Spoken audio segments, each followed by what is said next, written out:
Good afternoon, everybody. Welcome back to the match play portion of the 2016 Logo Infusion InsideBowling.com Open, sponsored by Ebonite, Track, Columbia 300, and Hammer, a fine family of bowling companies. I'm joined in the booth by Dave Lamont and the one and only Nelson Burton Jr., and it's great to have you back here today, Bo. It's we're in for a good afternoon of bowling. This morning was a very exciting round as we got to these top 12 players that are out here.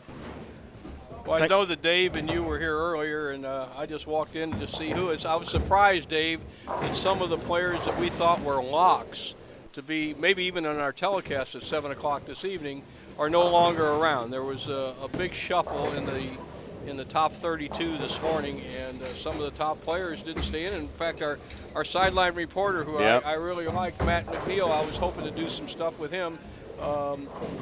He struggled a little bit today, being on the left side. Didn't look like the lefties dominated as much as we thought they would on this fresh oil on this side of the house. As he was leaving, unfortunately, to go home or wherever he was going to go next, he offered an adjective that I can't repeat for the way he thought he bowled today, and he was very honest about it. I mean, Matt is a bright guy and a star. I mean, he's going to win other tournaments. There's any doubt about it. So, not his day. We had, I got to walk back a comment I made yesterday about Erin McCarthy's temperament.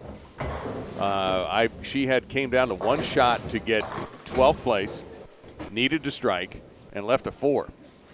Ball got a little high, and it was an honest leave. It wasn't like she got ripped off or a bad break or anything like that. I saw more emotion in that after that missed shot than I have ever seen from her. And she is known, I guess, she can be very fiery, but she really hides it. But she was not hiding it today, and she finished 13th. And just missed the cut. I want to go back to something. 6 pins. That's why you saw that emotion this morning. Yeah. Exactly. And she knew it immediately. She understood in her mind, I got to hit this, and she didn't. Dennis, before you give the top 12, I want to go back to something Bo said yesterday that we were talking about. Number 32 could win the whole thing. Number 32 is Kyle Anderson. Kyle Anderson is now number 12, and he's right in front of us, a left-hander, and he's still around. So a prescient remark by you. Well, to lay the groundwork, the format of the tournament, if you didn't watch yesterday, is we had a field of almost 300 players, as they do in the InsideBowling.com tournament for the last number of years. It's one of the really, really great off-PBA tournaments open to anybody. We had both young guys, old guys, and many of the young ladies that are high school and even college, and then some of the pros, as you mentioned. But they bowled 8 games yesterday. The 8 games of qualifying carried over the top 32, bowled 4 more today, so they had a 12 total. The top 12 are now going to bowl a round-robin 12-game match against everybody in a position round with a 30 bonus pins to determine the top 5, which Dave and I will call the action tonight at 7 o'clock. So that's what you're looking at in the next, 3 hours or so, right, Dave? Yeah, that'd be about right. Dennis? That's kind of what we're expecting for a time frame here to be done. Let's take a look at who we have here in front of us. One of the things that you missed this morning was a very hot finish by 2 bowlers who ended up first and second. Brandon Hott. Oh, that's a good one. A hot finish by Brandon Hott. Thank you, sir. I don't think it's because it's early and I'm sleeping on you. Brandon shot 258 his last game to go to 319, and we were looking at that point of him, remarkably going ahead of George Gohagen III, who has been our tournament leader for basically since he decided he was going to be that yesterday in qualifying. And he was leading all the way until the very last game. He's plus 308, but right now in 3rd place. Brandon's second strike and fill shot in the 10th frame put him 11 pins ahead of George going into the start of this 12 games today. Jason Wajnar from Chicago, he's a regional PBA player, or at least has been in the past. I don't know if he's still a member or not. But he also had a very large last game and got him into 2nd place at 310. So George, who we were looking at and watching yesterday, struck a lot this morning too, but struggled a little bit on 41 and 42 right here in front of us and found himself now down in 3rd place. Even the spread between 1st place and 12th place right now is 104 pins. given 30 pins bonus every game for wins right now. How fast can that change, So Bo? these let's explain. These numbers here are holding, or are they wiped out? Nope, they so carry that is forward. gonna count. They're Everything, carrying everything forward. goes. All right. Yes. So that's basically the format that almost all the PBA tournaments in the golden years, Dave, had. We bowled 18 or 24 qualifying, then either 24 finalists or 16 finalists, and we carried it over. It'd either be a 48-game total or a 40-game total. And once again, as I mentioned, it's a 30-pin bonus, which is so important in a match. Let's say you're shooting 210, and you can strike and get 211. The other guy's got 210. That's 31 pins you're getting for actually getting one. So that's how you can move up. And let's remind folks, we're only halfway through. This is a 24-game qualifying for the top 5. So in theory and in reality, the winner of this tournament can bowl 28 games. So you'll have to bowl 4 in the telecast if he qualifies in the 4th or 5th spot and goes all the way. So it behooves a player to get a good stroke. I'm watching Dave Watka, who I probably know better than any of the players out here, as he's bowled the tour for 25 years and was still a young guy coming out and touring. And he's got as much experience and moxie as any player out there. And I'm watching him just warm up, Dave. He's trying some shots from the extreme outside line. We saw him score very well, one of the first guys to jump where everybody thought it was an outside shot. We're going to play outside the second arrow, outside the second arrow.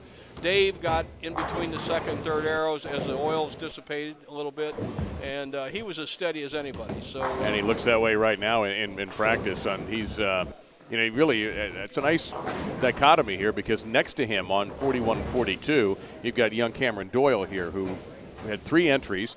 Obviously, that was a wise decision on his part to use his revise, because he has made this final 12. And with him is the left-hander Kyle Anderson. So you've got some youth here, and you've got Dave's experience. And in this house, I mean, he bowled this one. This was a PBA tour stop, so he understands this place probably better. Although George Gohagen has to be. George had a 300 to start the day, so he clearly is at home here. So you might have to look at them, and you see Rob Gottschall. Rob was the greatest bowler in the world yesterday after his first game or two, and nobody could was bowling as well as he was last night in the C squad. So he has to be considered extremely dangerous as well. Another experienced player.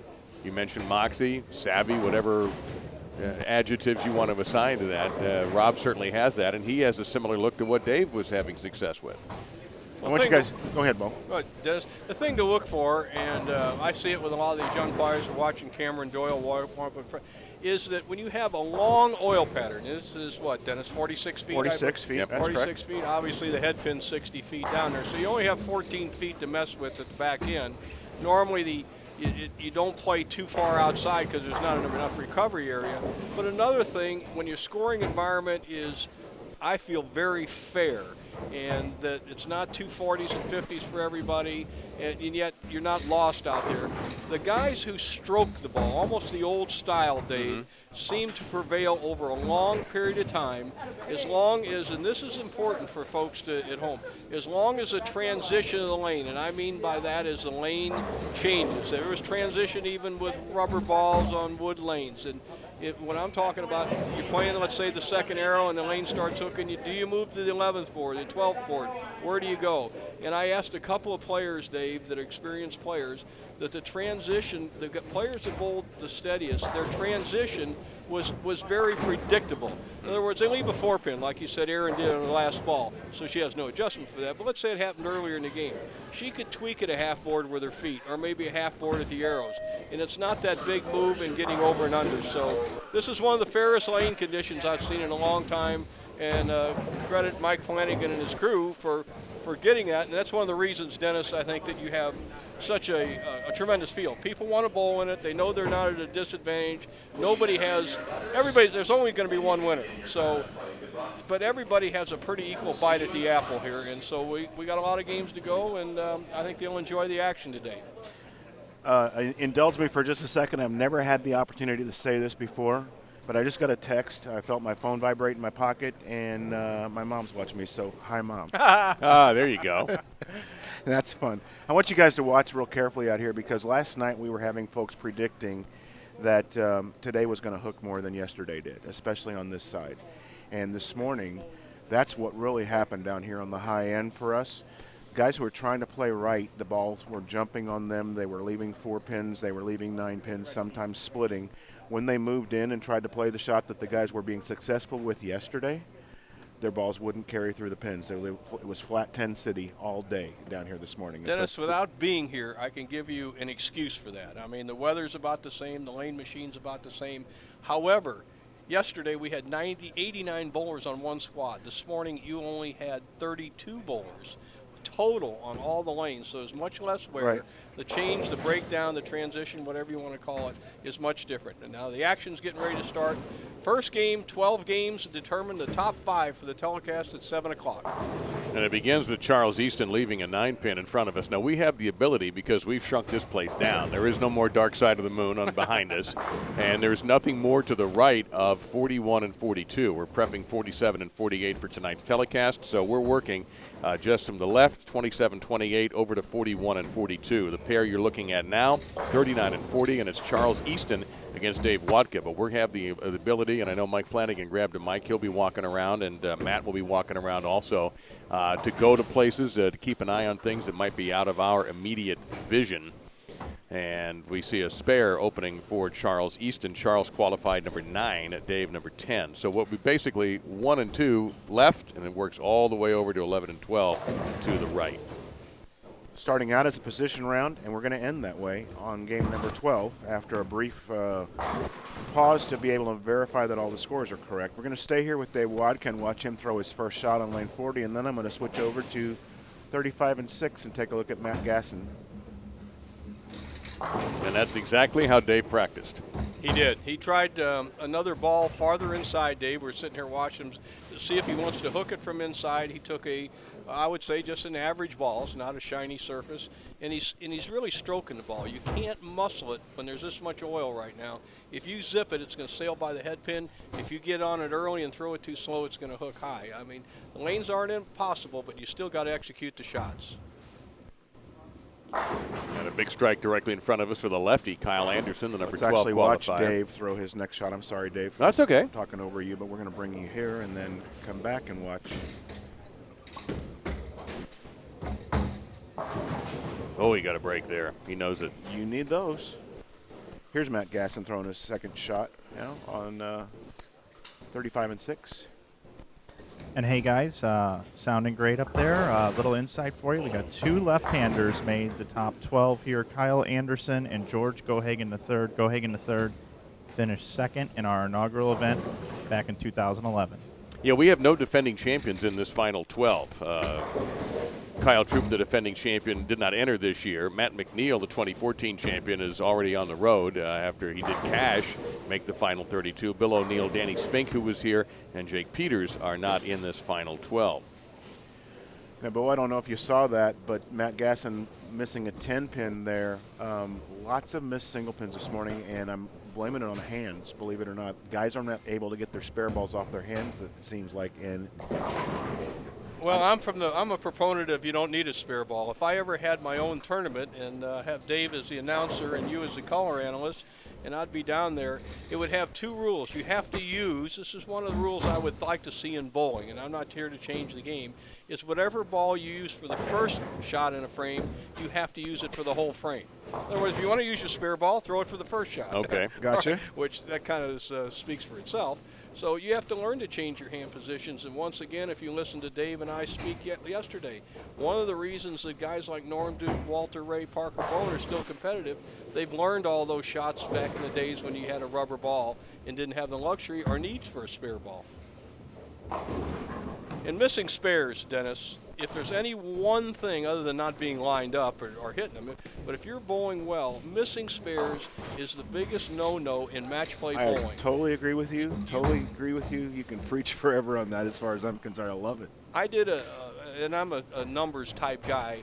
I was telling Dave yesterday about the left side, how many they've won in the 700, 800, or 900. But Dave, when a player in our top 5, which we're going to do tonight, misses a single pin spare, he lost 87% of those matches. Really? Now, I didn't do any comparison. I threw it out if both guys missed a single pin, okay? It is a non-thing. But if one player missed a single pin spare, he lost 87% of the time. So you can carry that over to match play and show the importance, even though there's a lot of strikes in today's game, the importance of those spares. Hey, Bo, I just heard you say you were a numbers guy. I just walked around, talked to a few of the players, looked at the balls that they're using up on the racks, and there are some as low as 360 grit, and all the way up to about 2,000 is the preference. Most people are around 500 and 1,000 with the Aberlon, and that's what we're seeing go down the lanes. A lot of surface trying to get the balls to slow down.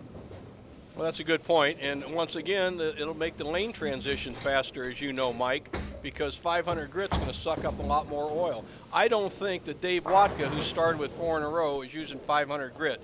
I would bet he's somewhere in that 1,000, which makes the ball roll a little bit more evenly, won't bite as much at the back end, and he's going to get a nice rhythm. And if he can keep that, watch out for the experienced Dave Watka, who knows how to win. And we're getting a ball change right over here. It looks like Kyle Anderson, the left-hander, who's on 41-42, has gone right to his bag and going to come out with something new. He hasn't decided what yet. He takes a quick drink, and he may be just putting one back he's not planning on using. I didn't see him take one out of the bag. Cameron Doyle on 41-42 has the front four, the right-hander, so we got a righty-lefty battle here on that 41-42. Easton up on lane 40, trying to combat the four-bagger of Dave Watka. Wow. And there was a complete hose job, Dave. I mean, yeah. That wasn't even really a light hit. He somehow had so much power, he drove the five right behind the 7-pin and ended up with a 710. And that's this kind of split we have never seen before except in modern bowling in the last 10 or 12 years. Saw a lot of 710s, but they were usually high hits on the nose. Today you blow the rack so hard that the 5-pin doesn't take out the 7. Looking at Doyle here. Way off, Bo. He lost that to the completely. Lost it on the downswing. Yeah, on the washout. He's got a 1-2-4-10 to deal with. Another mistake over there in the match play. The player had a spare up. The odds of making a 710 at this guy's level is about 1,000 to 1. Let's face it, in that area. And so, why throw away a single pin? Would you hate to lose that match or tie that match by 1 pin? And over a period of 24 games, you'd be surprised how 1 pin makes a huge difference. Rob Gottrell with a 9-pin lead, but we'll say this for Matt Gasson: he has recovered from that single pin mistake with a double.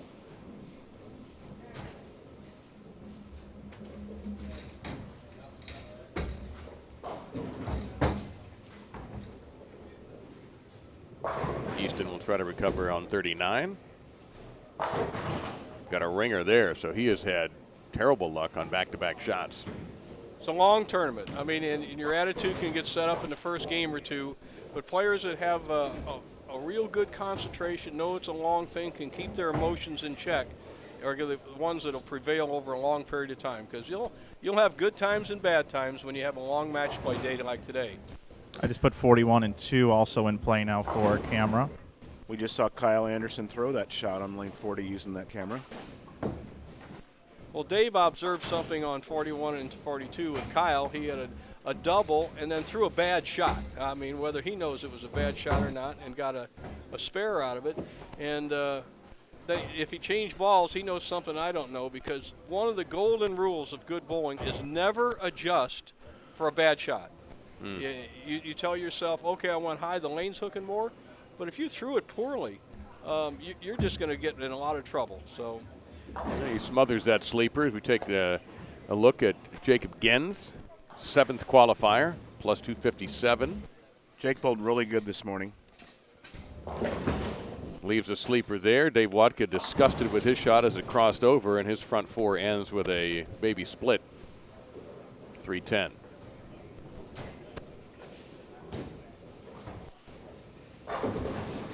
By the way, one thing we should tell everybody, the oil that was put on there earlier, that's it. There will be no fresh oil for the rest of this round. You don't really need it for this much. This bowling center has got a really good surface. I had a time to go down and look at our championship pair, Dave, and I liked a lot of things. The amount of oil, the surface, there's no basically any dents in the lanes. The panels, some people don't know that the bowling lane is made up of, I believe they're 20-foot panels, and they're tongue and groove tied together, and they're pretty level when you go from one panel to another. Our championship pair is absolutely in perfect shape. So that being said, there's no reason to re-oil. I mean, players should know how to adjust. Even Right. if they have to. There's 7 arrows on the lane, and they're there for a reason. You can play all 7 of them. And so I'm a little bit against the re-oiling so quickly. It's just a lot of players never have to get out of their zone. They throw a type of ball, and it doesn't give the player who likes to play the center of the lane sometimes a good look. So. Getting word that George Gohagen III is off to a very hot start, and he would be on 29:30. So I don't know if we can swing a camera that way, or maybe Mike or Matt can head down there and keep an eye on George, who did throw a 300 today. Yeah, hey Dave, we have capabilities of going down to 33 and 4 easily. If a developing story of 8, 9 in a row or so, I will take a wireless down there. And, Well, what's George get up all to? over it. Because we're getting spy reports that he's 7. hit the front 7. He yeah. does have 7. All If right. he gets a couple more, I'll get the tornado sirens on and Well, let's not do that necessarily, but yes, let's we'll keep an eye out for that. Nobody too fond of a tornado siren, I would think. Happens in St. Louis. Yeah, I listen. They don't pay attention to him here. I lived here 58 years. It's kind of like, you live in Florida as I do. We kind of ignore the lightning alarms, too, that go off at parks and things like that. We still run around. You know what? I would like to open it up. We are very early in the day, and we have a nice audience already, and hopefully it will even grow. But we have a few of you who have been active in the chat. We'd love to hear who you think is going to win. Get some predictions going here of this top 12. These 12 survivors of the over 250 entries that we had in the Logo Infusion InsideBowling.com Open. Go ahead and throw out some predictions and see if it holds up. And stick with them, by the way. Once you make your pick, there's no going back. Cameron Doyle up on lane 41. You can see just to the right of your screen. He does go through the head nose a little heavy, but carries that. Charles Easton now up on lane 39, I believe it is. You are correct, sir. All right. George Gohagen string ends at 7. He left us the pin. Well, we have one vote for him already in the chat room that George will be the favorite. And you know what? He has really supported this tournament in its entirety. And so it'd be nice for George to do that, but I'm sure the other 11 players would disagree. We saw Charles Easton on 39 make a mistake that a lot of players make, but even top pros do. He kind of, what I said, Dave, grabbed the ball at the bottom. You try to hold a bowling ball evenly all the way through for you folks at home. You don't change your grip pressure. And just as he came to the foul line, he squeezed on it and flipped it, and it sailed by the head pin. One of the most important things, especially for top players, is when you set the ball up in your push-away area, try to hold it with the same grip pressure until you release the ball. And just some early votes. We have 3 votes for George. A Kyle Anderson vote, the explosive lefty who's in front of us. A couple of folks like the savvy Rob Gottschall, Dave Watka combination. One of our viewers, Jay Hendershot, says that's the final. Watka Gottschall will be competing for the championship. May well happen. Other thing, just to add a plus 30, if there's a tie, you get 15. And, of course, a big bupkis. And if you do not win. So you've got Hot, Wojnar, Gohagen, Raymond, Gottschall, Gasson, Gens, Krasinski, Easton, Watka, Doyle, and Anderson. An all-male field. Erin McCarthy would have been the first woman. She had a strike she needed to get to vault into 12th. Didn't get it. Jackie Carbonetto finished 24th among the women who were in the field. Watka strikes again here on lane 40. Really soft, but Dave, he is just stroking through the ball. He's not gouging it, as we say. And a lot of young players gouge the ball to try to make it strike and get extra power. That's fine when you have a high-scoring environment and the lane doesn't affect it that much. But Watka going into full stroke mode, obviously I've known him for years, 25 years experience in the tour. He grew up in the Las Vegas area. He's always been a very sharp bowler, well-conditioned bowler. He's an Ebonite representative in the off season and represents himself very well on the bowling lanes. And that's the shot that brought him success yesterday. What a super shot. Yep, and that's the shot that may vault him into that TV show tonight at 7 o'clock Central Time. Cam Doyle with another strike, and you might have seen him hold his hands like, okay, I got a break there. That reaction indicates it wasn't his best shot, but it did go 10 straight back. Here's something to watch with Cameron Doyle, and this is the first time I've seen him since I saw him in the Team Masters years ago. I'm going to say 3 or 4 years ago. He was 15 or 16. Actually had my picture taken with him now that he tells me that, and I do recollect that picture. Watch how his hand stays behind the ball and through the ball. Other votes for Gohagen and Watka are seemingly the most popular from just what I'm tallying right here. We've even had one pick the final 5. Gohagen, Gottschall, J.R. Raymond, who we haven't even talked about yet, Gaston, and Easton will be in the final 5. That's pretty ambitious at this point. You know what? I admire that ambition, Yeah. though. But I just don't want that person, say, 2 hours from now to come up with a fresh 5. Right. You know, that was the rule here. Right. You make a pick, that's your pick. Well, it's difficult for us, Dave, as you see. We really only have 4 players in front of us. Among the 4 players in front of us, head and shoulders, Dave Watka not only has the experience, but he's lined up. We saw him come back yesterday after a 166 start, come back and almost leads the squad. He almost averaged 240 the last 7 games, and he's picked up right where he left off. So he's one guy, if you have to pick a top 5, you'd be hard-pressed not to put him in that top 5, although it is early yet. And at the moment, Dave Easton comes through with a big strike and finally lets out like, well, it's about time I got one that looked that good. But Dave has a definite advantage on riding a double through 8 and 147 through 8 off of a double. Well, Easton's working at a 186 pace if he spare strikes. And Watka can go out for 270. So this game is over, but it behooves Watka just to keep stroking, keep striking. You don't relax just because you won the game, because it's a composite score of not only winning the game, but the 30 bonus pins. They pay dividends at the end. I do have a final result here to report. It was George Gohagen. He still has a fill ball left, can be in the 260s. He defeats Brandon Hott, 183 for Brandon Hott in the first match. So, 3rd and 4th. Huh. I'm sorry, not Brandon Hott. J.R. Raymond. Thank you, J.R. Raymond, yes. Yep. So J.R., who had been plus 272 at 4th, and he had been up near the top all the time. We just saw a missed single pin in the 9th frame by Kyle Anderson. And then on the other side, Dave Watka in the 9th frame makes a single pin. And he's solid 9. Watka threw one of his best shots of the game. Remember, he tripped a 4-7-10 out in the 7th frame and just made a super shot depending on just stroke, accuracy, and precision. And actually, there's a certain reciprocity to all sports, Dave. You are an announcer for many sports and an expertise in many sports. But in bowling, you get a real good break. Somewhere along the line, you're going to pay for it, and it seems to balance out.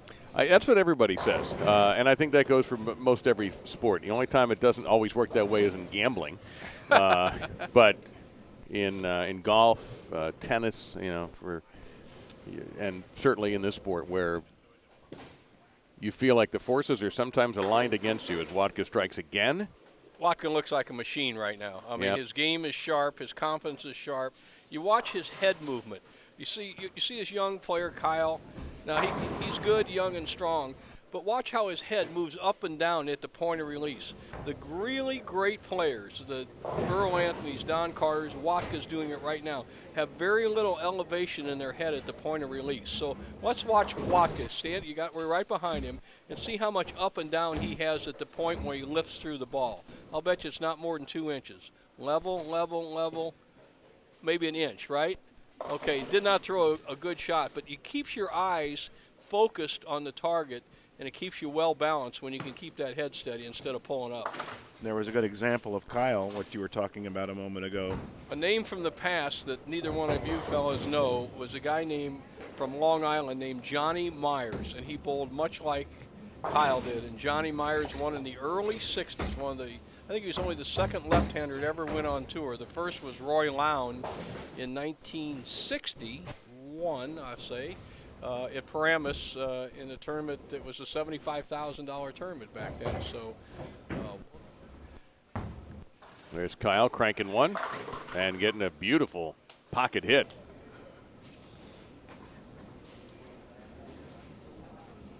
So had he made that single pin in the 9th frame, he might have forced Cameron to mark in the 10th frame. Now Cameron doesn't have to mark to win the match. Agreed.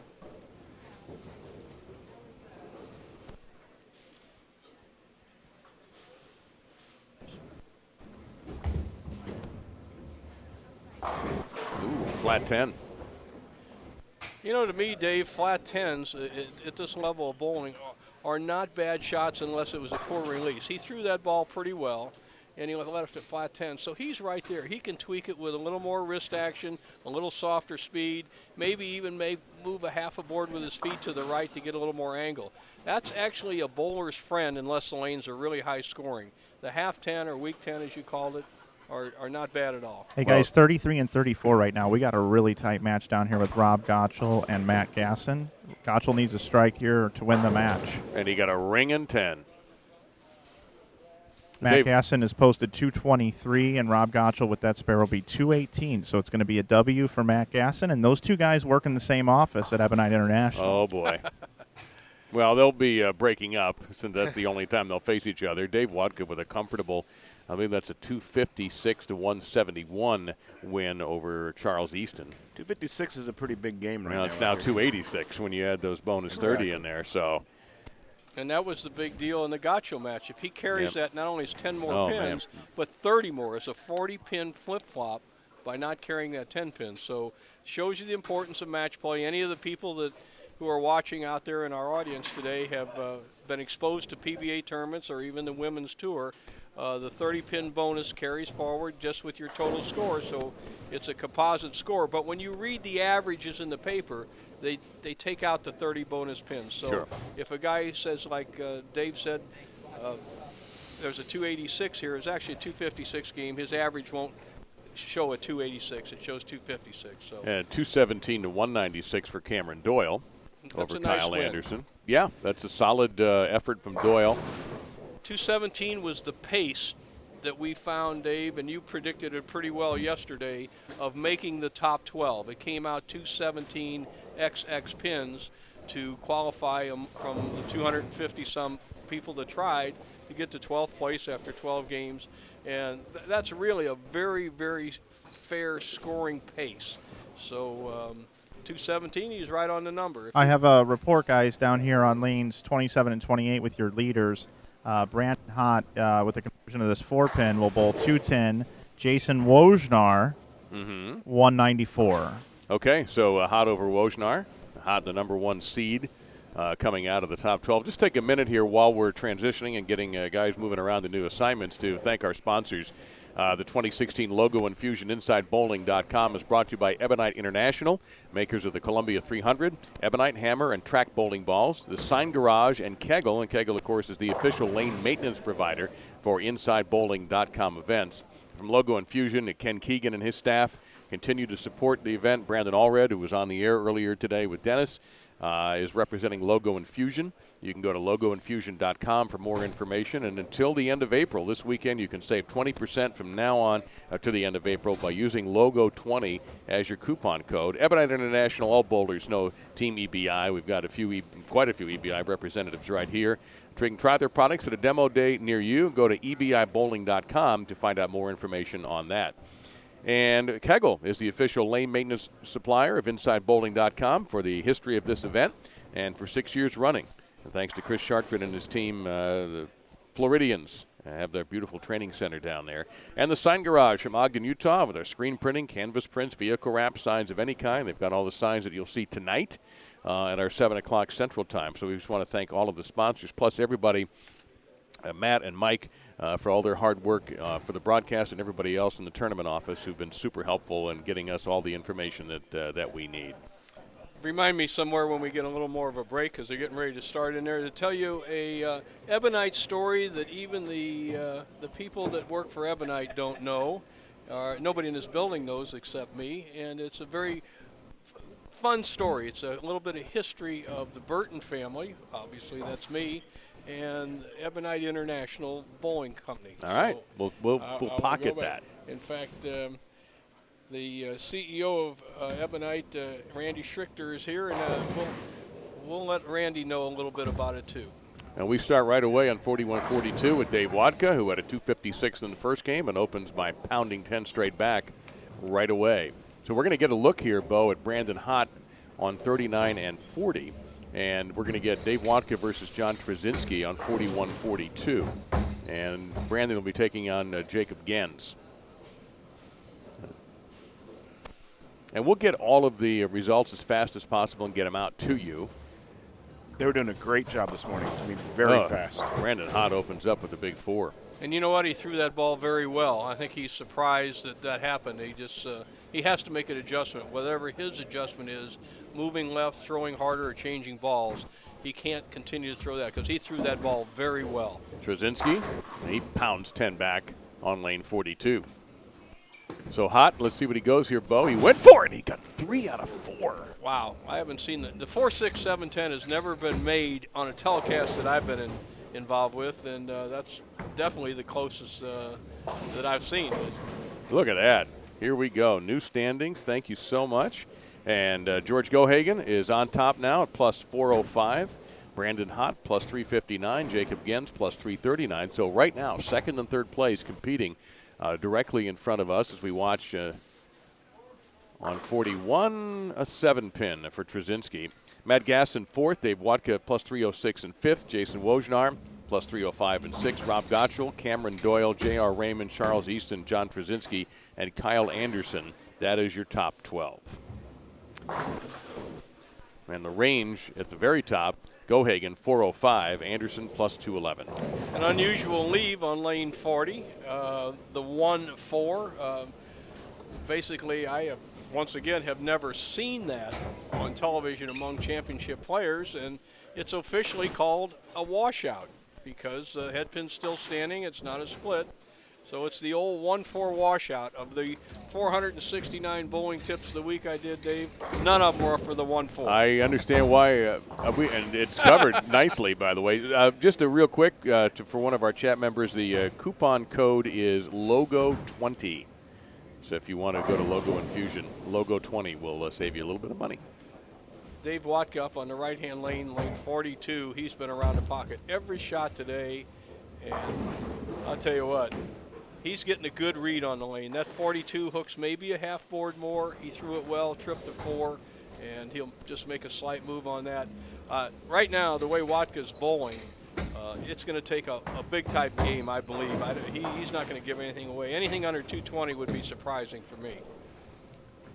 Playing that extreme right line there was Jake Gens, and it didn't work for him. He's got a difficult spare to deal with. There's a good look at George Gohagen, our tournament leader at the moment, through one game of this fresh 12. It's almost like a brand new tournament in a way, although we're carrying over results from the qualifying to get to this last 12, as Dave will try to go for the front 3 here. He knew it. He knew right away that he had a good ball. Something to watch with him. His hand's in perfect position. He's not over-accelerating through the lift area or the hit area.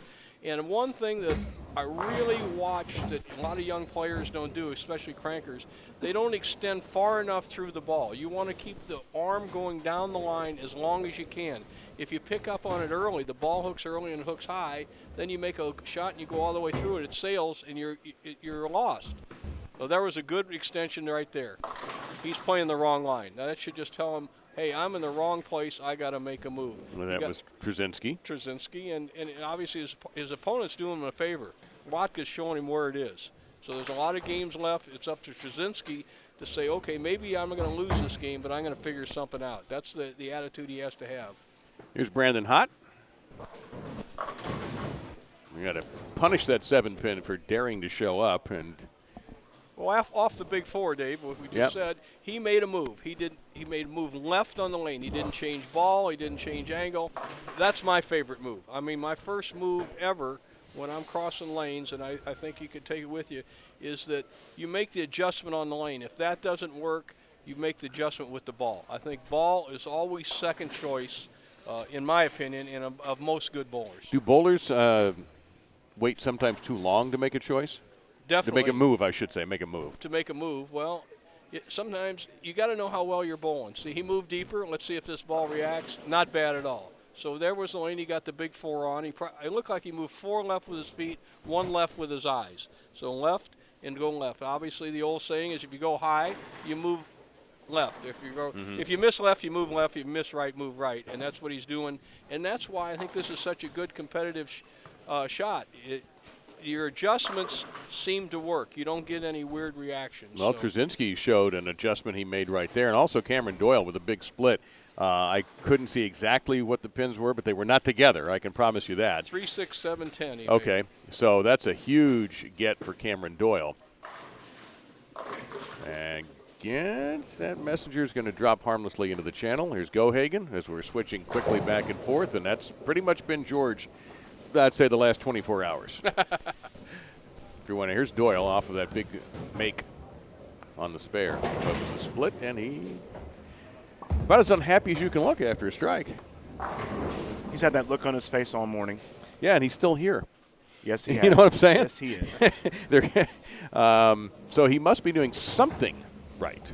Dave Watka, as you see on the right-hand lane on 42, left a 10-pin. We're not on him right now, but remember he went high in the second frame, tripped out the 4-pin, made a little move about a board, and left a half 10. So he's right in the wheelhouse, and he's just bowling terrific. Had a 256 in the first game.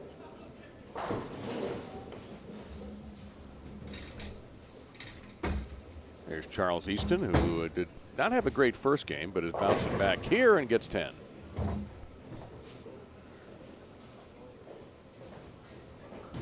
Jacob Gentz has got a tough shot. I just believe he's too far outside or to the right on the lane with too much speed. And let's once again, say to me, it seems like the players that had the best all-around look were slightly inside except for the left-handers. Yet another George Gohagen, the third strike. And he's not really hooking it. He's one of the few lefties that's going almost straight down, and that seems like the best shot on the left. If you're going to play the extreme outside line, you don't want to cover too many boards. Only 2 lefties out of the remaining dozen here. One of the, I thought, tournament favorites, Matt McNeil, did not make it to the top 12. He made the top 32, but Matt wound up in 19th place. So here's Gens. Let's see if he is going to move as you suggested. Still way outside. Now, I'm not saying he can't strike, but that's not a repeatable type of strike. Why not? Because there's too much involved. He had to flip it a little bit. He had to catch it full. If he throws it a little hard or sail, it's going to sail right past the break point. If he catches it too much, it's going to go high. Because see, Trzynski's the same way. He's got to get farther left. It's easy for us from the announce booth. It's just like any other sport you see. Oh, no, I'm a licensed second guesser. I actually carry that license with me. Cameron Doyle slides by. Remember, he left. We saw he made the 3-4, 3-6-7-10, and we just see him come up light. He makes an adjustment, leads to 2-4-8-10. So he's struggling. Brandon Hott, second place at the moment. And the 7-pin again. It goes down on lane 40. Let's watch Cameron after this spare. Oh, this is going to be really He's hard. going to super hook it and try to throw it over. That's Oh, yeah, did it. there you These 2 huge conversions. And what happens with that, and the only way you can make that is you hook the ball so much. Listen to this, folks. Picture what just happened. The ball hits the 2-pin, and it hooks so much that it catches the left side of the 4. The 4 hits the 8-pin in the front and shoots over and knocks out the 10. So actually the 4-pin knocked out the 8 and the 10. And the only way you can make it, if you happen to leave that, is super hook it so the ball catches both the left side of the 2-pin and the left side of the 4-pin. Kyle Anderson is stuck with a 6. So he is spare, strike, spare, and a spare opportunity here. And Doyle recovers again. That's 2 times, Bo, he's had a tough leave. He's made it, and has come right back with a strike. It's a good match play thing. But once again, he's got to make adjustment on the right-hand lane. And let's see what Hogue does. Hogue's made the right move. Hott has made the right move. He's inside. He's just probably the pair he pulled on the first game, Dennis, was probably a little bit tighter. Yes. And so he went high the first shot, made the move, and he's right back in it. Well, he went from the big 4 to 4 in a row. Correct.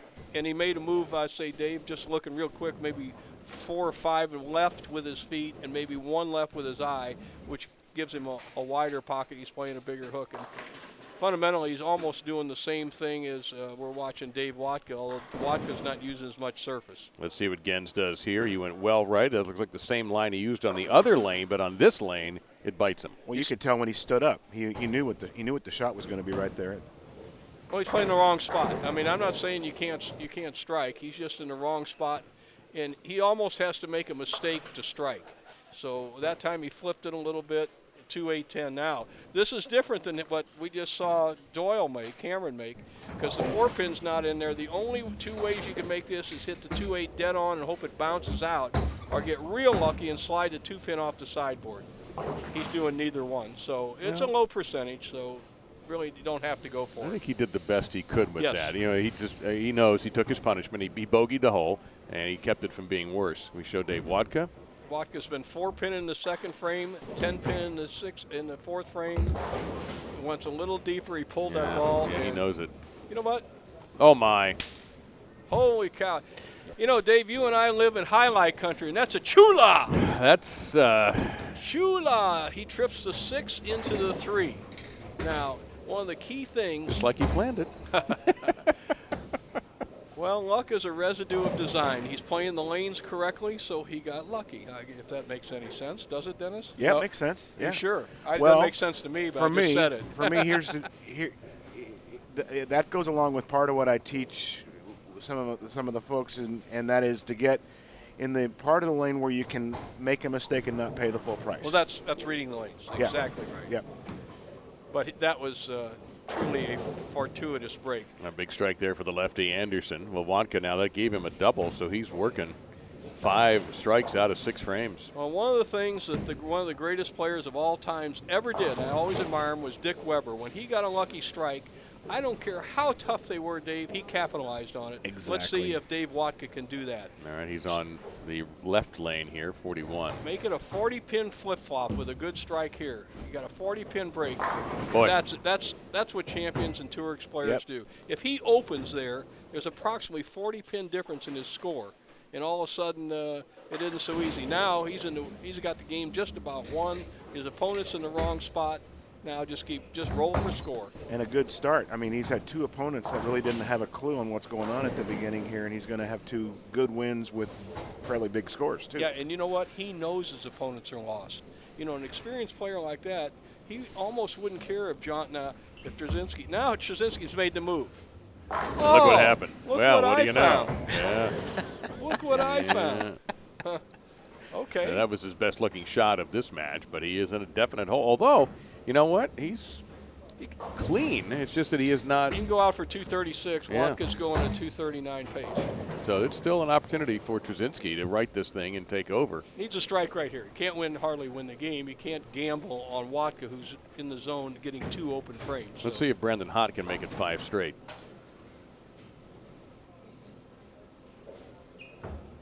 Got inside his target, and it held. He's got the same thing Watka's got with just a little deeper and a little more power. So, and obviously, look at they both have working potential 279 games. As our featured pairs are the ones directly in front of our booth, 39-40 and 41-42. So here on the left lane is Trzynski. And as Bo mentioned, this is a huge shot. Has to get it. Let's see if he makes the same kind of move, moves more towards the center lane. Yes, he has. And yes, he got a strike. So he has a potential 236. Watka working at 238 pace. So it behooves Watka to keep striking. You never want to give a guy an opportunity once you think you have him beaten. Hot working on 6 in a row here up in the left lane. Stood straight up. Oh, my. He'll take it. He's in the wheel. He could knock the socks off of him because he pulled it and threw it too soft and still hit the pocket. He's bowling on in absolutely the perfect spot, even better than Watka. Watka's got to be a little sharper than Hot. So. Well, here's Dave right now.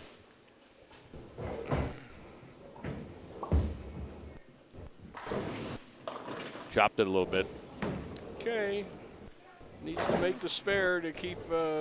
That's twice in that lane he's gone through the nose, too. Yes, he has. Well, he had a run. He had a game yesterday where he left the 3-6-10 4 consecutive times, he told us, and he made it every time. That was on the low end of the house. And the low end of the house, as if people don't know, if they didn't see us yesterday, played much tighter, slicker.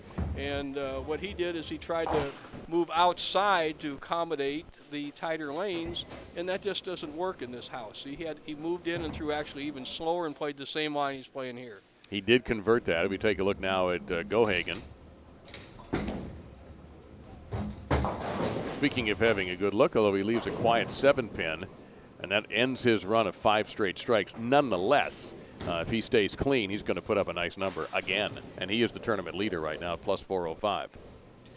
Guys, we got 322 folks watching this right now in Game 2 of this 12-game match plate. Well, we'll bring them up to date on what the total of tournament has been so far. And also remind you that these are archived on InsideBowling.com. So it's like having a DVR in your laptop. So you can always go back and take a look if you missed this, or maybe your friend of yours is bowling, or you want to hear a few more Bo Burton tips, of which he has been dispensing. Tell you what, I'm serious, you all. If you have, some of you are not taking notes, you have missed a great classroom opportunity here with all that Bo has offered yesterday and today, and more to come. So pay attention. Did you see the move that Jake Gens just made? Yes, I did. He changed balls, moved deeper, and got softer. He got in where his opponent is, and that's just a point of observing. I mean, let's face it. You stay there where he was, he's going to average 180. Now here, Trzynski's way in. He makes a bad shot. That game's going to be won by Watka. But I was saying we're going to bring everybody up to speed, Dennis. Yep. We had almost 300 entries, as usual, in the InsideBowling.com tournament. This tournament's open to men, women, anybody who wants to bowl. We've always had a strong field. To me, it's a great experience for the guy who wants to either go through college or in college, or even wants to make the move up to the tour. And we do have tour players like Dave Watka, experienced tour player in here. They bowled 8 games yesterday, 4 more this morning for a 12-game total. That 12-game total carried over, and we're in 12 match play now. So it's got 24 composite games to determine the top 5, which will be on TV, stepladder finals, with Dave Lamont and I at 7 o'clock this evening. So you're up to speed. This is the end of the second game. Brandon Hott working on a 7-bagger up on lane 40. Well, that's just not fair. The solid 7. Yeah, that's not what you're, for a right-hander, what you expect. You expected from a lefty to get that, and it did not happen, fortunately, for Kyle Anderson. But, yeah, Hott opened with a big 4. That's the funny thing about that streak, is he obviously had a disastrous start. But he threw the first ball really well, Dave. Yeah. So he knew that there was something wrong with the lane. And that's one of the keys across the lanes. Throw that first ball well on each pair, and then you can adjust, and he did a good job there. For that solid 7, people wonder what happens. What happens, the head pin drives into the 2-pin. The 2-pin goes to the sideboard and comes back too quickly before the 4 has a chance to hit the 7, and it goes over the top of the 7. And it's not that my eyes can see it, but after doing You've seen a few replays a few in the pit. replays over 30 years with ABC. That's what happens. And Doyle with a solid 9 left behind. Trzynski with one of those. I think you just take the 2, and he almost goal-posted, but he does get at least 2. A solid 9. We'll give a little tutorial on that. The ball is cutting through the pocket so strongly that on a perfect strike hit, well, all strikes are perfect, really, in reality, but the ball should hit the 1-3. The ball hits the 5. The 5 takes out the 8, and the ball takes out the 9. So the ball actually only hits 4 pins, the 1, 3, 5, 9. What happened to the solid 9, the ball was cutting through so sharply, it got left of the 5 pin, and the 5 pin got chopped straight off the 8. So the ball took out the 8 instead. I mean, the ball took out the 8 instead of the pin. So solid 9. And Brandon Hott didn't like his footwork on that, and he taps out of what would have been a disaster. Here's Gohagen, who's on pace for, what, 257, Bo? That's it. All right. I got one. And don't be shocked if he shoots it either, by the way. Watka moving much deeper on the right-hand lane 42, and that pair is going to be in front of us, Dave. And let's make note that 41 is not hooking nearly as much as 42, because we've seen it for both players, right-handed players, that 42 is hooking a little bit more. So Dave could shoot back-to-back 256s here. You got it.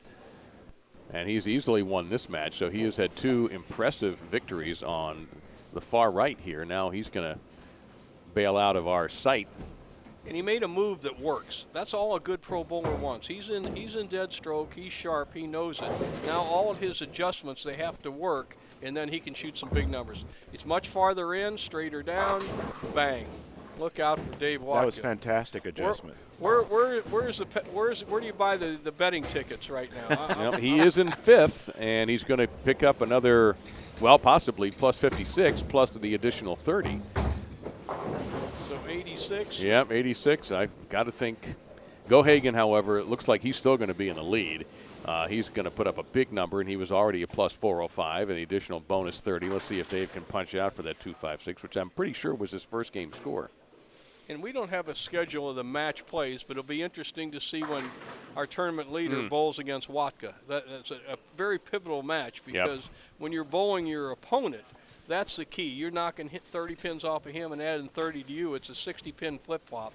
That's hard to pick up. So that's a key match to look forward to in the next 2 hours. It could be the next game. I don't know, but it's I'm sure Matt will find out when the two are bowling. Well, Gens has come on here. He moved farther inside, made a ball change. So, Dave, we found out one thing watching here for the right-handers, the shots inside between the second and third arrow, depending on how much you want to hook it.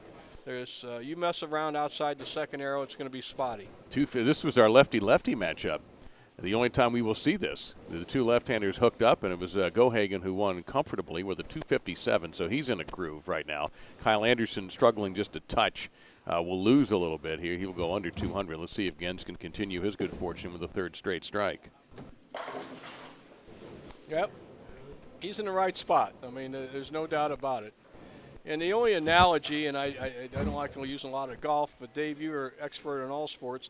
If you got a right to left putt and you play it straight, you're not going to make it ever. No. And same with the bowling lanes. If the shot's inside, like we see now, between the second and third arrows, and you need to give it some room and not overpower it, if you try playing straight down, you're not going to score. It's simple as that. And these fellas, look where Gens is. Now, he actually threw that poorly. He still came back for a strike. So he's set up for the next 10 games. Now he's got to recover and get back in the hunt. He won't win this game, though. Brandon Hott has already locked him out, but a good finish for Gens to go to 190, so he'll only lose 10.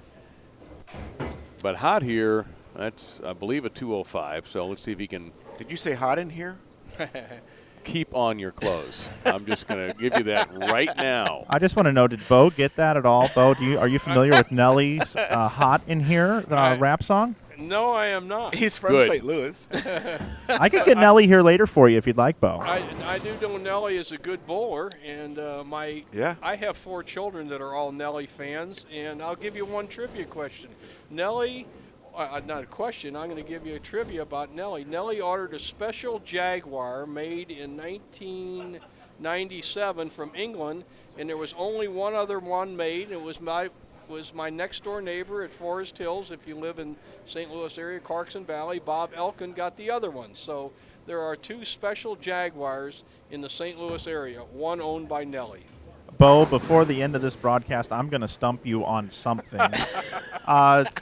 Obviously, it wasn't Nelly. No. But are you sure that I'm right about that? But you believe me anyway, don't you, Mike?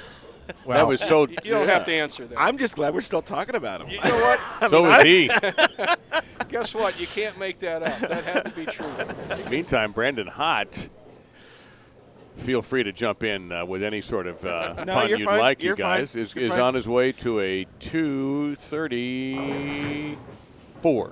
And he threw a test ball there. Very smart. He had struck. He likes the original Nice ball job. he had. He went to a ball with less surface, and it sailed a little bit. He almost left a 6-7 split, 234 game. He looks real sharp, Dave. Don't forget, you can tweet us up here in the booth as well at #InsideBowling. We'll throw your tweets up on the screen, and we appreciate everybody that is watching, all of our viewers watching on our YouTube channel today. Yeah, we do. Thank you, and we're really enjoying also the comments in the chat room. We're keeping an eye on all of those, and thank you very much for all of that.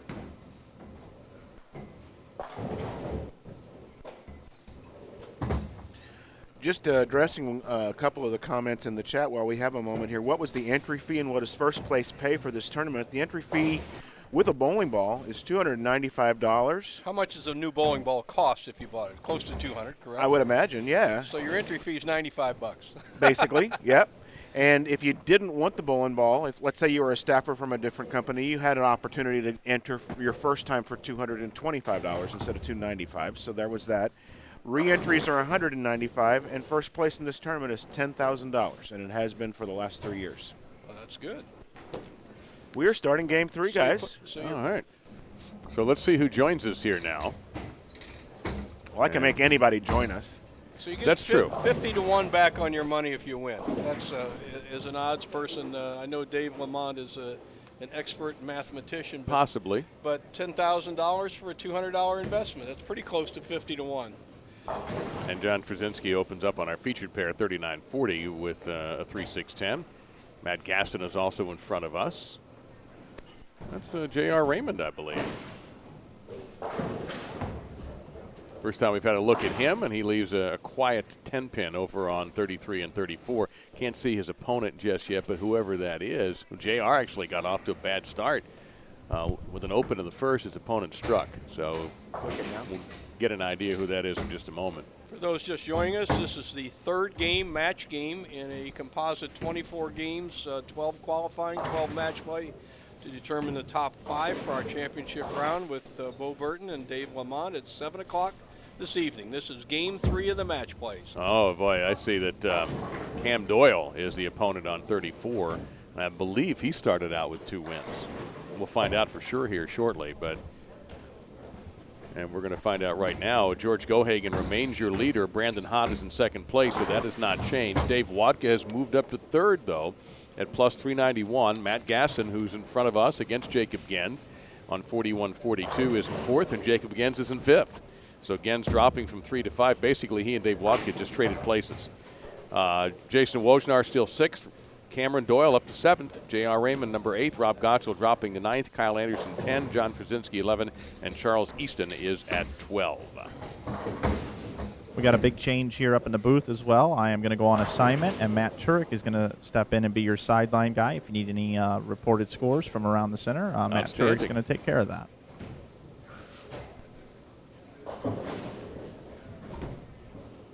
Good afternoon, gentlemen. Welcome. Hello there, Matt.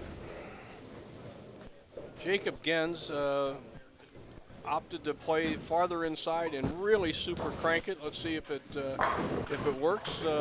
He's not in the exact same spot as we saw Watka or Hot, but he's close, and that'll do him a lot better than playing the outside line. So, also we've seen John Krasinski, who tried to play when I say outside the second arrow.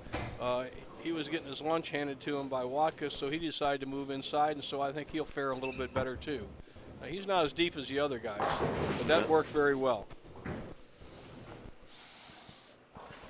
Remember, folks, you need to practice bowling, you need instructions, you need good equipment, you need talent, but you really need to adjust to the lanes, and that's one of the key things that bowling tournaments like this will teach you. Here's Matt Gasson. That's a shot he can't duplicate, Dave. Trust me, he's so deep that if he gets it a little bit to the right, he's not going to strike. So he's got a little hold area in there, but in my opinion, I think that's a tough area. It's too deep, but we'll see. It's the reason he made the finals this morning. Okay. He was down in this, and he did it. I don't understand how he did it either. He was tickling the head pin. He was doing this and that, but that was always around the head pin, and he carried. The guys told me yesterday you can make these pins splash around a little bit here. So they were getting some things had to happen for him whenever they hit half pocket. But that's the reason. That shot right there is the reason he's bowling right now. But as Bo Burton said, he's too deep, and now he left the 2-4-8-10. Yeah, So, well. sometimes I'm wrong, Dennis, but it's rarely. So.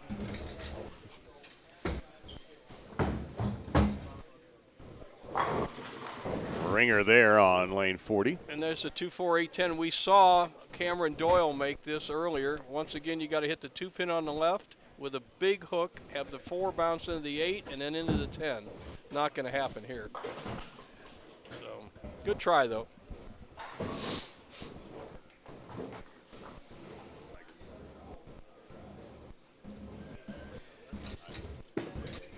When you see stuff like this happening, Dennis, and these players are bowling, all of them for somewhat experience. A guy like Watka has got a ton of experience. You can always learn.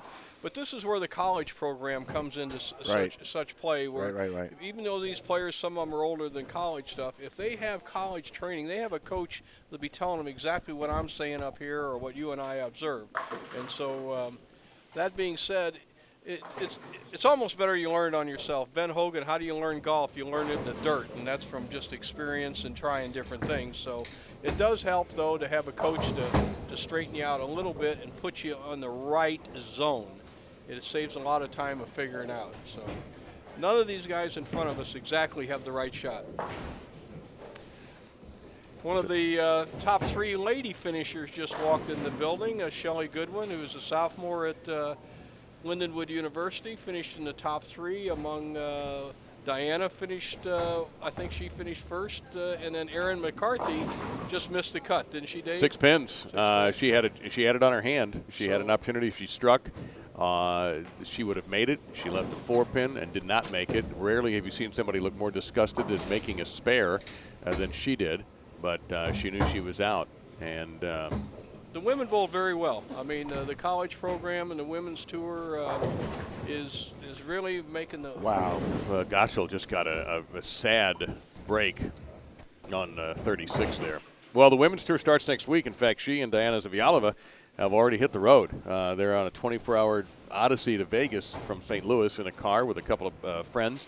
And I told them they ought to roll tape on that because that could be quite a trip.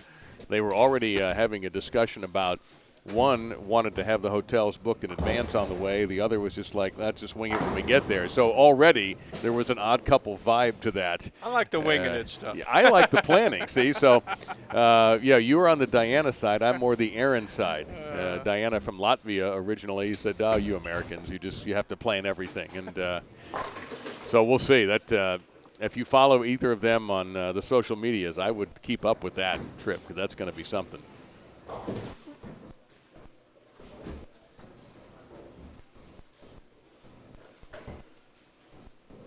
I drive some of my friends crazy, the same thing, because I'll wait. I have learned from having some experience traveling a lot, and I'm surprised that you haven't as well, that there's times when you didn't have a choice but to make a last-minute arrangement, and it always works out. So, no, I'm not comfortable with that. I may be going to, I don't know yet for sure, but I may be going to Vegas in late July, and I've already got a hotel booked. Really? I've got my rental car. I can't pick the flights because I don't know if we're going, so I can't do that because I don't want to spend that money. But, yeah, that's kind of how I roll. Now, when I'm traveling for work for ESPN, however, that is a lot of short turnaround, quick stuff, and I don't pick the hotels. I just pick the flights, so there is a difference. As Gans gets stuck with a 7-10 on 42, so we're starting to see that. Well, he's a little bit too far inside or too deep. The other 3 players in front of us have finally tweaked their game after 2.5 games that they're pretty close in the zone, so we'll see what happens here. I look for a much more competitive match right here on 39 and 40 as both players are pretty much zeroed in. They didn't start there. The only player that we saw start really in that zone was Dave Watka. So that was Jason Wojnar who came up with a strike there, but he also had just missed a single pin spare opportunity. So he's tooling along at a 196 pace through 5 frames. If he doubles here, it'd be 206. Hit his opponent's going at 229, so he's in arrears by a pretty good number. And he's struggling even more as he leaves a 278. Now, there's 2 schools of thought of making the 278, and a lot of players would like to hit it on the outside and let the 2 slide into the 7 and the ball take out the 8. I prefer that. Other players like to throw it hard down the left side with a little cutter or a slide back up and get between them. I favor the ball hooking into the 2-8 double wood. All right. We'll see what Jason does here. Just want to nick the side of the 2-pin. That's your best percentage.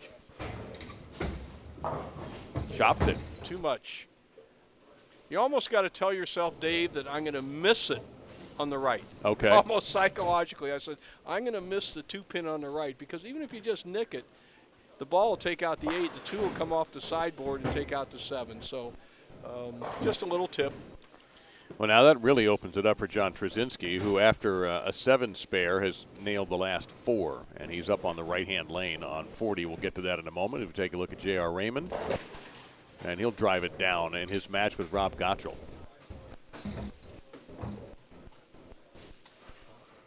All right, Trzynski working on 4 in a row, was schooled by Watka last game, has taken his lesson to heart, and looks like he's found the right line. And there you go. Yes, absolutely right. Oh, I had a quick question about the Vegas jaunt. Don't they have till Friday to get there? Look, I didn't tell them what to do. I'm just relaying the story, okay? What they do between now and then is up to them. And Gasson, and he got a break on that 9-pin that really didn't deserve to be there anyway, and a pin came from behind to clip it. Well, he's made a slight move, Dave. We saw him predictably a little too far towards the center of the lane. More around the 4th arrow is his target with a little swing. Now he's tweaked it a little bit closer to the 3rd arrow, and he's about in the right zone for himself. So we got 2 players on these 2 pairs that are just about in the right spot for the striking ball. 6 straight for Trzynski, and Yes, he sir. needs to make a move here, Bo, because he was 11th. Coming into this game, and if he continues on this path, he will make a move. But here's a big gap. 9th place where Rob Gottschall is through 2 games is 303, and Trzynski is at 206. So he'll make a move, most likely, but he's going to have to string together a few more games like that if he wants to make that final 5. The key is getting lined up, and I think Trzynski has, and I think Matt has right here in front of us. So that being said, you can win a lot of games when you're lined up and your opponent's struggling. There's no law against winning every single game. In fact, the PBA record in match play for 16-game tournament is held by Mike McGrath. I remember that name. The lefty from El Cerrito, California, former national champion. He went 16-0. So obviously it's doable once you get the right line and you're a good enough player. And now Gens fires a strike. That was J.R. Raymond we saw do the same thing in front of us. Let's bring up Both Kyle. players on doubles in that match. That's against, is that against Cameron Doyle? J.R. Raymond? I believe so. Let's bring up Kyle Anderson here. On 35. And every time we show him the last couple of shots, he has struck.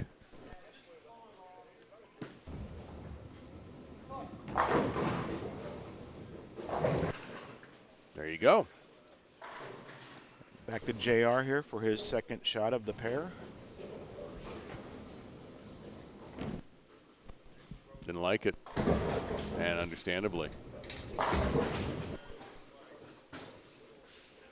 Man, it looks like just about Ardennis, everybody's pretty much settled into where they want to play the lanes. I mean, they've all tweaked it. We watch players in front of us making some big adjustments. It's probably hard to see it at home, but these guys are in a pretty good zone right now where they can score if they execute the shots. That's what it seems like. We noticed right in front of us has 6 in a row. We noticed, and this is kind of going back to what we saw on Friday night, where when there's only 2 on a pair, these guys can stay in the same part of the lane for a good 6 or 7 frames until the lanes actually start changing on them and they have to make a move. Trzynski came through the nose that time and ends up with a 3-6. That'll stop his run at 6 straight. Well, he just missed his spot, Dave. I mean, it's there's nothing about that. An old analogy I like to use, but I've heard it before, is that sports played with a round ball are 97% accuracy, and that has something to do with baseball, tennis, golf, bowling.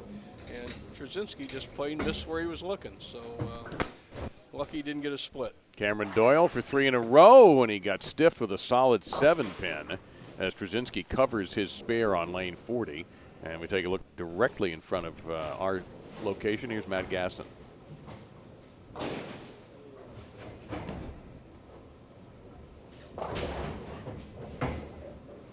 You know, it's interesting, Bo, because as Gasson will make it a strike there, and that's 4 of the last 5. When you're in this situation, how much do you pay attention to your opponent when someone is struggling? Is that is there a danger that that's going to bring you down also?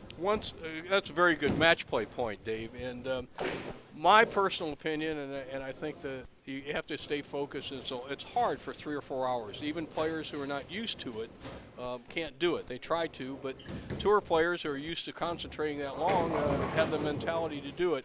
What I do is when I'm zeroed in, and I know I'm hitting him, let's go back to Watka again. There's no point in looking at his opponent. I mean, opponents are making mistakes, they're playing the wrong play, and you just adjust to your own ball. Now, if you're lost and you're going high and light and all over the ball game, let's look around. Let's walk around. Actually, I tried helping the little Shelly Goodwin last night, the sophomore from Lindenwood, who was my doubles partner in St. Louis. She shot like 750 the first 4 games last night, and I went down there and watched Dave Watka throw the ball. I says, go watch Dave, and she ended up shooting 840 playing Dave's line. So the last 4 games. So observation when you're totally lost is very important. To me, otherwise, just put your head in the ground and just play your own game.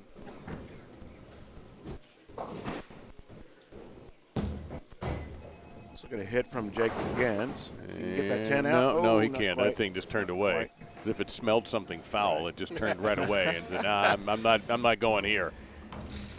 So what can he do here?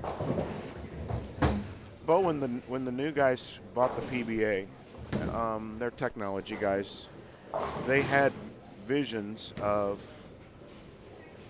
putting cameras behind every pair in match play so that you could show what happens in the top 24. It ended up evolving into what Extra Frame is right now, where they found out how challenging that was in bowling centers, just let's say. I mean, the technology required and the infrastructure required to be able to put a camera behind every pair was a great idea, and people would have loved it to be able to switch back and forth like we are right now. But you can't do it everywhere, and you can't take it on the road with you everywhere, and that's one of the problems they had. But what do you think of this going back and showing people all 12 of the people that we've got bowling out here right now instead of just 2 or 3? Well, So I got a quick update, guys, real quick down here from the low end. 27-28, George is battling Charles Easton in a 1-pin match. Both bowlers strike out. George will shoot 212. Charles will shoot 211.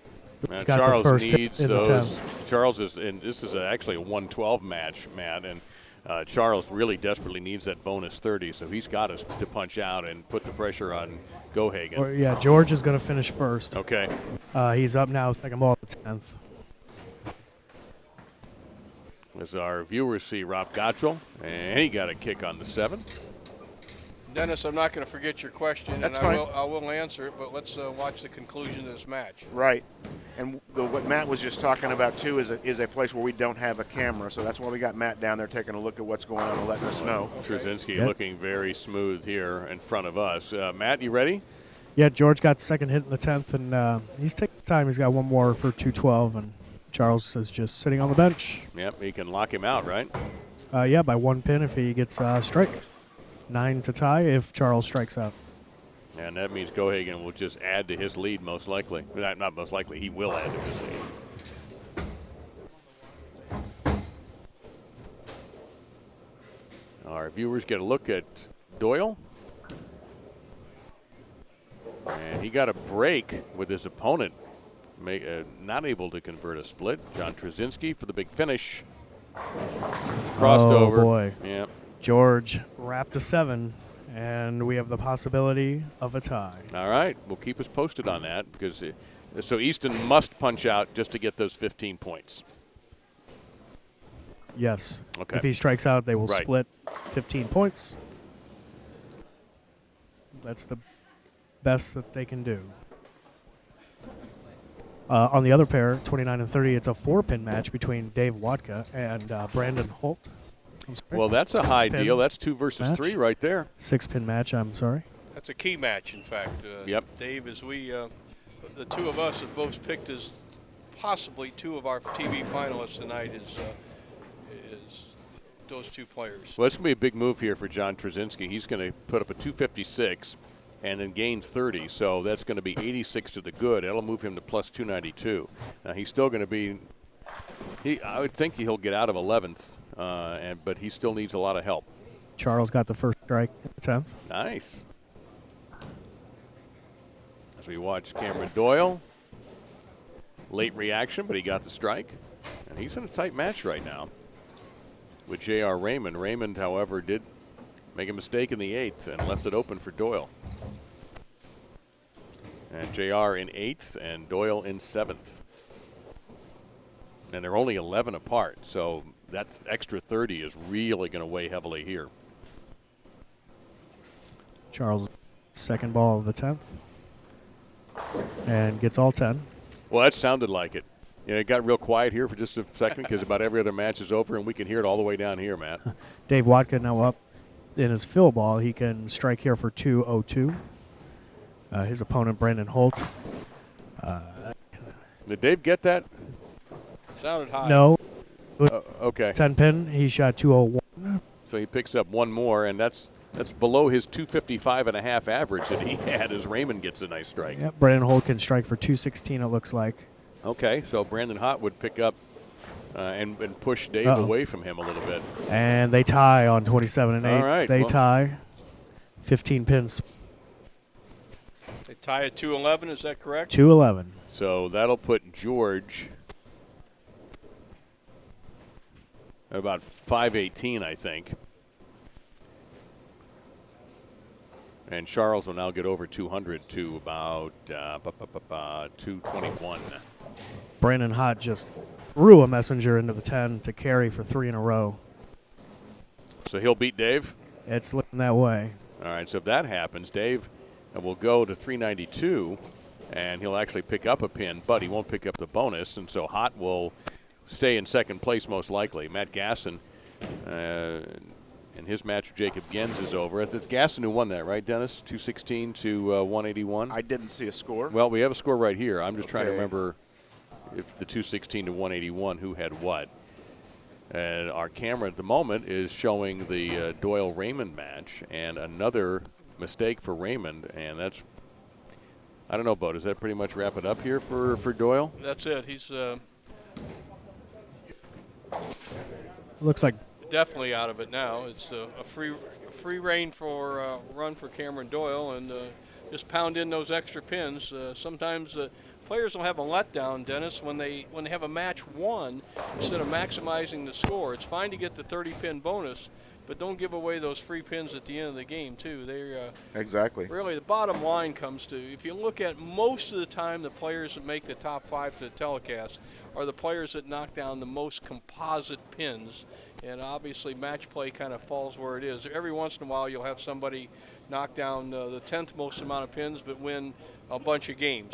But it doesn't happen very often. It's a good-looking ball, just a little light on the 10. You know what's going to happen here is John Krasinski is going to pass at least Raymond, because Raymond's going to lose 34 and drop below 300, while Trzynski is going to move up to almost 300. So I'm pretty sure that those two are going to swap some spots. Be interesting to see how Rob Gottschall turned out, and Kyle Anderson. Brian Hott down here. Yes, Left a 7 second ball of the 10th and missed it. Oh, For a match of 204 to 201 in Brandon's favor. well, he still got the bonus, so there's no way he'll be any moving up on Gohagen at all. And now we're going to get a look at George Gohagen, who's going to come down to 41-42. And he's bowling Brandon Hott, so this is now a pretty good match. This is could be a harbinger of what we'll see tonight at 7 o'clock. So that's 1 versus 2.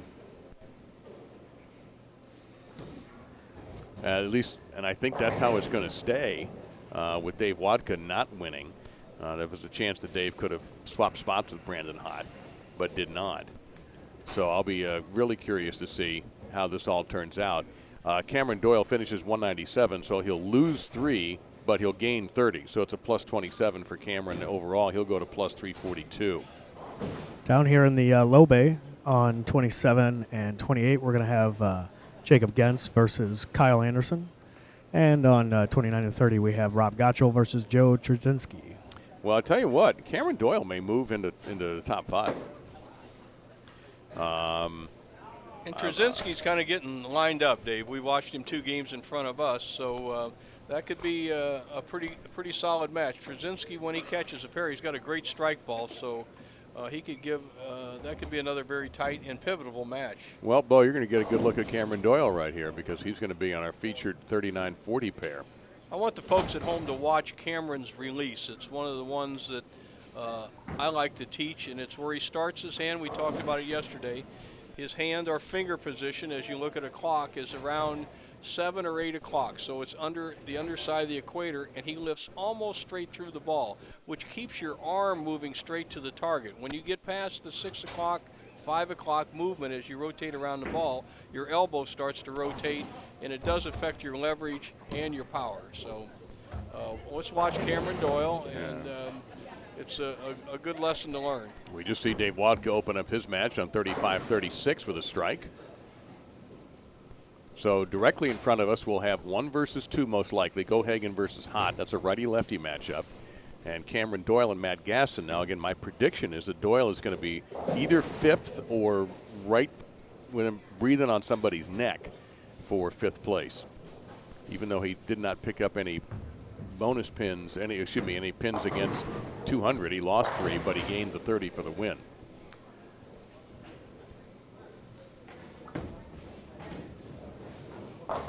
And came in heavy there. Well, we can see the lanes in front of us all seem to be hooking a little bit more than the lanes we actually can't see. And this happens at all bowling centers, Dave, because as you well know, these lanes get a lot more play. You come in and you and I want to practice, they're not going to give us 1 and 2 or 57 and 58. They're going to put us right where they can see us, and it's easier to handle that. So lanes that have, if this is a lesson for all people, 90% of all bowling centers, the lanes towards the control zone or the control counter will hook more than the ones on the outside edges. That's just from amount of play over a period of years. J.R. Raymond opens with a strike. Here's Matt Gasson. Doyle almost converted that split, by the way. He was alarmingly close to it, but he didn't make it. So he opens in the first frame, and Gasson goes through the face but gets away with it. Looks like we had a re-rack for Gohagen on 42. And Dave Watka again, he opened with a strike. Don't see his opponent yet. He hasn't popped up the bowl. Dave's shoulders say it all. That one got way right of the target. And Gohagen with a powerful strike on 42. This is Wojnar. Lost his last match, and we'll tell you the positions in a moment. All right, it is Gohagen and Hot, 1 versus 2. Gohagen at 518, Hot at 457. Matt Gasson moving up to 404. And for once, I was right. Dave Watka 4th, and Cam Doyle is now 5th. Jacob Gens is in 6th. Jason Wojnar 7th. John Trzynski up to 8th. Rob Gottschall and Trzynski are tied at 292. Kyle Anderson at 287. J.R. Raymond 270. And Charles Easton at 221. That's through 3 games. We got a long way to go. However, if that continues, Bo, we don't have a long way to go for George Gohagen III. He is really on fire. I really like what he's doing. I haven't watched him too much during the tournament as we look at Matt Gens over here on lanes 31 and 2, but on 39 and 40, I mean. And that pair has historically been a high-scoring pair, but Gohagen is going down the boards. When you play the outside line, and I mean outside the arrow, whether it be the first arrow on the left or right, the most successful players do not hook the ball from out there. They don't expect recovery from going out to the 1 or 2 board. Okay. You like to go down and in. Once you start moving left, then you need to belly the heads or give it a little more room. And it's not written in stone you do that, but that's probably the best way. And we see Brandon. Ooh, a washout there. You know, we watched him on 39 and 40 2 games ago. He was using that orange-colored ball, playing just right of the 3rd arrow and hooking it, and look what he does. He just jumps and grabs the orange-colored ball again. I don't understand changing balls that much. You shoot a 230 or 40 like he did, and then you go down. He must have thrown a couple balls, and bang, he's got a new ball instead of changing hand positions or positions on the lane. And right now he's confused, and he's in real trouble with this match as Gohagen is obviously zeroed almost every pair and has got him down by 35 pins in the early going. You know, Doyle opened in the first frame. He's up here and recovers nicely by mixing them up. His opponent, Matt Gasson, has not struck, so that match very close in the early going. We'll see with Brandon Hott what adjustment he makes on this left lane where he didn't strike. Goes back to the orange ball we saw. Okay. And he'll move a little bit right and then hook it in the track area between the second and third arrow. Let's see if that works. I don't see why he ever got away from it. And okay, he avoided leaving that sleeper. Actually, the sleeper's still there, but the 2-pin went down. Now here's Doyle again after a strike.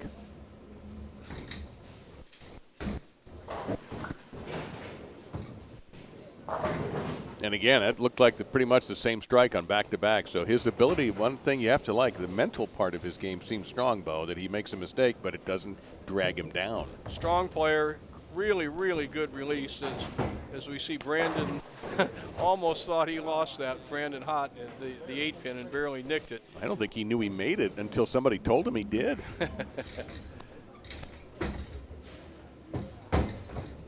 Well, Gohagen is by far got the best all-around look to the pocket I've seen. In the second best, once again, I'm going back to Dave Watka. But Gohagen, he's going for every pair he's just hitting in the pocket. Now he's a little wide with that one. Yeah, and left a 3-9. So he makes a mistake and gets a spare to shoot at. That's so important. So he's in the right zone. He's never had to move all day. Remember, we interviewed him last night after he led the tournament, and he said he played right down the 3-4-5 board all day long. Obviously, that's a luxury, not having to move, and that's because there's less wear on the left side and fewer bowlers. So obviously, you can stay in the zone for a very long time. Now, I think, Matt, are you with us? He may be out of range. Yeah, Matt Turek. George has a great history in this tournament, but he hasn't won it. And Matt, correct me here, but didn't he lead for a while, George, last year? I believe he did, yeah. For most of the last day, I believe. I believe he did. Did he make the show? I want to say no. So Not last year. Okay, Not last year. Not last year. So I don't know if that's on his mind at all. When he woke up today, he was like, I'm making the show tonight. I've done too well here. I've got a good history here. I deserve it. I mean, he has won before, and he's made shows before. Right. In years past, But he has not won this event. No, he has not. No. But he's no stranger to the winner's circle. Well, I believe that.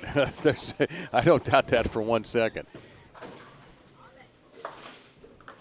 Meantime, J.R. Raymond seems to be struggling here, Bo, to find his shot. His last leave was a big 4, and now he went through the face again, and this time a little bit more makeable, and obviously a lot more makeable, 3-6-10. Let's see if Brandon Hott can figure out a look here on our far right pair, 41-42. He's just too deep, and I mean too much towards the center of the lane. He needs to be, if I was his coach, I'd move him maybe 3 boards right with his feet and maybe 2 right with his eyes and have the ball crossing just left of the third arrow or around the third arrow. He's in around the fourth arrow. There's no recovery from there. If he gets it too wide, he's going to leave a half 10 on a good shot or something worse on a poor shot. So he needs to get that picture. Sometimes it's hard for power players like Brandon to move right. And one of the things they have trouble doing is moving right. And that's makeable, and he doesn't come up with it. So he's just making it even a little bit easier for Gohagen. These are the top 2 seeds so far through 3 games going at it face-to-face.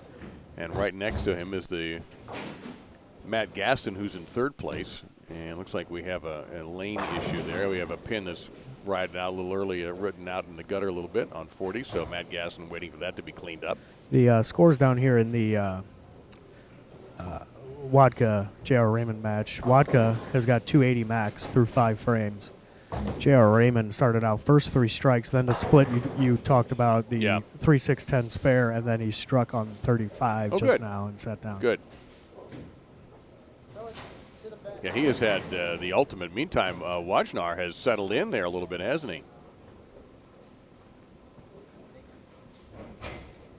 Wajnar down here. Well, he left the 10-pin. Yep. I see. We switched to his score. So he's got split in the first, 6 spare, strike, 6 spare, and now the 10-pin barely gets it. So he's opposed by Charles Easton. Oh, so Charles is off to a good start. Yeah, Easton's got 278 max score through 5 frames. Can you see what Dave Watka is up to? Is he started and stopped? He balked. Yeah. Looked like he had a wrist issue, some sort of grip or wrist issue there on that shot. All right, Bo, when that happens, do you just hit the reset button and go right back to your routine from the beginning? Yeah, whether you stick on the approach or there's interference or anything, you just re-rack. I even like to set the ball back down, just like I got off my seat. I don't know if it's psychological or not, but in my younger days when I had a balk or came back and I didn't set the ball down, for some reason I didn't throw a good shot. So you start completely over. Yeah, he'll have a single pin to shoot at, which he Yeah, that's the undoubtedly 9. can make, yeah. Doyle? Cameron Doyle working on a couple of strikes. He's going to be there. I mean, he's in shape. He's stroking. Real good release. Smart kid. I looked for him to be in our top 5. Gohagen just punishing pins. Well, his ball's setting up. He gets 35, 40 feet out. He starts the ball to the hole. He's going, if you want to talk lines, from a 4 board to the 3, which is hardly no belly, almost a straight shot. He's putting some really good revolution on it, and it's just sitting there. That's a tough shot to beat. The only thing that can go wrong with him if it gets real spotty out there, but with only one other left-hander, you're bowling by yourself. So he's going to be the guy to chase after, that's for sure. You know, if you're a Wichita State bowling fan, be very happy that Cameron Doyle is headed your way because he is on fire all of a sudden. He has shot up the ladder and is now in 5th place, 32 better than Jacob Gens, and trails Dave Watka by 50. Don't forget, we're giving out bonuses. Is that loud noise you hear again is yet another George Gohagen strike, as he is just cruising along at the moment through 3.5 games. Score down here in the low bay, 27 through 30. We have Kyle Anderson. Kyle has a spare game, 9 spare, 6 spare, 9 spare, 6 spare, 9 spare, now up on 27 in the 6th frame and strikes. Rob Gottschall now up on 29. He has a spare, turkey, spare up in the 7th, and he has a lead on Joe Trzynski. Well, that's a good match because they're tied. Man, they're both plus 292. Nice. So Joe has strike, spare, strike, split, strike through 6 frames. Here's Gass in 3rd place coming into this 4th game. Oh, he threw that really well, just right through. It's almost the same release that Cameron Doyle is using. And to their right is our 2nd place player, Brandon Hott, who is really lost. I mean, I'm watching him. He's changing balls, everything. He's confused himself. He was pretty close 2 games ago. I figured that he'd stay somewhere in that zone and just grind it out, but he's changing balls, changing lines, and he doesn't know what to do. And if he doesn't find something soon, he's going to have a disastrous game against the tournament leader, because right now he's going to 171 place, and our tournament leader is already at 220 place. So the game's over. He needs to figure something out. And he doesn't need to go backwards, that's for sure, as Doyle threw a bad one there and broke up a disaster. He'll have a much more makeable 2-8. Yeah, you think about it, Matt Gasson, who we're watching here, is in a good match with Cameron Doyle, and Gasson has hit the last 3, so he seems to be picking it up. Dave Watka at plus 392. So, yeah, Brandon Hott tumbles backwards a little bit. He could tumble out of 2nd place. And he got one. He's lost. He's going to be lucky to get 190 out of this game unless he moves to the right and makes some sort of drastic adjustment. Now it's Cameron Doyle shooting the spare. And that first ball, we talked about it yesterday. If there's one tip other than reading the lanes that I could give any bowler, regardless of whether you're average, what your average is keep your elbow inside your hand. Cameron Doyle, on that particular shot, even he was on a turkey, get that elbow outside the hand, and then the ball doesn't finish. And so, once again, that was a mistake, and you have to watch their arm swing to really pick it up. All right, Gohagen, I think he kept his elbow in there, right? Well, he's got the nuts, because he pulled that ball. He's been hitting outside the 1st arrow, and he hit about the 7th board, which is 2 boards inside the 1st arrow, and it reacted just like he had hit the 3rd board. From that angle especially, he's going to carry a lot. I'll watch him very closely. I'm sitting right behind him on 41. In the last frame, he went 7-6. He laid it on the 7 board, hit the 6, hit solid in the hole, as I thought it was going to go high. Now let's see what he does on this one. And if he duplicates the shot or makes something different and see the reaction, I'll give you a call right here. All right, he hits a 7 board. He had a board pull, set in the pocket.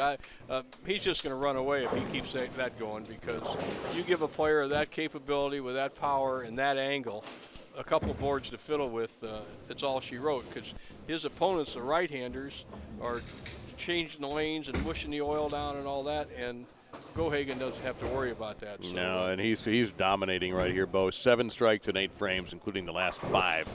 Actually, an important shot for Brandon Hott up here. He's shooting 170, but he needs to find something. He's trying to just hook it as much as he can right now and hoping that's the answer. So let's see, he got a double. He tripped the 4-pin, and then now he hit solid. So let's see him get 190 out of this game, and if he feels he's comfortable where he is and can duplicate shots, he won't drop too far down. But his max now, even if he doesn't win, he can still post a decent max if he can. He can shoot 211. Yeah, and that would at least or 210. give him a little bit of a boost, even if he doesn't get the extra 30, to Right. keep the pursuers off his tail, because he is in second, and Gohagen is going to be in first after this game as well. And he's got a huge lead. The key is to know what you're doing, though. Yeah. You know, he's got 7 or 8 more games after this, and if he's in the right spot for Brandon Hott and he's close, then he can come back. The key is to stay with your game. Hopefully it works. Whatever happened there, whether it be his thumb or something else, it's smart that he stopped. And once again, he set the ball down. Dave Watka a little wider than usual, and he's left with a split. Dave Watka doesn't have the rhythm and stroke that we saw an hour ago, Dave. Nope. He's releasing the ball on the downstroke. He's pulling up at the line to try to recover it, and whether it's the feel of the ball or just he's out of time, it's his problem to solve. A key shot for Brandon Hott right now. He knew it. All right, he's getting something he likes. Wasn't so important for winning this game. Gohagen's got him, but it's important for his psyche and going forward. Now he can play that line with that ball, stay there for the next 6-7 games, and perform. He can make the top 5. Down there in the low bay, John Trzynski, Rob Gottschall match. Rob Gottschall has 226 off through 9 frames. Oh. Trzynski is a little bit behind. I believe he has 205 off through 8, now up in the 9th. He will finish first. So it looks like Gottschall, if he hangs on there, will vault past Trzynski. They might even just swap places, depending on what Jason Wojnar is doing, though. They're all pretty tightly bunched there below that number 5 spot. This exhibition that you're watching featuring George Gohagen III continues. Mr. Wojnar finished out with 194. Ooh, and he's not going to and win he this is match, not going right? to win against All right. Charles Easton. So he'll drop to 290. And Easton, what did Easton shoot? Easton is up in the 10th frame, and he has 215 in the 8th. Oh. So he... Possible 265, I believe, if he strikes out. Oh, then he will get out of last place most likely. Here he is now. Thank you for switching that over. Much appreciated. Gohagen left a ringing 7, stopping him at 6 straight. And Easton smothers the 10-pin. So this is a big move now. They get Charles Easton out of last place. 255 max Yep, here. 255. And if he pulls that off, he'll go over 300. He'll go to 306. Wow, and John Trzynski just pounded the hole and rattled a 9-pin. First ball of the 10th. It was an impressive shot to see.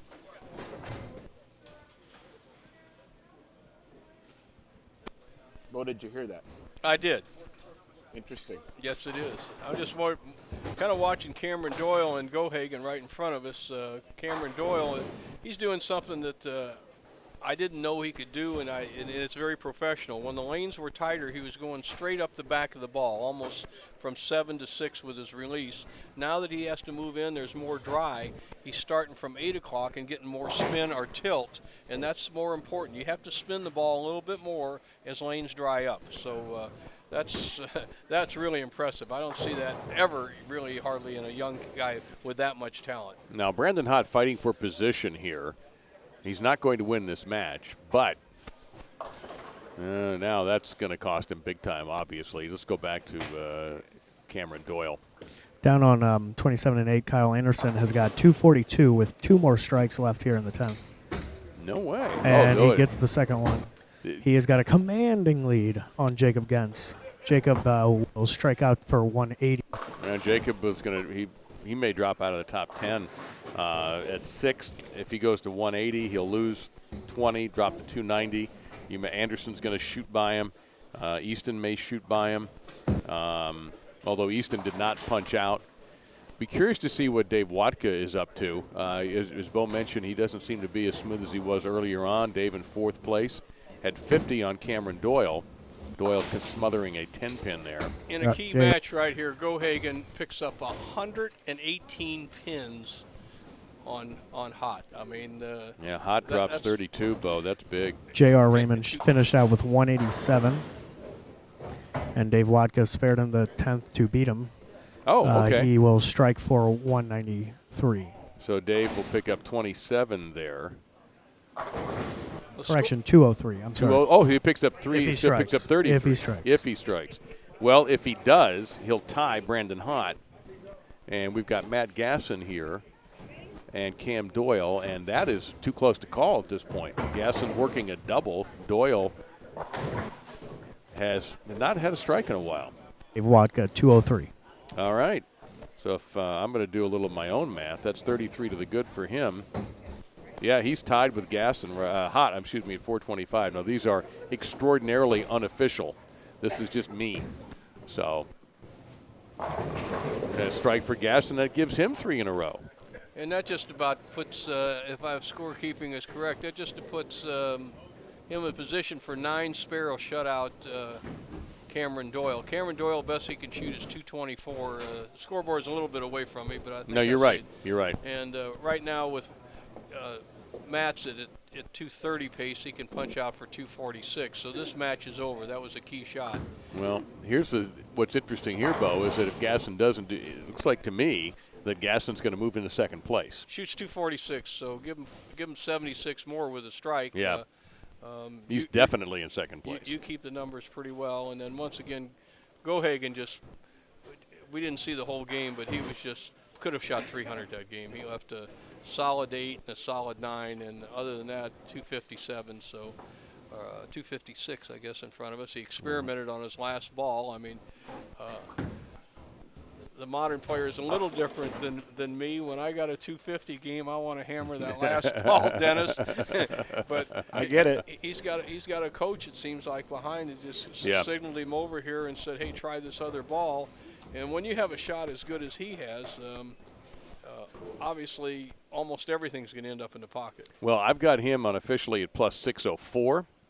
And I've got Dave Watka at 425 with Hot. Gasson is going to shot at 243. So that's 73 to the good for him. 477. And and we're hearing that Jacob Gens is going to be in the 150s. 155. Yikes, take 45 off of his. So he drops below 300. So I think what we're going to get here, Bo, is a big shift in positions 12 through 6. For Doyle, he struck on it. He's not going to get the bonus 30, but he's going to advance a little bit, and he may stay into 5th place.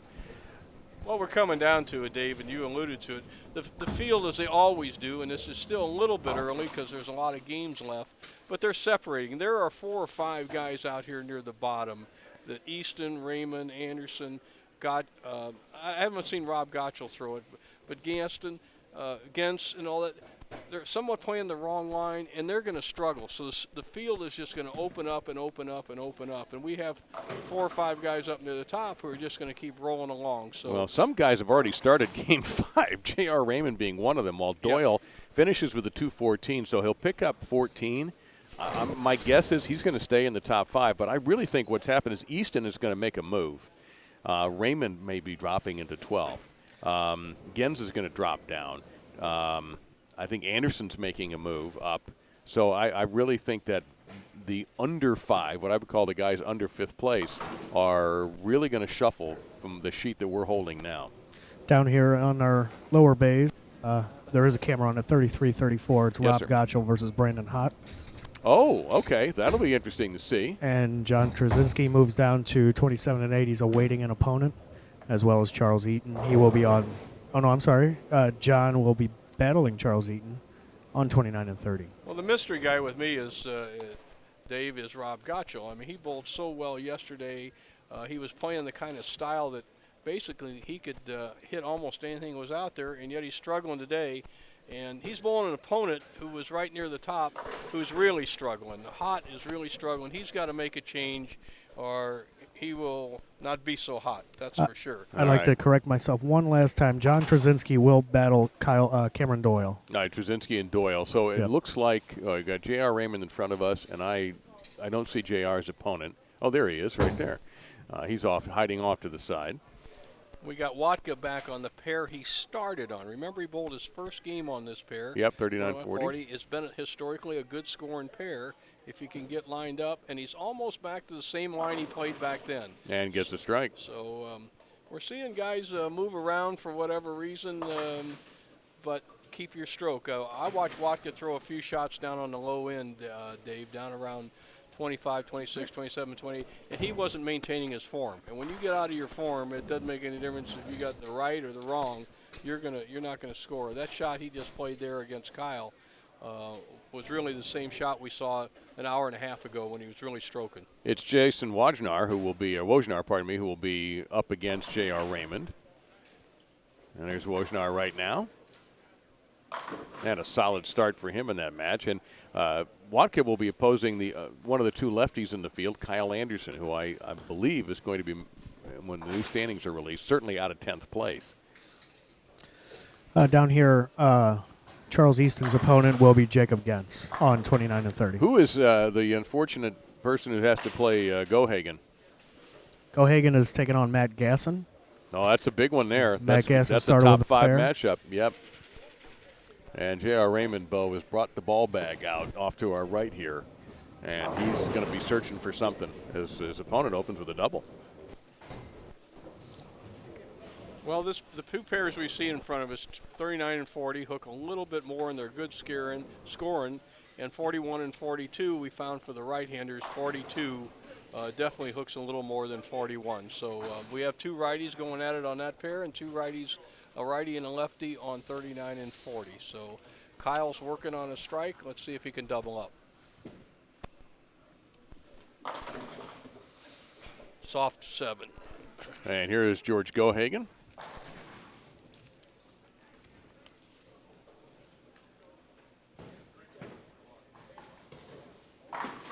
And here are the standings as his Gohagen, who is plus 604, Matt Gasson second, plus 477. Dave Watka and Brandon Hott tied at 425. And Kyle Anderson has moved past Cameron Doyle, so I missed out on there. Kyle Anderson moved from 10th to 5th with that one game. Doyle is just 3 back of him, and only 23 back of Anderson is Rob Gottschall. So Rob had a nice outing on that last game. Charles Easton has moved from 12th to 8th. Jason Wojnar has dropped from 7th to 9th. John Trzynski has moved from 8th to 10th. And he's tied with Jacob Gens at 265 and J.R. Raymond, who's right in front of us. Although you're looking at Gohagen, throw perhaps another strike? Yes, sir. J.R. Raymond plus 257. He is in the moment in 12th place. And maybe the equipment movement is going to work for him. Well, we got three right-handers in front of us are all bowling well. Obviously, Watka's kind of lined up. He's bowled pretty well all day long. He hit this pair good.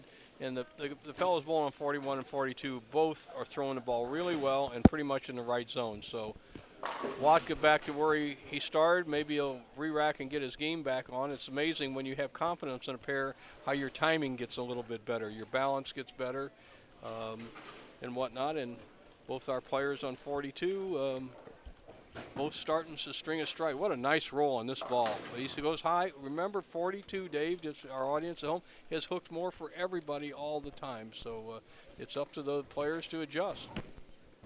Here's Gottschall. Oh, ringing 10. Gottschall started out with spare, out of the 10 pin.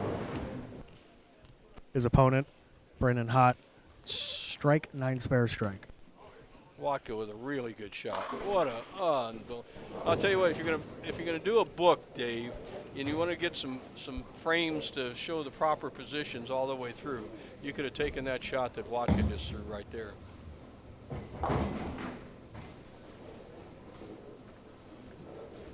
Well, See if Dave is open with the front three. see if Kyle can get going here. Does he use any energy in his game? Not much, I don't think. You know, I said yesterday a nutritionist told me we burn about 50 calories a game bowling in professional bowling. I think Kyle's on the high side of that. Let's put him at about 75. Watch this release. Bing, bing, bing. Boom! And not the desired result. We had a player that bowled very similar to that, Dennis, that my partner Chris Schenkel used to call the Wild Stallion, and that was Butch Soper from California. If you remember, I remember Butch. I remember that delivery too. As a matter of fact, at the bottom of the swing, the big jerk basically, and his head going up. The hair flopping up like that. Absolutely. Yeah, he reminds me of the Wild Stallion. Butch Soper, pretty good bowler on really tough lane conditions. He knew how to grind it out. Anderson covering that 4-7 he left behind. And who are we looking at here? This is the Brandon Hott match. That's against Rob Gottschall, right, Matt? Correct. Rob finally struck, fourth ball. We see that on the scoreboard. Here's Hott. That's a different ball. I haven't seen a green ball out of Brandon Hott. He has been, I'm not sure what, obviously I can't tell what kind of ball that is, but the color is certainly different. Well, he's lost, Dave, and we saw it before. He actually found it 3 games ago on 39 and 40. Then he got out of our camera area and shot a 2-0 or something, and all of a sudden he's playing farther inside, doing this and that, as we see Matt Gaston throwing a ball obviously too far to the right and getting a washout. Anderson, well, he backed up and had the fist pump ready to go. That fist pump counts for not 5 more calories, I think. Don't you think? Wouldn't you say? When you're young, when your metabolism shows down like mine, you actually gain weight. J.R. Raymond with a 7-10. You talk about somebody who's been looking a little bit lost. We've watched him down on the far the left end of the house, and he's just had a tough look all day. And the body language says it too. Yeah, Every boy, single that's a time, good one, I mean, Dennis. It really does, and that's just a reflection of what's going on in his head right now too. Dave Watka, perfect. He's up on lane 40. And steps away. And I think it was that pin he sees out I on agree lane with 42. You. I agree with you. You never want to go up, especially on a pro tour like this or a professional tournament, when somebody is going to jump down in your eyesight halfway through. And to give you a ruling that most people don't know is an interference ruling in bowling. In professional bowling, you can never get interference for anything that happens behind you.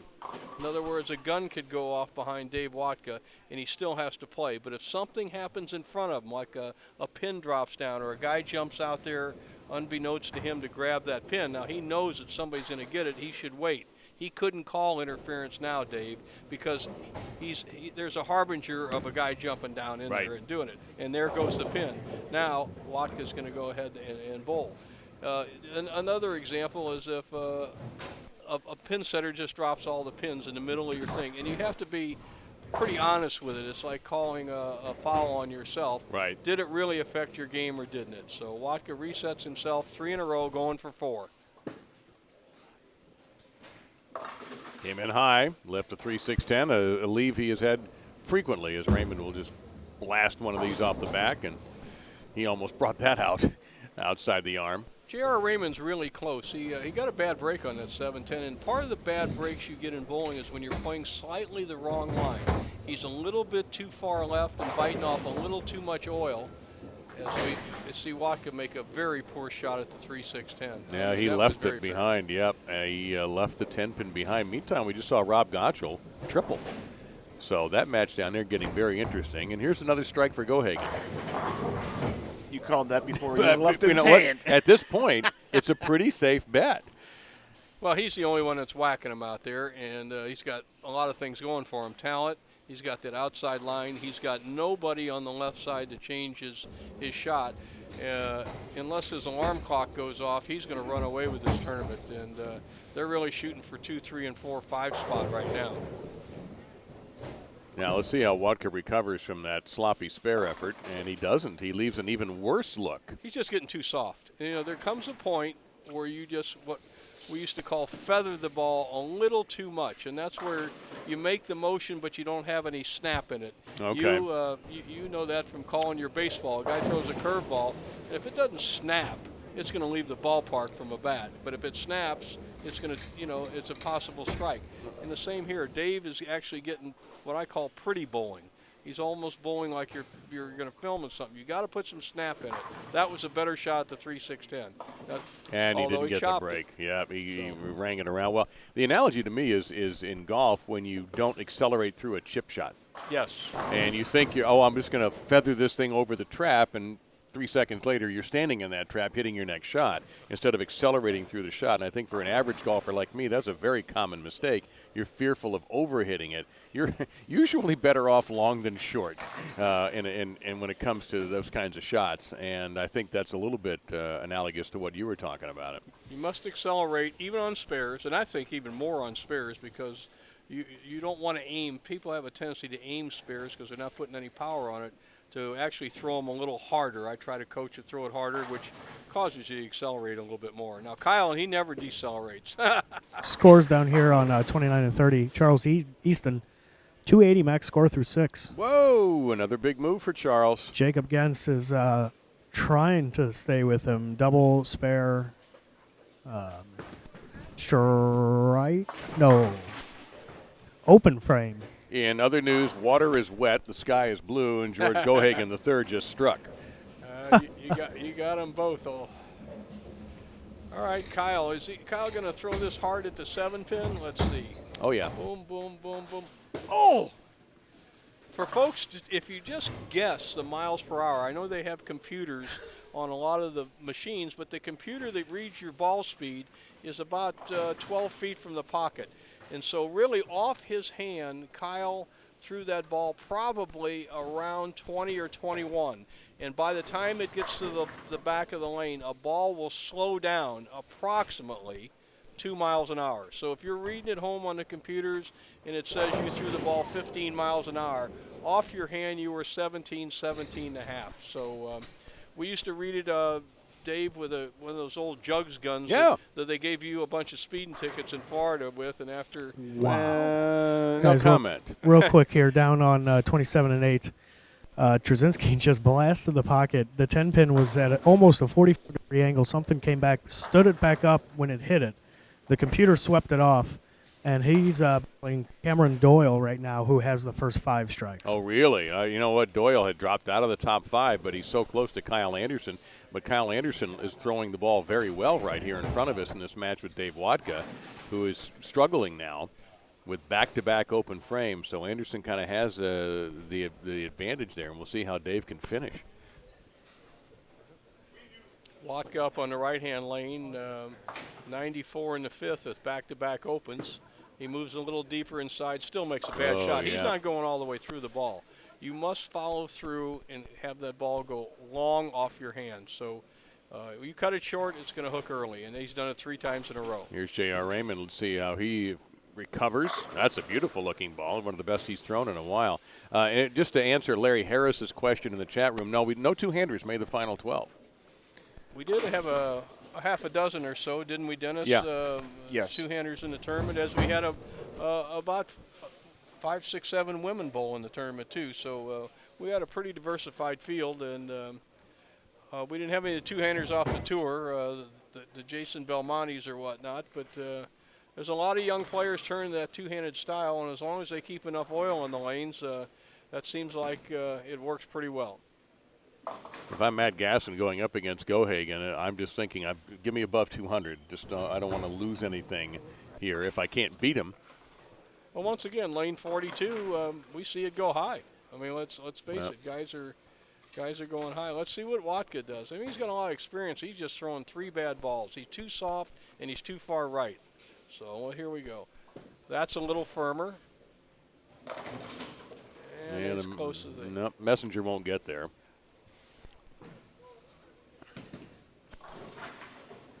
Dave, just to finish up on the ball speed, the computers in today's lanes read them right before the pocket, so the ball loses approximately 2.5 miles an hour off your hand. The jugs gun we used to use, we measured it at the dots, which are 6 feet over the foul line, and the average winning speed of the winner on the PBA Tour, and this is back in the 90s, probably a little higher now, was 18.62 miles an hour off your hand. So if you want to relate to that, these guys here, that ball right there was right at the 18, right there at the throw. That's Wojnar with a strike. And the machine will probably read it at 15 or 16. Almost 16. Yeah, Okay. Matt. Sorry, guys. Cameron Doyle down here had to wait an extended period of time while they spotted that 10-pin for John Trzynski. He got up in the 6th frame, went right through the face, left a 6-7-10 to break up that run. And Rob Gottschall's streak of 5 strikes in a row ends in the 9th, but that's a great match right there. Keep an eye on that one, too, if you would, Matt, since you're closer to it than we are. Key shot for Kyle here. He's going to let Dave Watka off the ropes if he doesn't start throwing some strikes. So this is a big one. He's got a strike working. Got it. And he knew it. I like that attitude. He got up there. That's a key strike. My opponent's struggling. I got to put him away. George Gohagen just balked, and I didn't catch what happened, but he did balk. He's on a turkey right now against Matt Gasson. He does have the lead in that match. And we have him on camera now, Matt. Thank you for that update, and we'll see if that has any effect on him at all. At the moment, he is the #1 seed and has basically toyed with this house today. Yeah, he really has been bowling phenomenal all afternoon. Yeah, a little off the mark there, but a makeable opportunity for a guy who's rolling it as well as he is. We'll go back to the other left-hander, Kyle Anderson, who is in 5th place coming into this 5th game. On a double, leading the match by 22, can make it 32 with a strike. Oof. Bam. Beautiful. Good match play player. I don't like players that get off balance and all that, but it sends a message to your opponent when you have a lot of energy like that. I like that. Totally agree with you. I've watched him bowl in a number of, I told Dave earlier, I watched him bowl in a number of tough tournaments up in the central Illinois region, around Springfield, Illinois. A lot of things that Jeff Carter used to run and stuff, and he's always there. He's just always there. Guys down here in 29 and 30 match between Jacob Gens and Easton. Easton opened in the 9th frame with a 7-10, got 1. He still has 235 if he strikes out in the 10th. He has a lead on Jacob Gens. All right, so the only problem is, though, Rob Gottschall's in a real dogfight. He's in 7th place. Easton in 8th. Easton making it. Yeah, what's Rob up to? Rob is doing okay. Rob has got 245 if he strikes right now. His opponent, Brandon Hott, can strike out for 95-25. So he will take the lead. He will take this game. Here's the thing with Dave Watka struggling. He and Brandon Hott were tied for 3rd at 425. So even if Hott doesn't win and Dave doesn't win, Dave may not get even over 200. Rob Gottschall 246 that game. Okay. And a win. And a win. Whoa, boy, as Keith Jackson would say, whoa, Nelly. So that'll be plus 76 for his total. That puts him as a solid plus 412 for Rob. Brandon Hott can strike out in the 10th for 225. And if he does that, he'll be plus 450. George Gohagen still has a commanding lead, 267 max against Matt Gasson. He's going to be close to 700 by the time this game is over, and Watka continues to struggle. Got to think that Dave may drop out of the top. Could drop out of the top 5 depending on what Kyle Anderson shoots here, Bo. Well, the right side, Dave, and you picked it up very astutely, the right side of the lane is starting to wear, and Watka actually got sucked in. He threw his first couple of balls out where we saw him an hour and a half ago and got strikes. He made a slight mistake that went high, and that should tell you that I'm not in the right place. But I have 2 strikes. Yeah. So what he's doing, and I'm watching every frame, he's moving 2-1, 3-1. Eventually, by the end of this game, he'll be in the right position. And it's important for him to just test how far left he has to move, because there's still 5 games left where he can make a move to get in the championship round. So here's an important ball coming up here for Brandon Hott, because if he pops this, he'll be at 204. He'll pick up 4, and at this point, actually he'll get 214. He'll pick up 14. He's not going to win, But the 14 will be a positive move for him. It will be 204 if he strikes here. Thank you. I appreciate that. You're right. It was 204. My bad. Here's Kyle Anderson. Working on triple. 3 in a row. Yep. Ooh, that slipped away.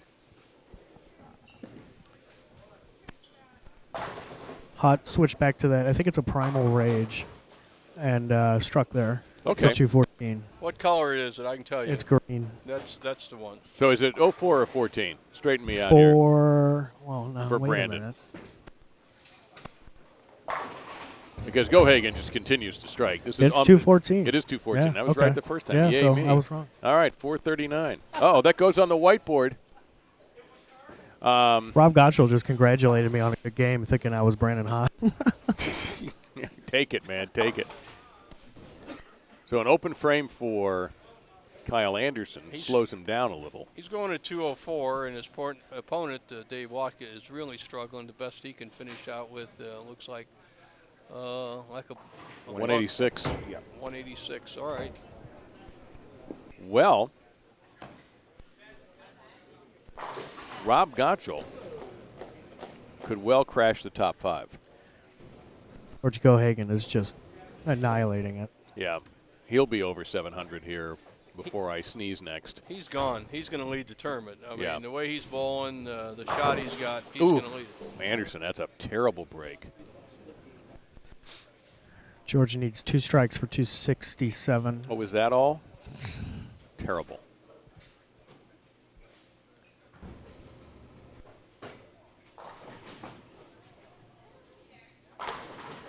Oh, boy. Bo, you can relate. You had days like that.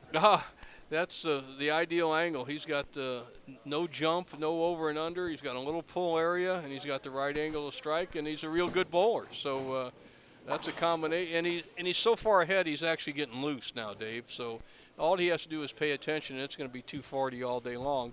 And there's nobody out here that can keep that pace. So if I'm a player in this field, I let you – and forget about it. I just let George go, and I try to get one of the other 4 spots that are available. Even sometimes his best shots are turning into strikes. I hear you. Yeah, Matt Gasson, not much Matt could do there. And I was wrong. So mark it on the whiteboard, George, 257. For what it's worth, Kyle's thrown with a pin in the gutter. If his ball or another pin hits that pin, he gets 0. Most people don't understand that if you hit dead wood with your ball or another pin, if another pin had bounced out, even though it was in front of the rack, and touched that pin, he would have gotten 0 for that shot. So it behooves anybody, especially if the pin's back. Well, it just got removed very quickly. But if it's in the back towards the rack, you move it out, or you should be called for. It's the same as a foul. So you go from there. He gets a 204. Well, is it a wiser move just to wait and clear that thing out? If you know that you could possibly hit it. Yeah. Now, anytime that it's in front of the rake, as we call it, as we Right. just say, the odds of a pin bouncing out and hitting that are maybe 500 to 1 or something. But why even take a chance? Guys, it's something to really be conscious of. That's John all. Trzynski down here Yes, kind sir. of fell off the wagon a little bit. He can strike for 157. Oh, Bet no. on 27 and 8. Cameron Doyle lost it as well. He went split, open, strike, split. He has 182, can strike for 2. Oh, he strikes out in the 10th. Well, that's okay for him, Yeah, though, get the win. but that's very bad news for John because he may drop into last place depending on what's happening with Gens and Raymond. We'll get that update here. We'll get all our scores. taken Trzynski care of. just Dave washed Watka out. with a Super. strike. He washed out. Super locked out for Oof. 150. That broke up a little bit. What was that again? Sorry, hold on. 152. Yeah, Oh, 152. my. All right, that's a 48-pin loss. That's going to put him at, 217. Yeah, J.R. Raymond, this game had both in the 200s, so Raymond will move up a little bit. Yeah, I would think it's very possible. Now, it's $10,000 for the winner. I don't have the total, Dennis, if you have the prize breakdown for tonight. I know it's $10,000 for the winner and a stepladder finals beginning at 7 o'clock Central Time that Bo and I and Mike Flanagan will be calling. And We should have prize breakdown here. Yeah, what do you got? Go ahead, Dennis, if you would, please. Oh, you have right there. A lot of folks have been asking about that in the chat rooms. Well, you know, for everybody at home, you can check out all the information if you go to insidebowling.tv, and below the window there's a blue event information tab. Go ahead and click on that puppy, click on manual refresh. You'll be able to see all kinds of good data, including top 12 after 4 games, all the qualifying rounds, the cashier's rounds, all kinds of good stuff. But anyway, $10,000 to the winner tonight. Starting at 7 o'clock, $5,000 for second, $3,000 for third, $2,000 for fourth, $1,500 for fifth, and sixth place, just barely missing a show, will take home $1,000. All right, thank you very much, Matt Turek. Charles Easton in front of us doesn't have an opponent yet. It will be Rob Gottschall, who just showed up. Charles opens, unfortunately, 7 and then left 2 behind. So Rob Gottschall, who started to find his shot. I have him at 412 unofficially, and I think that'll put him in the top 5. Also on our featured pair, J.R. Raymond and Jacob Gens, the 2 players who were more toward the back end, underneath what I would call the cut for the top 5.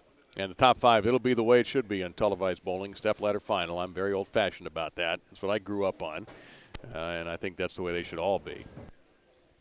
Let's see if Rob has the same trouble with this lane on the inside as everybody else, and he does not. Not after one shot, anyhow. No, absolutely not. And he wasn't playing too far out. He was in the right part of the lane whenever he got over there and saw that reaction, so that's a good thing.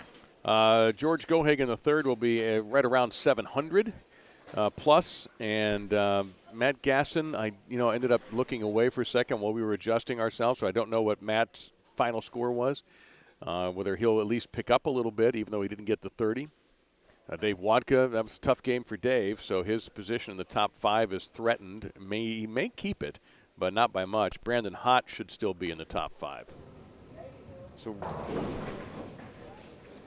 you're doing a nice job on those numbers, Dave. Well, I'm winging it a little bit because we don't have access to all the scores, as Gottschall comes in a little light there on 41. But this is fascinating to me, and now we have it official.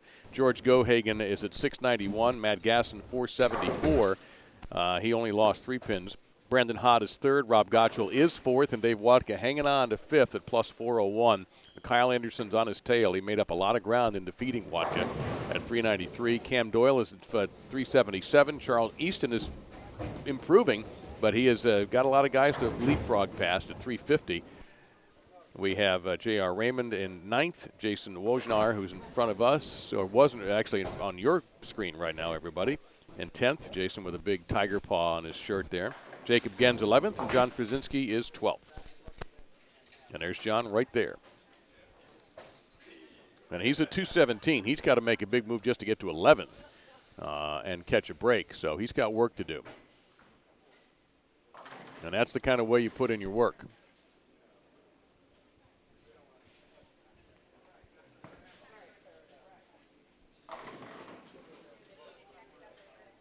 Jason Wojnar. A little wide there. And this isn't, a guy I'm interested in watching here is Charles Easton, because we saw him early, Dennis, and he struggled early. In fact, that's who Dave Watka beat, I believe, when Dave was humming along early in the day and throwing 255s, 256s.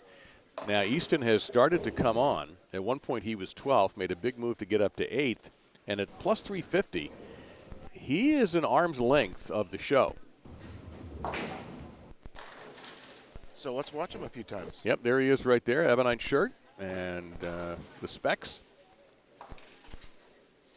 You're watching the 2016 Logo Infusion InsideBowling.com Open. I'm Dave Lamont. Bo Burton is here. Dennis Hacker is with me. Matt Turek roaming around, keeping an eye on the lanes that we don't have a good sight on. We're at Tropicana Lanes, just outside in the suburbs of St. Louis. It's been so nice here. I almost feel badly that we've been indoors, but the action's been worth it. Right. The weather here has been spectacular, and it's just walk around a little bit when we get a few moments to enjoy a beautiful day in a nice part of the city. And a big strike there for Easton, and an area that appreciates and loves its bowling. And Anderson with a 710. This house has a great history. It's held this event the last 4 years. It has held PBA Tour events, NCAA championships, and will be doing so again as a washout for Gens. And again, we have a nice audience watching right now live on YouTube. This is archived on InsideBowling.com, and we have a lot of subscribers, almost 6,500. So anytime you want to watch any of the Inside Bowling events, all you got to do is just go back to that YouTube channel and look at them. Yeah, while we're at it, let's not forget all the different ways you can interact with us today yeah. and tonight. You know, there's an interactive chat over at on the YouTube page, youtube.com/Inside Bowling. You can also follow us on all the great brands of our main sponsor, Ebonite International, on Twitter and Instagram. They post daily on both of those feeds. And give us a like, give Ebonite brands a like, and follow, and stay in tune with the bowling world. I am on Twitter at Dave Lamont 1. If you'd like to jump in on that, I welcome your comments and appreciate. We've had a lot of nice remarks and very much appreciate that from you all.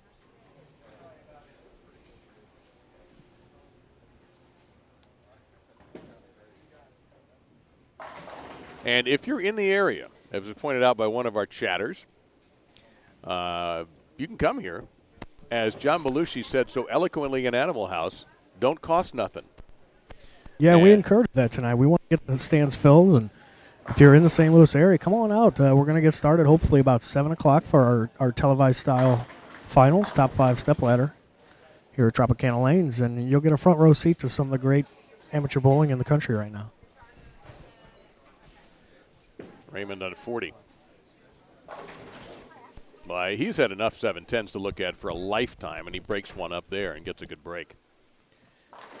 And Wojnar kind of crossed over a little bit. I don't think it's the greatest strike he'll ever throw, but and it happened to Jake Gentz as well just now. Yeah, too, so. That's interesting. As Bo rejoins us, we've had a couple of crossover strikes. One for Wojnar, one for Gentz. You see Wojnar sort of gesturing and talking himself off the ledge as you have to take that strike, but you're not happy about it. Guys, down here in the low bay, this game, the matches are Matt Gasson versus Dave Watka, and Brandon Hott versus Cameron Doyle. I think we've sent George Gohagen the third back home and told him to be back at 7 o'clock. At this point, we might as well. Unless he bowls 100 for the next few games. He is as safe a bet for making our final 5 as anybody, and he may only need to bowl one match. Well, what's happened right now, Dave, we got a lot of games here. We bowl in, the 7th or 8th game. The lanes have changed a little bit. Guys are getting a little tired. Some of them are realizing their fate that they're not going to win the tournament. So you have a lot of different attitudes going out here. And this is when you got to put your tough teeth on and just make it shot after shot after shot. And not to make any excuses, but these guys aren't pro bowlers that do this every day, every week. And it's starting to show with that pressure and whatnot.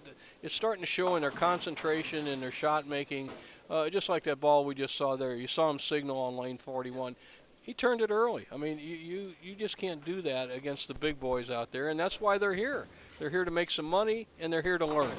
And you have to go through a process like that, right, Dennis, Absolutely. to step up with the big boys because they don't let off the gas. And, Dave, you know that from covering a whole lot of sports. And when you're with the big dogs, you got to run fast. Well, here's the fastest runner so far, George Gohagen the third, and he opens with a 4-bagger.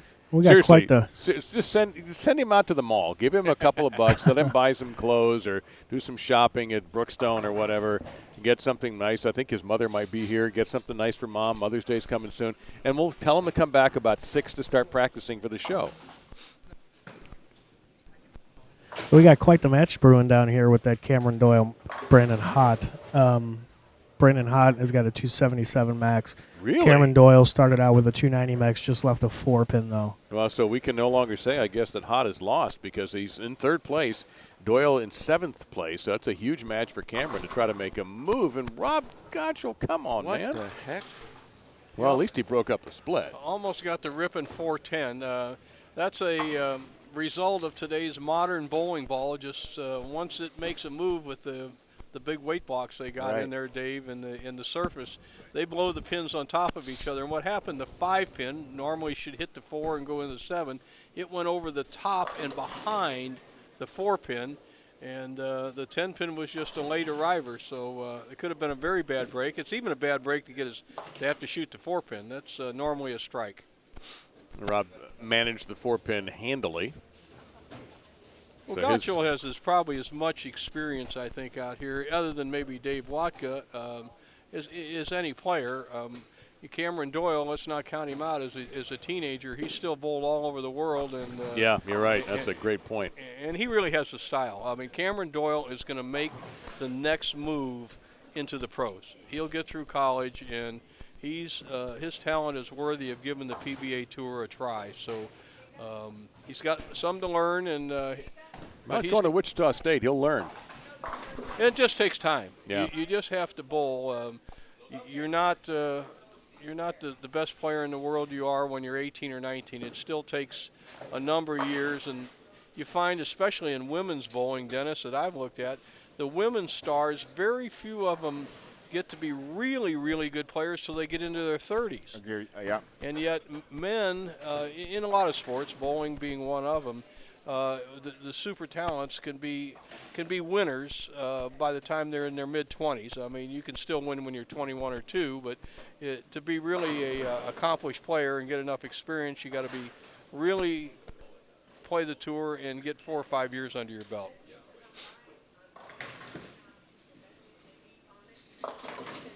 Since emotional control is such a key, I think that, again, what you were talking about before, what they go through in college now gives them 3 or 4 years of experience that they never had before they came out and bowled professionally. So, if they can count on that under their belt before they get out there, that's a head start on a lot of them. I agree, Dennis, but it is not like this. The No. college bowling No. is still a lot of team bowling, a lot of Baker bowling, and really the only time in college that they do this is when they bowl the singles championship, and that's just once a year. Not I'm saying they don't bowl in sidebar tournaments like this. Cameron Doyle going to be a college player, and a lot of some of these other players learn in college. But this type of format that InsideBowling.com puts out for this tournament is what a player really needs to gain experience, to flourish, and to learn by. It would be nice, almost like they have a secondary or minor league tour in golf or baseball. It would be nice if there was a series of tournaments like this, at least 5 or 6 a year, that these guys could compete in and still hone their skills against like players. Now, sometimes you can take a young player who's got talent, and he enters the PBA Tour. That happened to a number of players. They went from trying to be high school players against the PBA players, and they got beat up just so badly that they lost their confidence and didn't learn anything. So you need a little stepping spot, and that's where this tournament fills in. I think so. There's a decent range of experience out here right now. Some of these guys making finals like this possibly for the first time in a tournament of this size, and you can kind of tell who those folks are. And then there's a couple that, like Kyle, for instance, last night, this was at 1:45 in the morning, and he just shot 244. He was 100 over. He just shot 244 to get himself into the top 32, and he ended up being 32nd. Wow. So he comes in and everybody else is dragging, walking around the whole bowling center, basically can't keep their eyes open, and he's ready to go. Well, he's playing with house money, Yeah. Cameron Doyle down here on 29 and 30. Just he's got that great game going. He went spare, turkey, spare, strike, and then he washed out the 1, 2, 8, 10 and picked the textbook to stay clean. His opponent Brandon Hott has got double, spare, strike up in the 7th. Here's a look at J.R. Raymond in front of us here, and he finally gets one to go wide enough and stay wide enough for him. Well, it's still pretty open, Dennis, for players to make the top 5. Our tournament leader, George Gohagen, as Rob Gotcho makes the 4-9, real nice shot Very there. nice. It's still open to get in the top 5. And as much as we've seen Watka struggling, Kyle earlier struggling, Cameron Doyle a little bit struggling, those players are still really in the hunt. The only one that is really kind of knocked himself out is John Trzynski. All the rest of them, they run into something, and they can make a move because a couple of back-to-back 240s with a win, and all of a sudden you pick up 150 pins, you're right there again. So There's a lot of bowling to be done. I like Easton. He's taking his time. He's really setting himself in every shot. Now, whether he has the right line or not, he's still battling it out, and he's still struggling. So, but they're going to have high games and low games, and even with Easton struggling as much as he is, he's only 50 pins out of fifth place. Yep. You know, so with a half a dozen games almost to go, another 4 for sure, anybody can make a move in the top 10. We are in the last part of Game 6 right now, so we've got 5 more before the position round. Let's look at Jason Woshnar here on the right lane. 35-6, going a little high, almost crushes a 10 out. That one. Jason's an interesting player. I watched him when we had him on 41 and 42. I tell you, his release is just super, and yet he needs to learn to push the ball down the line more often. What I mean that when you push the ball away, whether it be on your first or second step, it's important that you get it in the slot so you can be accurate. And he pushes it kind of to the left and pulls it out to the right and then tries to adjust back. And you can get away with it for a while, but at the next level, you better have a straight arm swing. Guys, down here on 29 and 30, it's a real close match, 2-pin match between Cameron Doyle and Brandon Hott. Cameron has got 159 in the 7th with the strike up. Brandon Hott has 107 in the 5th, working on a turkey. Here's Easton. Well, I tell you what, I like that release. You see that good straight arm swing, and it just release right through. We have 3 or 4 players out here with some upper level coaching could really up their game even above what they have now and be even more competitive in tournaments like this or even PBA regionals. It's just a matter of being exposed to it, being around really good players. Dennis, you and I have known each other for quite a while, and one of the luxuries I had growing up in this area is I practiced almost daily with Don Carter, Dick Weber, Ray Bluth, Harry Smith. Billy Whaley let me bowl on his Falstaff team when I was 16 years old as a fill-in. That was well, you know, that really helps. And you're around the best players, you expect it, and so all of a sudden I'm bowling against Frank Jones in the junior league, and I just got finished bowling Harry Smith, a world champion, the night before. Nothing against Frank Jones, but Frank's got a big problem. And so that's what these players need to do, and is to be able and have the luxury of being around really top pro players. That's part of it's bowling tournaments, and if you have the luxury of living in an area where a lot of them, let's take Florida where I live. You live in Claremont, Florida, you're bowling with Jason Couch, you're bowling with Norm Duke, you're bowling with Walter Ray. You can almost practice with them at least once or twice a week, and boy, is that invaluable information and experience. Does Randy still live down there too? Randy also. So I'm talking Randy Peterson. So. Right, that's who I was talking about. And there's probably others in that area that are still top players. In our area, you get we have a lot of good experienced players. Like young Shelley Goodwin that I bowled in this tournament is one of the better female college players, was the 3rd highest woman in this tournament. I'll take a little credit for it. She bowled with me and got better and better and practiced, and then I have another friend who's bowled the senior tour who took an interest in her and helped coach her a little bit more than I did with some of the technical stuff. Jim Long, who's a former senior tour player.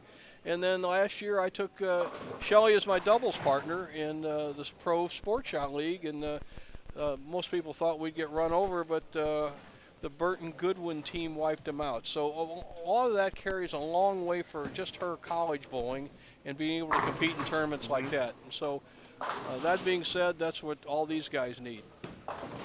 I'm checking out 27 and 8 down here. We have Matt and Dave Watka. Matt Gasson can strike out for 205. Dave Watka can strike out for 246, I believe. Wow, on that pair. I believe. That's great for that pair. I'm sorry, 26. Okay. 26.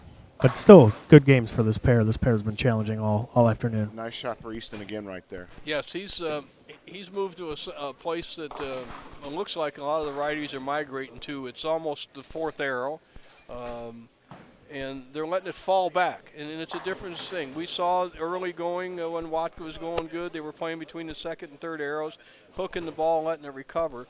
Now they're getting in, and when you get to the center of the lane like that, you need it to set up like that. And Right. watch Gast. Well, we got Trzynski up here right now, but let me see where he's playing. He's still out in the dry area.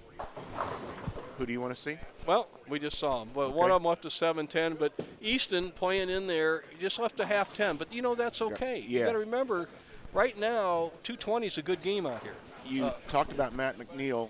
Last year he sat in the booth and he talked about what was happening on the right side just by his observation, and he called that hit right there a cost of doing business. You've got to be in that part of the lane to succeed right now, and if you leave a half 10, pick it up and go and get a strike on the next frame. I've always felt, especially match play situation like this, obviously it's medal and match play because your score counts too, but if I can find the pocket where I leave a half 10, swish and 7, maybe occasional 4-pin, and just can tweak it a little bit.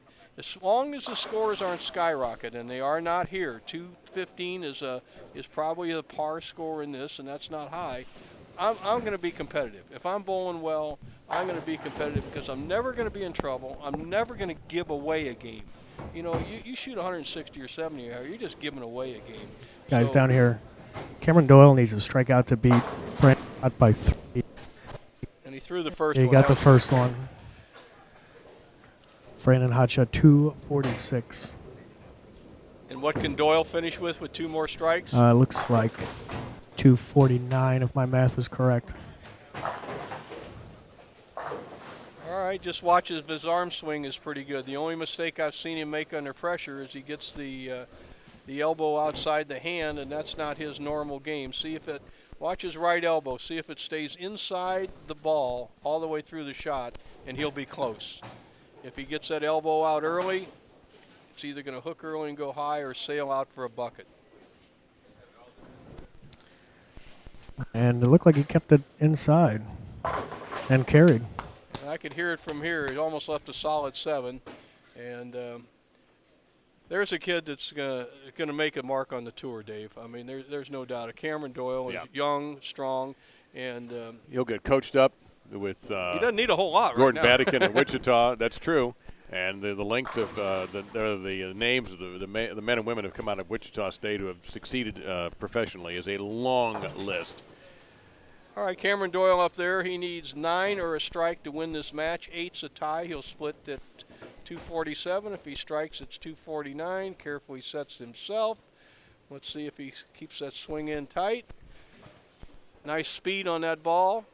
And he gets a rip and rack, shoots 249, wins the match, and a little fist pump. I like that. Just show a little motion out there. 79 there, Bo. So 79. Wow.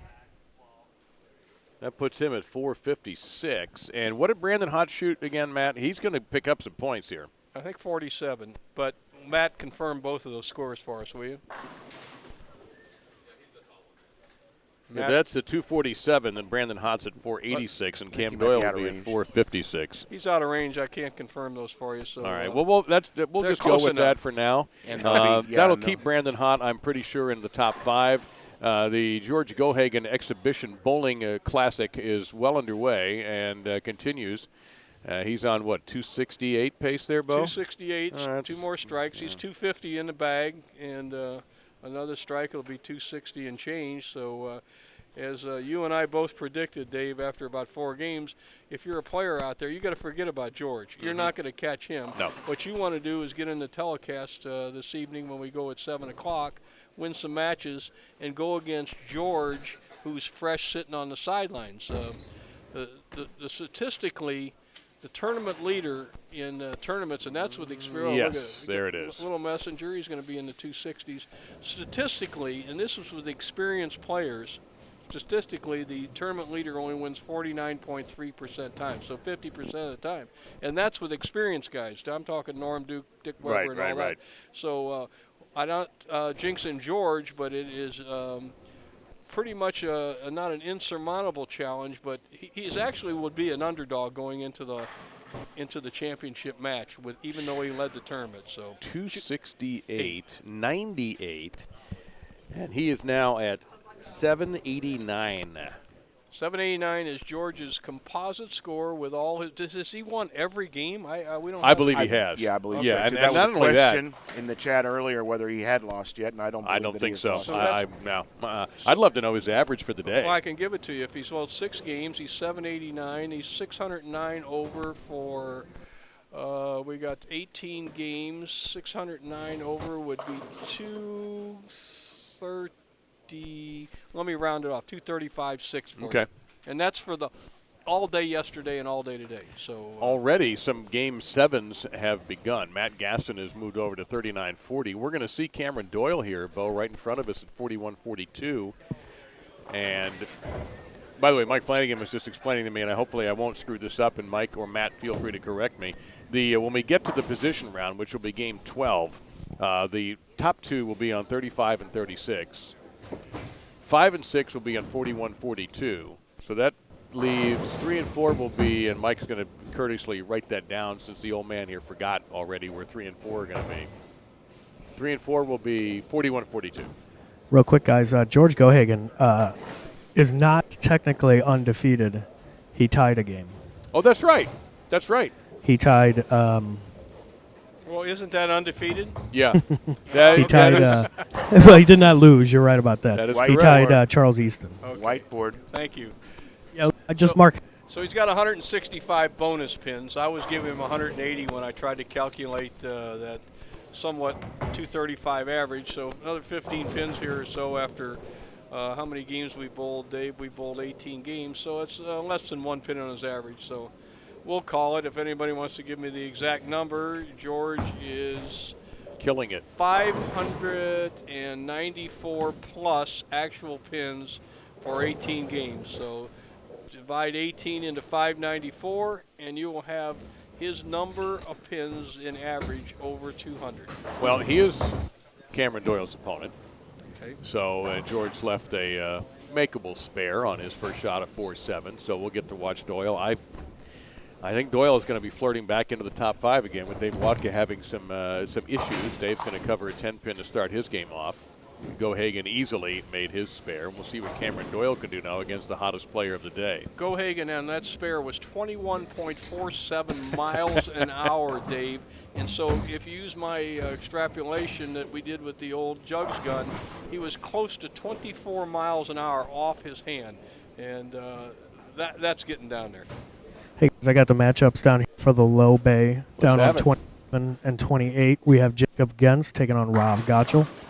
And on 29 and 30, we have J.R. Raymond taking on Kyle Anderson. J.R. opened with a spare, and Jacob Gens opened with a spare. Rob Gottschall opened with a strike. You know what? This is a good idea. Dennis and Bo, we've had some questions about the pattern. We haven't talked about that in a while. Maybe you guys could refresh everybody on what they're bowling on. There's no changes, by the way. I oiled it this morning, after the qualifying round to get to 12, and that's what we're staying on. So what is this pattern that the competitors are on right now? Basically, I'll let Dennis give you the fine points of it, but it's 46 feet in length, and then when you say that, it's from the foul line down to 46 feet. There's oil is applied in one way or another, either being pushed down or buffed down, and that gives you basically 14 feet of somewhat dry to make the ball react to the pocket. So how much it's tweaked in the center, Dennis might know, but there's no real big hold spot as you see in league play or what we call just basically open play bowling. The pattern, it's actually wide, compared to what you might normally see on a regular house condition. The oil volume is 30.25 milliliters, and it's like Bo said, the oil is applied both front and backwards. So when it gets down there, it does start applying from the back again toward the front, not just buffing when it comes back forwards, and designed obviously to make the players play out and right to start out with. Well, the lane's breaking down, and they're struggling. Oh, Cameron Doyle is somewhat struggling here on 41 and 2. I think he's too far inside. By that I mean the center of the lane. He's almost to the 5th arrow. He needs to basically figure something out. I know he's in the third, but he's not going to win this game from George Gohagen. George is just going to pound him like a California grape here, and it's an up to, and you don't give up in the second frame. I had some pounded California grapes at dinner last night. They were Very already nice. in liquid form, right? Yes, they were well taken care of, well treated. I can assure you that. And Gohagen breaks up a 5-7. Let's update everybody. It is the George Gohagen III Invitational at the moment through 6 games. He's plus 789 and way clear of Brandon Hott, who's at 515. That'll show you how dominant George has been. And the fact that he hasn't struck for the 2 straight frames is a news story at this point. Matt Gaston is third at plus 479. Here's where it gets fun. 457 is Dave Watka. 456, Cameron Doyle and Rob Gottschall. So now we still got a ways to go before we really start getting into breaking down the position round. Now we have a bit of a gap here. After Rob in 6, Kyle Anderson's at plus 373 in 7th. Jason Wojnar at 340, Charles Easton 332, Jacob Gens 316, J.R. Raymond 280, and John Trzynski at 178. And George Gohagen, but we're watching here Charles Easton. I love his release. Watch him go on through really nice. He went around that a little early because he might get a 10-pin. Well, that's why you spin it too much. But George Gohagen left a saw and 7 on lane 42 against Cameron Doyle and just whiffed it by about 10 feet into the gutter. And if you need a hypodermic stuck in your opponent's little tail end to get him going, that's all you need to do. So George is actually sent a wake-up call to Cameron. Let's see if he can take advantage of it. George working on his ball a little bit here too, Bo. He's taking it over and turned his back to the lane to do a little massaging. And well, you can't adjust the surface of your ball. no, he's not. He's working with, I can't tell if that's the thumb. I think it's the thumb hole. Usually the thumb is the culprit with most good players. It either gets too tight or too loose or whatnot. Don't be afraid, folks, to use tape in your thumb hole, because normally bowlers who bowl this much, their thumb goes down as they bowl. If you don't bowl a lot, it usually swells. So let's see how he comes back after missing the 7-pin. 3rd frame. He dumped that shot. one. Okay. And he's not satisfied with that. He sort of looked at the thumb just a little bit. Dave, that was 3 or 4 boards right of the target we saw him on this pair. Remember, he bowled a super game on this pair about an hour ago, playing right around the 6th board. I think he shot 260 or 256, by the way. And all of a sudden now he's throwing it everywhere. And Cameron Doyle sitting on the bench sees that. And there's nothing more he'd love to see than his opponent struggling and him find a shot. So let's see what Cameron does. He's a modern young player. I can learn a little bit from maybe what he does here. But personally, with the ball he's using, the release he's using, he's too far left to really be a threat. He needs to get out where he gets some hold, but yet some recovery. So he is tied for 5th with Rob Gottschall. Okay, he's standing on about lane board 38. He's laying it down on about board, what was he at, about 29, and he's just too deep. You see there's no recovery there, so let's see him fight through it. This could be a really good match. Even it doesn't have to be a high-scoring match, Dave, as you well know, to be a good match. Some of the highest-rated bowling shows we ever had on the old PBA Tour on ABC were struggles, where guys are winning 190 to 180. People don't like to see shootouts all the time. Brandon Hott struck on his last ball and leaves a bucket there.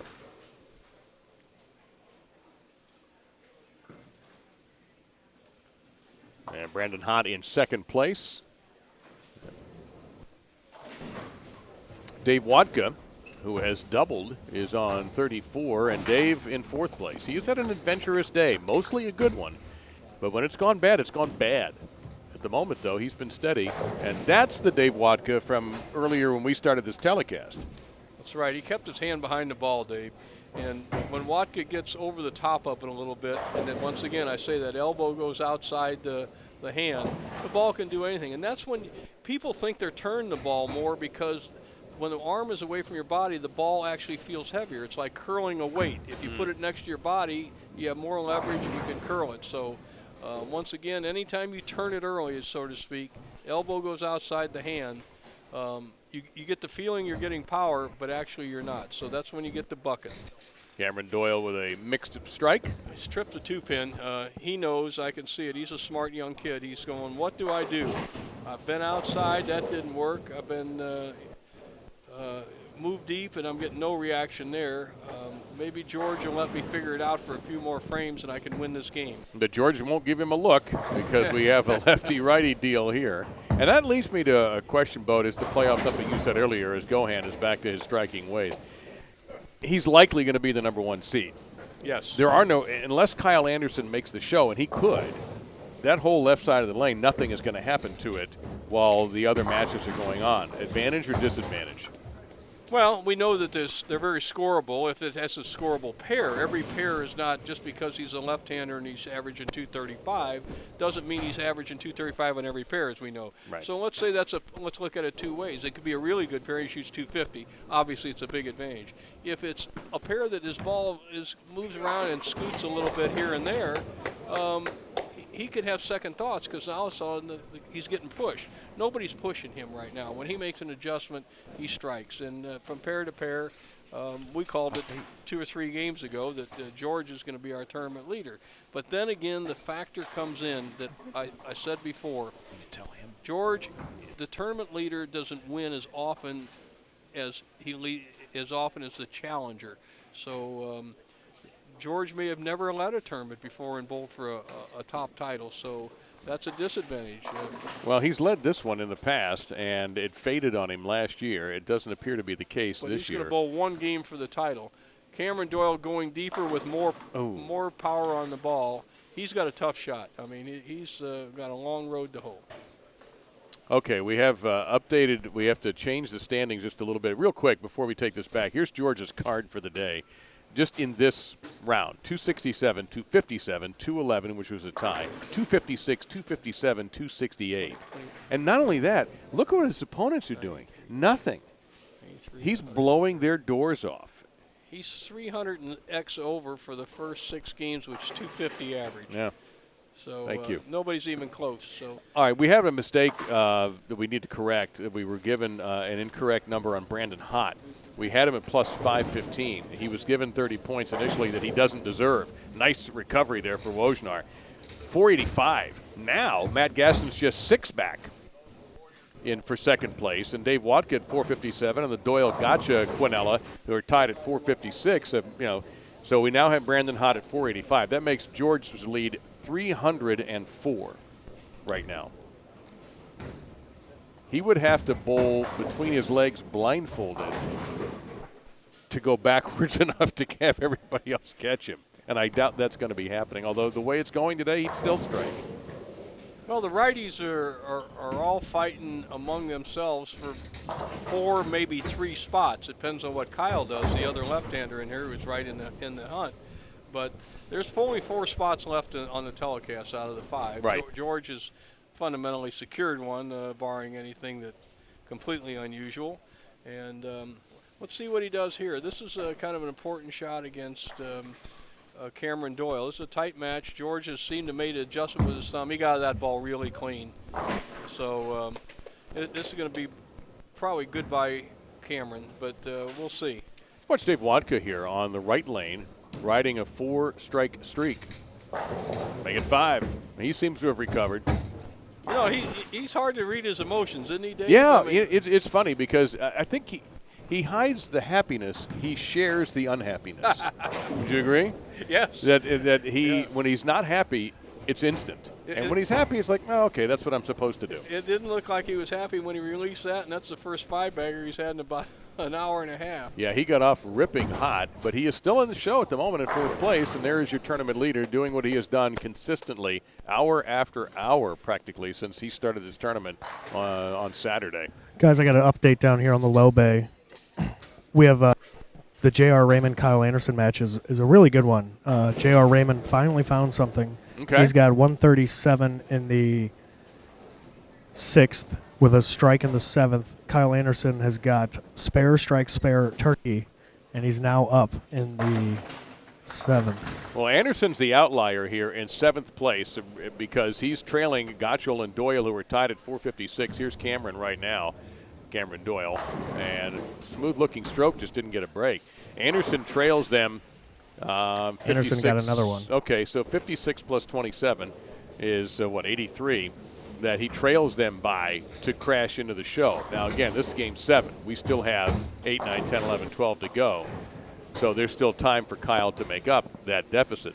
But Doyle, I don't know if he's going to win this match, but he's got to be very cognizant of at least getting over 200 here and not go backwards. He's doing the best he can. He's left 2 half-tens over here, and I tell you, the kid's is really sharp. There's not much out there for him. And a point we haven't talked about before, and you talk about left to right, but you cranker straight ball, is right now Cameron Doyle, even with his power, being forced to play almost on the left side of the lane, almost the fifth arrow. His angle of attack as it goes into the 1-3 is about 2 degrees. Now you take our tournament leader, George playing out there on the 2-3-4 board and coming 12 or 17 and a half board as the pocket, coming 17 boards of the pocket. I mean, he's got about a 4.5 degree angle of attack, and that ball doesn't deflect as it goes through the pins. Right now, Cameron Doyle is really fundamentally lost. He threw 4 good shots. He didn't get a double out of them. Gets one off his hand quickly, leads to 2-8-10. He should take the rest of this game, and he's a smart guy, and not just try to bail out with what he's got and say, okay, I got a week 10, I'll flip it a little bit more. He should make a complete zone change. Okay. And he should need to go grab another ball, grab another part of the lane, and he can't get any worse. So I just see him run out of our camera here. I don't know if it's out of total disdain or what, but we'll see what happens. Well, he is right behind our monitor here and just standing there. I don't see him digging through a bag. He just may be getting his head back together just a little bit there. But an experienced bowler. I mean, for a young guy, you're right. You talked about this a little bit yesterday. He's international competitor. I mean, he is bowled against some of the finest in the world, and he will continue to do so. He doesn't have enough margin of error, and even his good shots do not have enough angle of attack to consistently hit the pocket. If he doesn't hit solid, he's going to leave a half-10. If he hits light, he's probably going to leave a swish and 7. George the other way around. If he hits light, it's going to rip him. If he hits solid, it's going to carry the 7. And he has to forget about George. He has to say, if I'm going to win this tournament, I got to get in the top 5, Cameron does, and I'll catch George in the championship match. And that's the way you have to think. You're not throwing in the towel. You're doing the best with what you got. So there's another player trying an experimental shot over lane 39 there. He's shooting the 7-pin. You need to find the pocket. Well, I've been watching Brandon Hott, and every once in a while we throw him on. Matt, you're closer. Maybe you head down where Brandon Hott is and give us an update on his score, because I get the sense that second place is where he is, and he's doing a lot to fend off the pursuers, Matt Gaston and Watka, Doyle, and Gottschall. What does he have going? Brandon Hott has got double, 6 spare, strike, 6 spare, strike, 9 spare, double through 9 frames, and now his phone is ringing. Well, he better. Who is it for? You want to answer it for him? I think it's an older gentleman's phone, actually. Oh, okay. And he got it. Okay. And that caused everybody to turn. Yeah, everybody stopped. Just a little bit. Everybody stopped a little bit. Okay. To digress from that, we just saw George. Now he's got speakerphone on. He hit the wrong button, and now the speakerphone's on. Yeah, that darn technology. But he's holding it to his ear as if he's talking to somebody. He has no idea the speakerphone's on. George Gohagen just hit about the same spot that Cameron Doyle did on lane 42, but he hit it with a 4.5, 5 degree angle of attack. Cameron Doyle hit it with a 2 degree angle of attack. They both have about equal power, but they don't have power when you have that angle of attack. George gets a strike, flips a 7-pin out. Cameron Doyle gets a 10-pin. Gohagen for 6 straight. Woof. Forget it. No, that match was over in the 3rd frame when Cameron Doyle couldn't find anything. This is where, once again, he should be learning. He should, even if he clips 3 off the right, he's got to try something different. It won't work where he is now. He's just going to be fighting to shoot 200s, and that isn't going to get him to the top 5, and it's definitely not going to get him to the title. So if I'm Cameron Doyle, I say just to pick it out of this up, move 3 right with your feet, 3 right with your eyes, see if you can get some surface friction and throw hard enough to make it set up. Let's see. Well, here's the thing. All of this is probably going to drop Cameron out of the show for the moment. He gets a beautiful ball there for a strike. But I don't think he can't even hit 200 here, Bo, right? No, he can. I think 190. 191 is the best he can go. So and he hit 42, which we know hooks more. We've been sitting here for 3 hours, 42 more. So if he hasn't recognized that yet because he's not really lined up, he's going to either have to throw a kind of a bad shot, Dave, pull it, or he's going to hit light on 41. Let's see what happens. We can't prognosticate all the time. Maybe he's smarter than us. Now, he really threw that soft and tried to hook it. Solid 8, he got hosed. But got great touch, playing that tough angle. He threw the last 6 balls in the pocket, got nothing for it. His opponent threw 6 in a row. Angle of attack, folks, is so important in the sport of bowling. Sometimes you can't do anything about it. You have to follow the oil pattern, which Cameron is doing. The right-handers are wearing down the right side. The oil's wearing off. The area between the second and third arrow where most right-handers play is worn much more than the second and third arrow on the left side.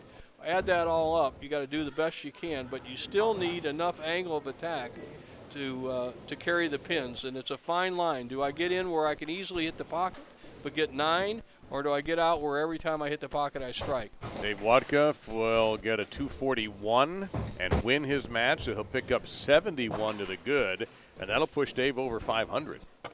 So he will retain a top 5 position here, it looks like. For all the fans that are here, and we have a number of people in here, it's not quite standing room only, but you know, they're watching and interested in this match, and most of them are pretty much bowling savvy, Dennis, and they realize that, okay, George is gone. He's going to lead the tournament. But let's watch what these other guys are doing, see how they can get through the match plays, and this is where it's really important to win your tight matches. You're going to have matches like Cameron just had where you just get wiped out. There he changed balls, changed his release a little bit. Maybe that's it. At least he made a change. That ball rolled beautifully down the lane. Didn't try he was to hook smart it, enough to recognize that too. Oh, yeah. That's for his age, he's incredibly experienced. Yes, he is. And in high-level competitions, and it's again starting a college career next season. There'll be something to see.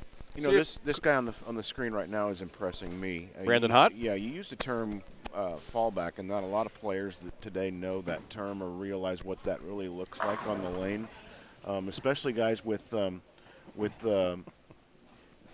lot of revs. They still have to see their ball go this way and come back. They don't understand how to make the ball go down and just barely flip so that it goes through the pin. Wow. Did he get a bad break there on that 8-10? Yeah. Hot? Looks like it. As I got a real quick update, though, J.R. Raymond defeated Kyle Anderson. Kyle Anderson had a big lead and split in the 10th, and J.R. Raymond also split in the 10th. How'd that turn out? 222 to 113 in J.R.'s favor. 113 or 213? I'm sorry, 213. 213. Okay. Well, Anderson will at least pick up 13 to the good. The Gohagen thing is laughable. He's right going now. 258. It's just laughable. And you and I, as we were watching some of the other action down there, the 810 by Hot. For me, an 810 is never a bad break with today's modern bowling balls, but when you have to play that deep and we're talking about an angle of attack again, his ball was 1 degree angle of attack. That's like a beginner's ball, but that's where they have to play. Where we saw George Gohagen, he left a 7-pin, then got the messenger to come across. I mean, it's not even, they're not even in the same building. George is shooting 258 with an actual open and finished with 9 in a row. So that's 88 more. My goodness. He's gone. Got an update real quick on 27 and 8. Jake Gens and Rob Gottschall. Yeah, this is a big match because Doyle is going to move backwards. Jake Gens finished with 196. Rob Gottschall needs 2 strikes to shoot 226. All right, so he's going to win that match? Yes. All right, so he will go past Doyle. Doyle's going to drop to 426. Gottschall will go to close to 500 by the time this is over with. Gens will drop a little bit too, but he was kind of out of contention. J.R. Raymond should move up a touch on this. So, yeah, I think we're going to see maybe the top 5 could read Gohagen, Hot, Gasson, Watka, Gottschall at this point with Doyle in 6th. We're going to get a key match right in front of us. It looks, if I see the players changing lanes, we're going to get Brandon Hott back in front of us. And he was one of the guys I thought in the first 2 games, Dave, was going to be almost a shoe-in for our top 5. And then he seemed to get lost. He went down to the low end, then he came back here. He had changed balls, moved in, done this and that, and he was seeing what lost. Now all of a sudden he's coming back. Yeah. Let's see what he's doing.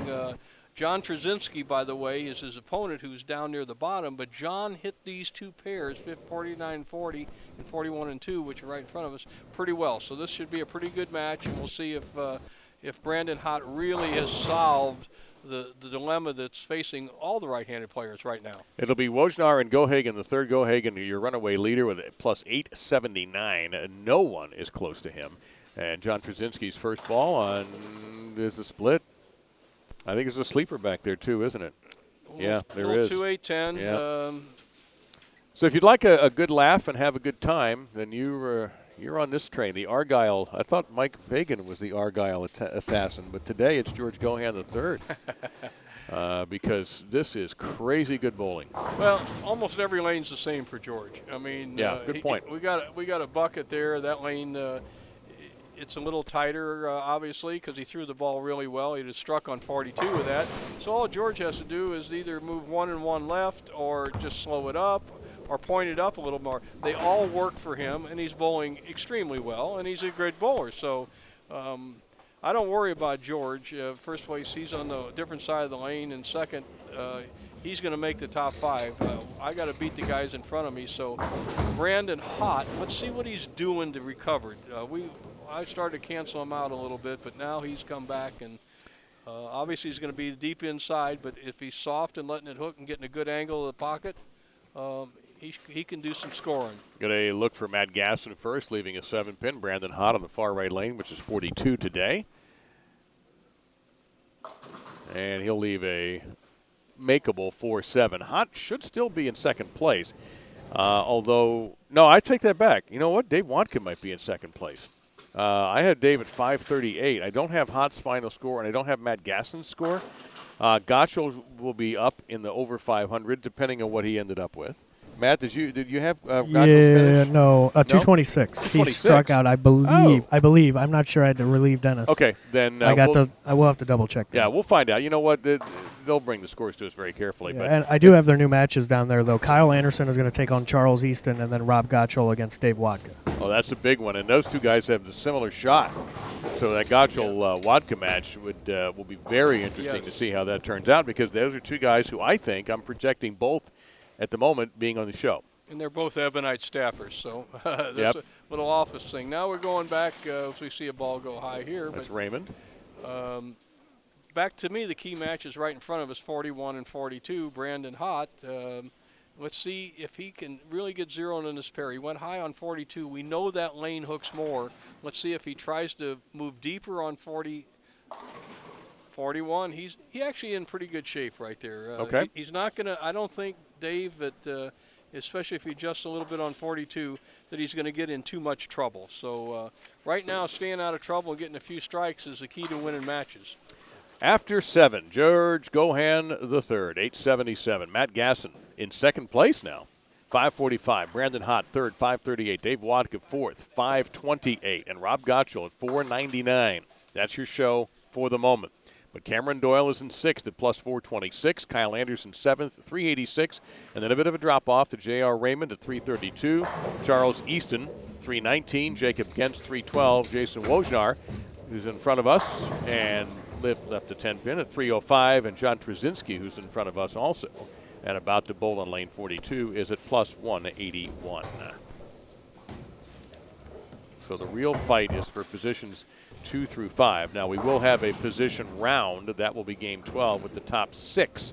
So if you're Cameron Doyle, you have a shot at getting on this show, and so you can't let it get away from you. I think realistically, unless J.R. Raymond comes up with something big, it's down to 7 guys.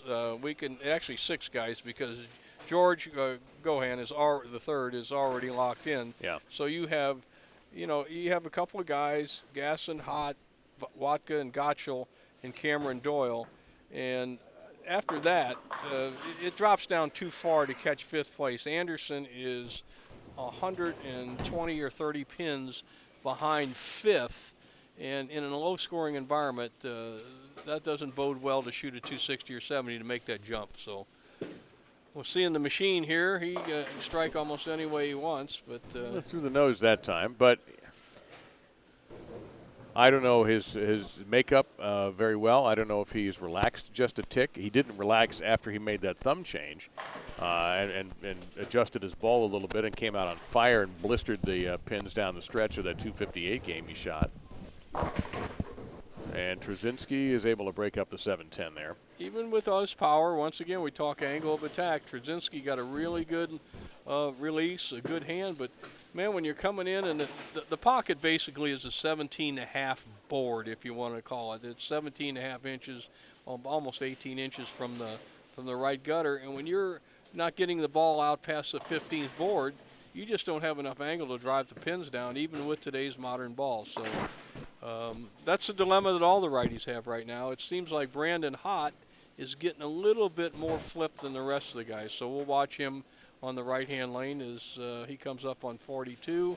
We got our tournament leader on lane 39. Really good shot there. Just rips the rack. So he's gone. All right, let's see if Brandon, what he can do. This right-hand lane hooks a little more. Let's see if he recognized it. He left a 4-7 on that lane.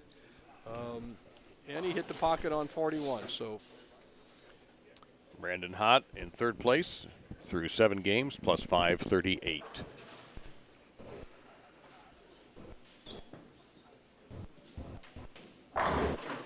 Deep inside, not trying to flip it, getting the ball. The key, you know, when lanes get dry enough where you can get deep enough, actually in the olden days and probably today, but we don't see a lot of lane conditions like this, Dave, the guys that went almost down and in, didn't have much hook, who didn't give away the head pin and the ball's not jumping, they were actually better players than the big crankers. I, for one, was one of those guys. Of my 9 world championships I won in the USBC, about 4 or 5 of them for the angle that Brandon's playing. And what you do is you're not giving away the head pin, but I'm not hooking it enough to snap high. So now I'm just keeping the ball around the pocket, and it's setting up and not depending on hook to get to the pocket. Okay. Watch his ball at 43, 44, 45 feet. His ball has quit hooking. It's already committed to the pocket. Where here's a ball that's trying to hook to the pocket, we see on the left-hand lane, it doesn't recover. All right, that was Jason Wojnar, so here's Hott. Let's see how how far wide he goes.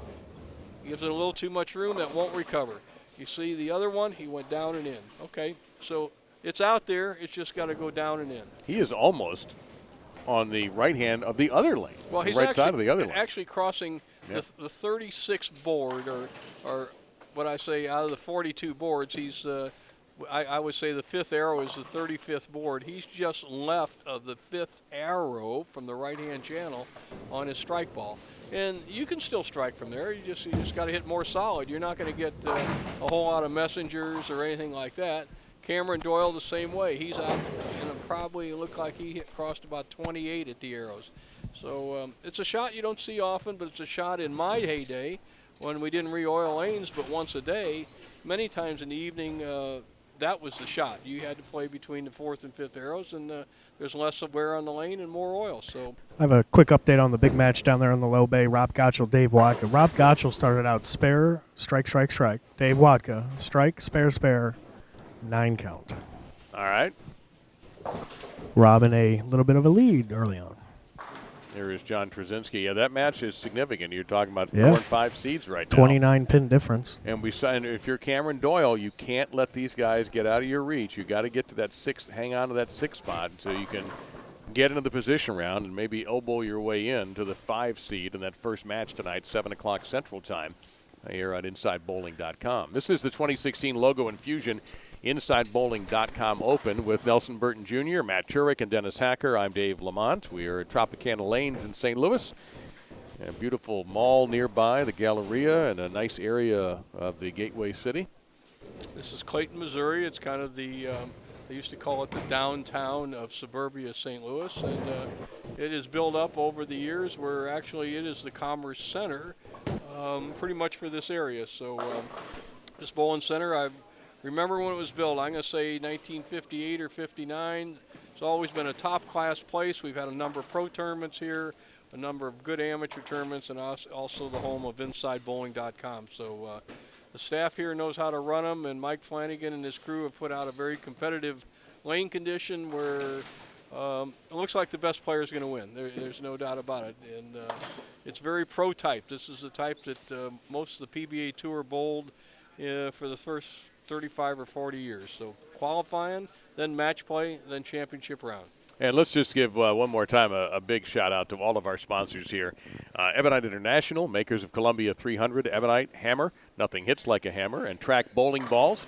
And Team EBI produces the largest selection of high-performance bowling products in the industry. You try their products at a demo day near you and find out where that demo would be by going to ebibowling.com.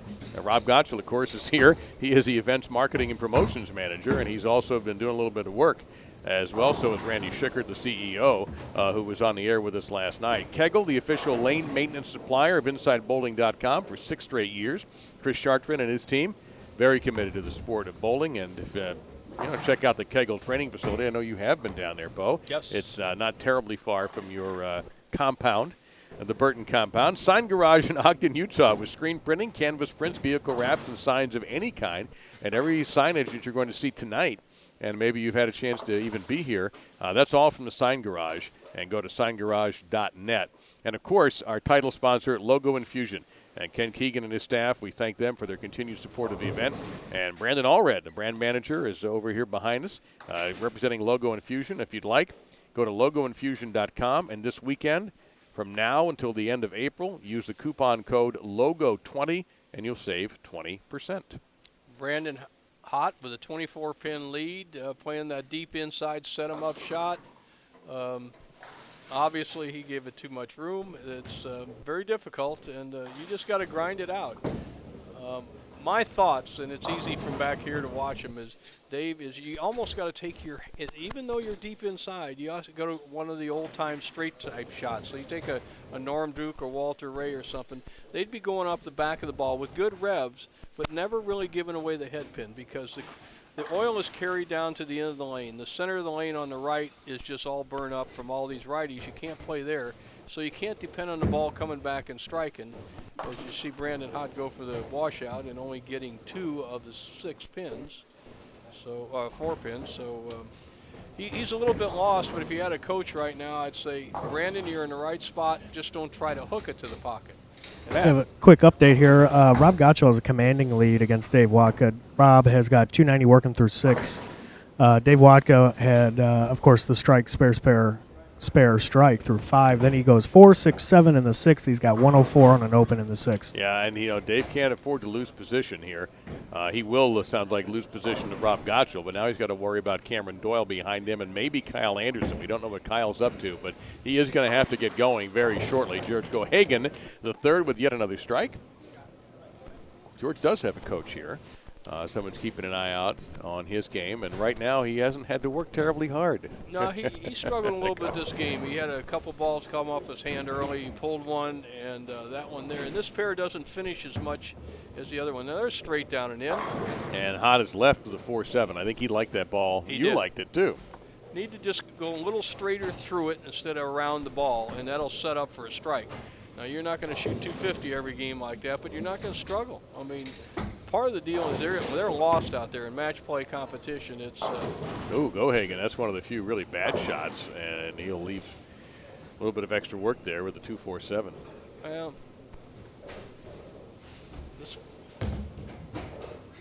Hott smothers the spare on lane 41. Trying to get a read on his match. He's ahead only because John Trzynski is unable to find a pocket at the moment. He is not struck through the first few frames.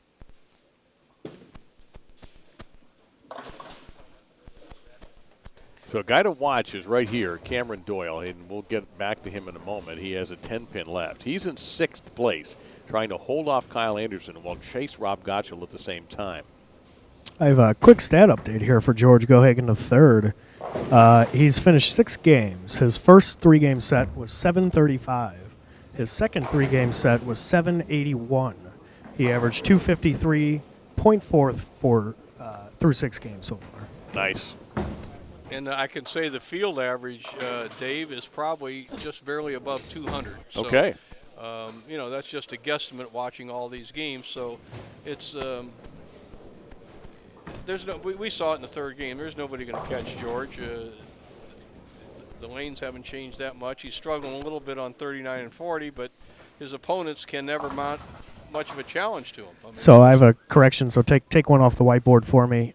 That's through 7 games. 253.4 through 7. Yeah, I didn't know they were in the 8th game. Hey, Matt, Doyle is competing against whom again? Cameron Doyle is facing against and trying to get to a good spot. He did not strike on that ball. No, I see that was a only 4-pin. Oh, 4-pin, okay. He's got 127 in the 7th with that 4-pin. Right, Cameron. his opponent's on a triple, but who is it? That's Jacob Gens. Okay. And he is clean through 7, working on a turkey. Matt Gaston needs a strike. Does not get it there. Leaves a 4-pin. Gaston in second place. Just a real quick rundown. Gohagen, Gaston, Hot, Watka, Gottschall, the top 5. Doyle in 6th. In the position round, remember, goes 6 places. Then Kyle Anderson, J.R. Raymond, Charles Eastern, Jacob Gens, Jason Wojnar, and John Trzynski, the bottom 6.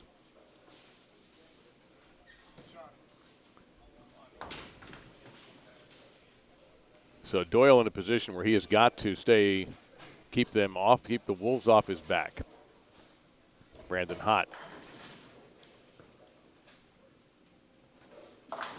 He knew it right away. His hands came up in almost a defensive posture, like, please don't make this terrible. Well, he tried to get even deeper and figuring there's enough oil to sail the ball into the pocket, and it isn't going to work. Gasson. You got to do it with hand position or on less surface on the ball. Rob Gottschall is pretty much going to take that game between him and Dave Watka. Rob's got 269 through 8 max. Dave's got 193 through 9 max. So mark one down for Rob, I would have to But say. Dave will, barring something really unusual, will at least pick up a scattered pin or two, right? Yes, he can. He's working on a strike. Keep us posted on that, because that's going to put Rob past Dave, obviously. Dave was 4th, Rob was 5th. And depending on what happens here with Brandon Hott and Matt Gaston, that might move Gottschall into 2nd place. George Gohagen just gets a wall shot 7-10, kind of a bad break, but there's a little oil carrying down on the left side now. They've had 3 left-handed games bowled on this pair, and this is the first time that George has been behind in a match today that I remember. And so right now he's going at a 190 pace, and his opponent at a 2-0 pace. So it's almost inconsequential whether he wins or loses the match, but he doesn't want to give up any losses. So that's happening here on lanes 39 and 40. He's 6-0-1 today, is George. His opponent, Jason Wojnar, they ought to give him a certificate at least, or a belt buckle if he gets this, is able to win this match, because no one else has done it. If he strikes here, George will be 6-1-1, and he didn't strike. In fact, he opened the door for him. So yep, 3-6-9-10. Here's Brandon Hott, big shot here for him. Way wide. He almost got a huge break with a backside strike. He's disgusted with himself. I don't know much about the equipment he's throwing, Bo, but every time I look, I notice it looks different. He seems to be forever switching bowling balls. You get too confused, and he tried throwing a straight shot that time, unless he just completely lost that off his hand. It was dead straight, no side turn, and probably one of the things that we talked about earlier to make it in the big PBA tour. What a lucky break we got over there, but. Is you have to have an effective, what I call straight shot or down and in, and Brandon hasn't proved to me that he has that shot yet. It looked like he tried it on that one. Once again, he goes to the big hand rotation there. So Wojnar off of that huge break as he just sort of tapped all the 3, 6, 9, and 10 to get it to go down. He needed to win the game. I mean, good recovery there. Actually, George got unlucky because Wojnar he just totally whiffed everything. He missed it so far, he made it. I guess that's the only way I can say it. But he won't win this game unless. Well, wait, or did he? No, he did. 202. To 197. Yeah. George left a wall shot 7-10, a bad break in the 10th, and that's the first time I've seen George's ball sail a little bit, which tells me they're pushing a little oil down the left side. Now, with just 2 lefties, that can happen, but not as much, obviously, as the right. And we've seen Kyle bowl 2 or 3 games on this 39 and 40, so those 2 guys got a half a dozen games on the pair, and there's a slight change. So it's not a big worry for George. He's not going to have that in the championship match, that's for sure. We show you John Trzynski. I think we were about to show you Cameron Doyle and his match up in the air, it looked like, just as a quick perusal of the scoreboard. Here's Cameron right now off a double. Yes, sir. A perusal of the scoreboard. How about it? My gosh, where's my thesaurus to figure out what we have here? All right, so help me out here, Bo. Well, 207 possible here? 207 if he strikes on his fill ball, and we have a 208 possible on the other side. So match is up for grabs. Important to get a full count. Make sure your opponent get all three. And that it's so often, Dave, that if you get all three, make them get all three, they don't do it. You end up with a lot of tie matches that way. Oh, he just totally lost it and got away with it. His reaction fooled me. Well, it fooled me, but I don't think he's smart enough to give him one of those. Not the late Carmen Salvino, but Carmen Salvino used to call it the decoy shot. He says, make him think I got real lucky, but he didn't throw that ball well, and fundamentally it tells him a good story. I'm in the right place of the lane. I made a mistake, and I got a strike. Now, Brandon Hott up here. Sorry. We go. Well, this is an important shot here because Doyle needs those 30, and he's going to get them. So Doyle's going to get 37 out of this deal. Yep. Go back to Brandon Hott now. Brandon Hott up here in a once again a pretty close match. Let's see what he's going to do. He missed the head pin here on right. Now he went back to the ball he had the most success with. Dave, that's the way he was bowling 2 hours ago. Why did I don't know. Don't You'll have to. You know what? Maybe you know what? we may have time to interview him later tonight before the show, and you can ask him. I'm only done this 60 years, Yeah. and I don't want to know. It's part of learning to bowl. You have to grind them out every once in a while. As my father used to say, you got to put your tough teeth on, and then just bite down on it. So. Don't remind me. I have to call my dentist when I get home. We have a question from the chat, Bo, from Peter Brown, asking, would the oil being pushed down the left be by right-handers throwing spare balls in that area? It could. A lot of right-handers today. That's a good question. Very good and very astute. There's a lot of right-handers shoot spares down the left side. That's not the way my generation did, and they're using balls that do push the oil down, more like plastic or urethane. So that could be somewhat enough spares, 4 pins, 7 pins, 2 pins, shot especially on the pair we saw George just bowl on, where his ball was skating a little bit. Plus, I think there's been 5 left-handed games bowled on that pair. So the combination was a very, very excellent question, and it's a possibility. We'll just see if it happens on another pair to George.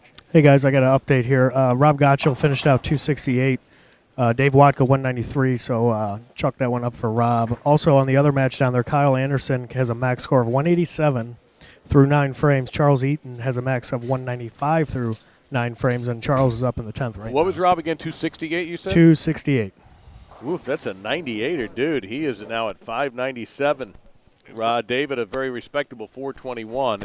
Brandon Hott picks up 26. He's 196. He's got this game secured regardless of what Trzynski does in the 10th. He'll be third maybe. 180 or 90, but he picks up 26 with the victory of 196. Best Trzynski can get is 192. Well, it looks to be that Cameron Doyle's going to that was an important finish for him, so he's going to hang on to 6th. Watka's going to probably drop to 5th. Gottschall could be 2nd. Hott could hang on to 3rd. I don't know what Matt Gasson's up to. That's the one thing I haven't been able to catch up. We'll have it all updated officially anyway. This is just my math, which I am not okay with, but I'm not using a calculator because I'm too lazy. So Trzynski with a ball change and whatnot, not trying to hook it, actually gets a good look. Can finish it out with 192. At least he can go forward as we have 3 more games left in the match play segment of this tournament, rounding out for the top 5 for our championship round this evening at 7 o'clock. You want to come away from any tournament, especially bowling, at least figuring out what you did wrong. You want to say, hey, I learned something, and also I changed this and that. Now, he changed to 2 different balls in the 10th frame, both which did not hook much, and he finishes with a turkey. Unfortunately, loses 192 to 196, but he has a good look going forward. He'll drop to plus 173, and he'll stay in 12th of the 12.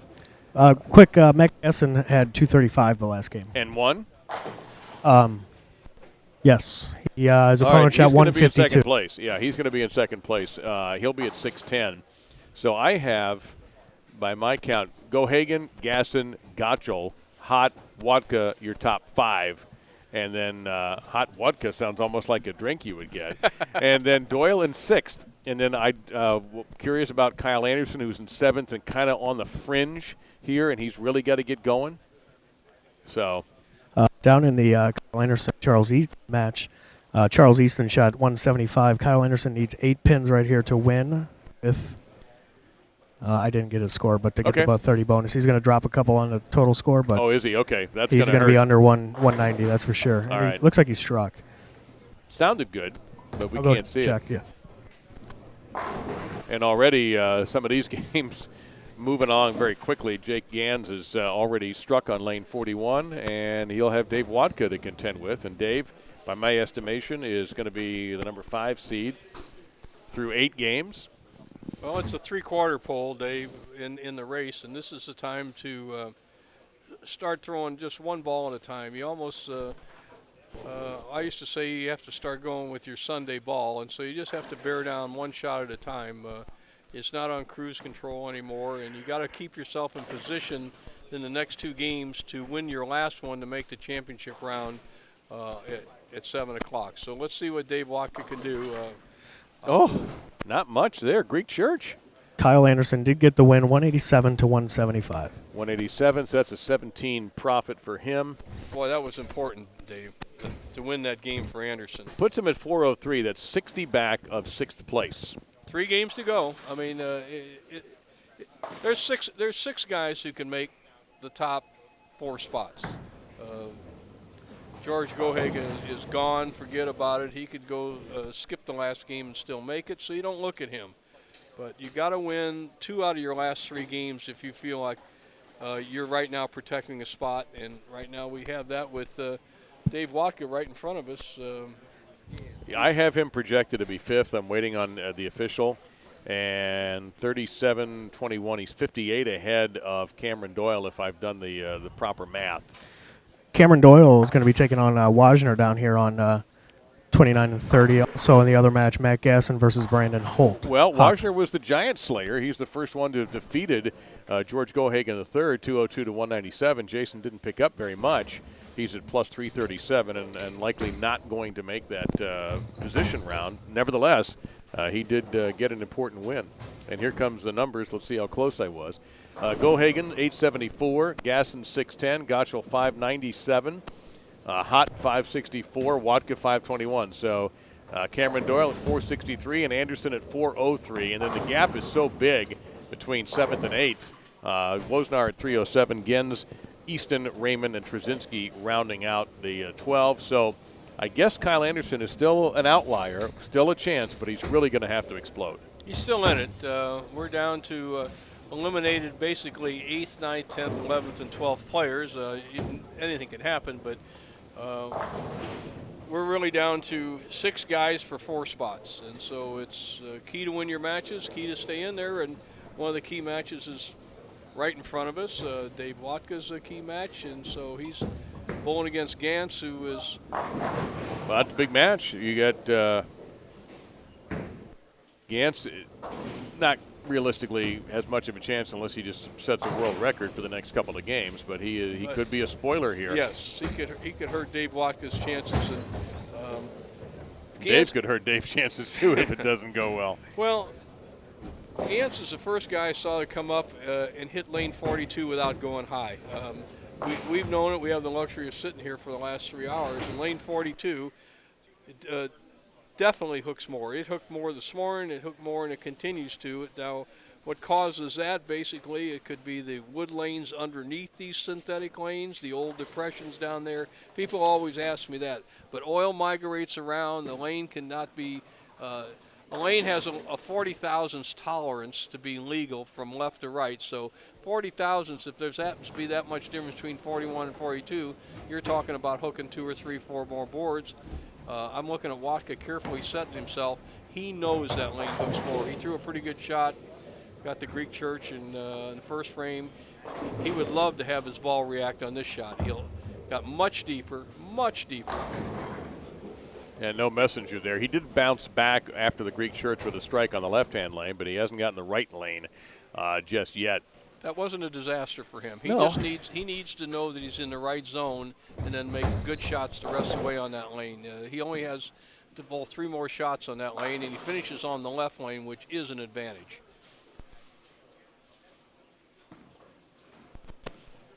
And takes care of business very, very comfortably. J.R. Raymond, you're looking at it here, has had kind of a tough go since we got on the air today. He's untucked the shirt, trying to get loose and casual. I think he just did it out of disgust, actually. He's just had not the best day. Threw that one pretty well, and there's a good example right there. That's kind of his day in a nutshell. As he's in a battle with Charles Easton. He's in a battle with himself. Yeah. Because when you throw it that well and you hit the beak for a split, you got big trouble. All right, Watka, let's see if he can stay. One of the keys to match play, Dave, is just when you hit one lane, just to keep hitting it. Just give yourself a chance for a double. Watka does that. I mean, something we haven't talked about before is that if you got one lane different than the other, especially in a lower scoring environment like this, don't lose the lane you can hit. And Watka was very good on that. He's not only finishing on that lane, but every time he comes up on 42, if he catches a strike on that, that's a turkey. And that's going to be probably enough to win the match. So here is Gantz trying to keep the heat on Rob. Or Dave, pardon me. There we go.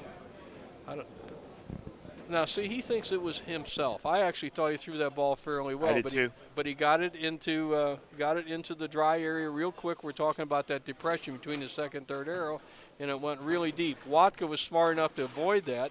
Didn't get the flip on the 10-pin, but once again, if Jacob doesn't make this, the match is almost even through 4. And I'd actually give advantage Watka because he's zeroed on both lanes. His experience will show him. A good shot there. Maintain his 20-pin lead. Also right in front of us, besides that match, is the Charles Easton J.R. Raymond match. A couple of guys trying to move around a little bit, maybe pick up a couple of extra bucks.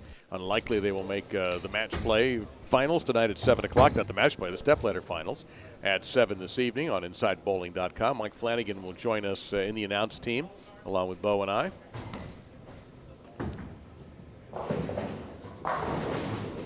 And there's $10,000 plus appearance and bonus money that you get for being in a championship round. It varies tournament to tournament and sponsor to sponsor, so that's some pretty good paycheck for 2 days' work. Yeah, it's a nice weekend. This tournament began on Friday evening with a small, a tidy group in the A squad, and then mushroomed into the B, C, and D yesterday. Ended about 1:45. So 12:30-ish Sunday morning, actually. And then this morning, an exciting round to get it from 32 down to 12. The one player who missed it by 6 pins was the talented PWBA bowler Erin McCarthy, who had it in her hands. She needed a strike to make the final 12 and didn't get it. Left the 4-pin. Beautiful recovery there by Gantz on that split. And here's Kyle Anderson. We need to keep an eye on Kyle from time to time. He has a single pin spare that hopefully he will convert.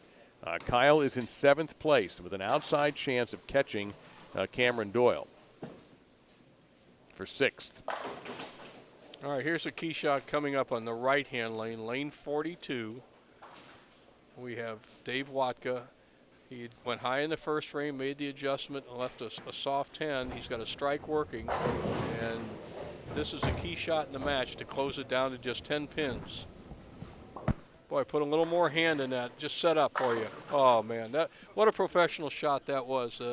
Dennis, as you well know, that's what you really have to do, and that takes he threw a good shot in the first frame, got a split. Made a move, knew he threw a good shot. We always talk about a good shot in the first frame to give you a good read on the lane. Now the key is to capitalize it right here and hit 41, hit the pocket. And his opponent, fortuitously, has made 2 difficult splits to stay slightly ahead in the match, but Watka can take the lead with a strike right here in the 6th frame. And let's get him up there and show everybody. What you just said is awesome. When you split in the first frame, you make that adjustment in the second time you shoot on that lane and you leave that half 10. If it were me, I couldn't wait to get back up on that lane again because I knew I just made the right move and I know I can throw it better than that. Well, this is a very professional game. Watka has made every shot he's gone. He hasn't thrown a poor shot. He went high, it was the lane. Sometimes, and I was one that used to chart lanes, so I would have marked on my score sheet that 42 hooked a little bit more. Now, whether Dave does that or not, obviously he didn't. He may have done it, but hadn't made a big enough move. But he's made the adjustment, and right now Gantz is the one he's actually getting pretty lucky because how he struck in the second frame there, he's probably wondering because he went in there and now he's hit the nose. He's made 2 splits. Dave can put him away.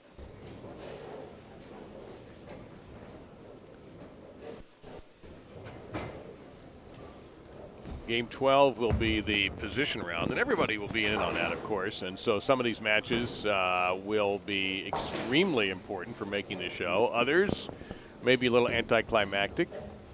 Maybe there'll be some side bets. Who knows? You have the match play records. Yes. Go ahead. What do you got? I'm giving them to you. Oh, okay. It's interesting that Watka, who we're watching right in front of us, is 5-3, and this is probably the best match game for my interest that we've seen all day. Both players are playing about the same line.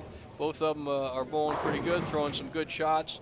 So far, Watka has basically outsmarted his opponent, and you pay a lot of money for smarts. So a key shot here for Dave. He knows that he can't make a mistake on 42 because it's going to go high, and yet he still has to stay smooth enough to keep it to throw a good shot. So if there's a key shot in his match, might even be, sometimes you look back, Dave, this might even be the key shot to make the championship round. Win this game and win it convincingly and get a good score. This could be the ball. It's early to say, but this is an important shot. Boy, and he went through that awfully good. Awfully good. He got a dividend. Reciprocity. Very nice. Reciprocity. He threw a good shot in the first. He threw a good shot in the third. He threw a good shot in the fifth. And now he gets paid a dividend in the seventh with a good break. Well, throw an ironic note as we look at the match play records. We talked about how George Gohagen III finally lost. It's the only win so far for Jason Wojnar. Jacob. Yeah, Jason Wojnar. I'm sorry. 1-7. He's actually averaged a respectable 159. 195.9, pardon me. Gohagen is 246.4 in match play. And actually, Gottschall is at 222 for the second best of the averages, and Gaston at 221. Dave Watka, who we're looking at there, is averaging 216.4 in his 8 match play games that are completed.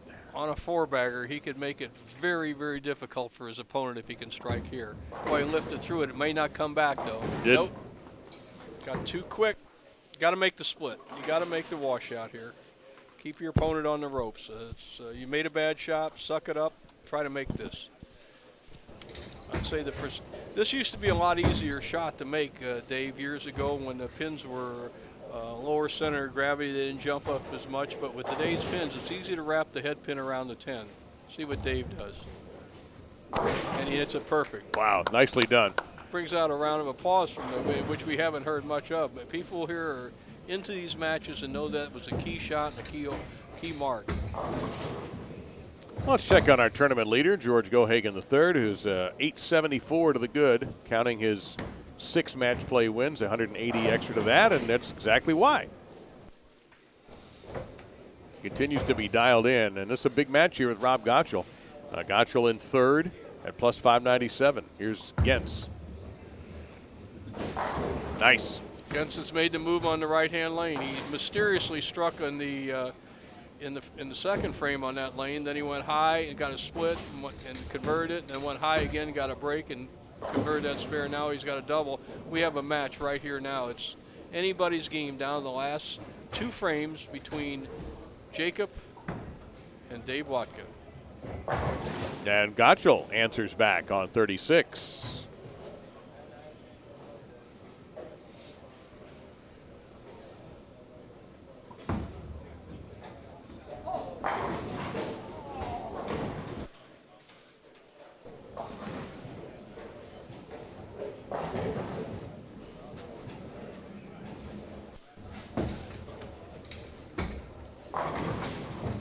Messenger delivered for J.R. Raymond. He hasn't had too many knocks on his door to the good today, so that's a nice one for him.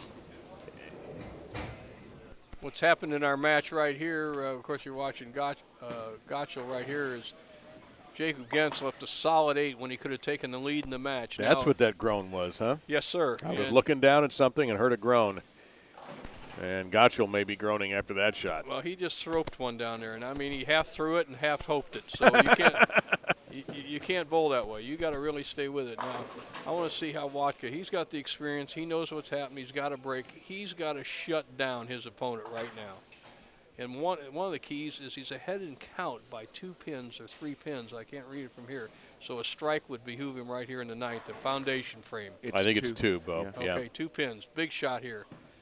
Boy, he trusted that. Boy, he trusted that.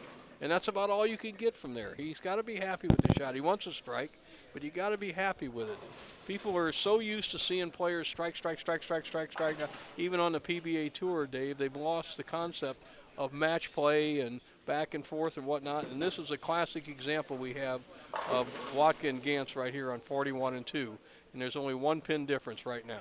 Question that I'll throw at both Dennis and Bo after we watch Dave cover the 10-pin. Would moving back right and using something weaker like urethane be an option for the right-handers instead of having to play the fallback? Guys, what do you think? It depends. Sometimes you can do it. I don't think it would work here because you wouldn't be able. First place, you wouldn't be able to carry enough. I mean, there's too much carry down here. But I haven't seen anybody. It's a legitimate question. I haven't seen anybody in front of us try it. Obviously, we only see 4 lanes. Now, I've seen guys make all sorts of moves, some hand positions, some different balls, but not move right. I've seen the harder ball or the less surface and move right, but stay in the same zone. They have not tried move. In my opinion, you can never fight the oil pattern. Sometimes that'll work, but you can never fight the oil pattern. And then the last thing I tell people who want to use a weaker ball, how well are you going to bowl with it? Is somebody else going to be using a strong ball and hitting the pocket? You're not going to keep up with it. All right. So if it's your only way, yes. All right, we're right up here. We've been following this match. Dave Watka's up, 10th frame, leads by 1. Key match for him to make the top 5. He needs a strike right here to make his opponent double.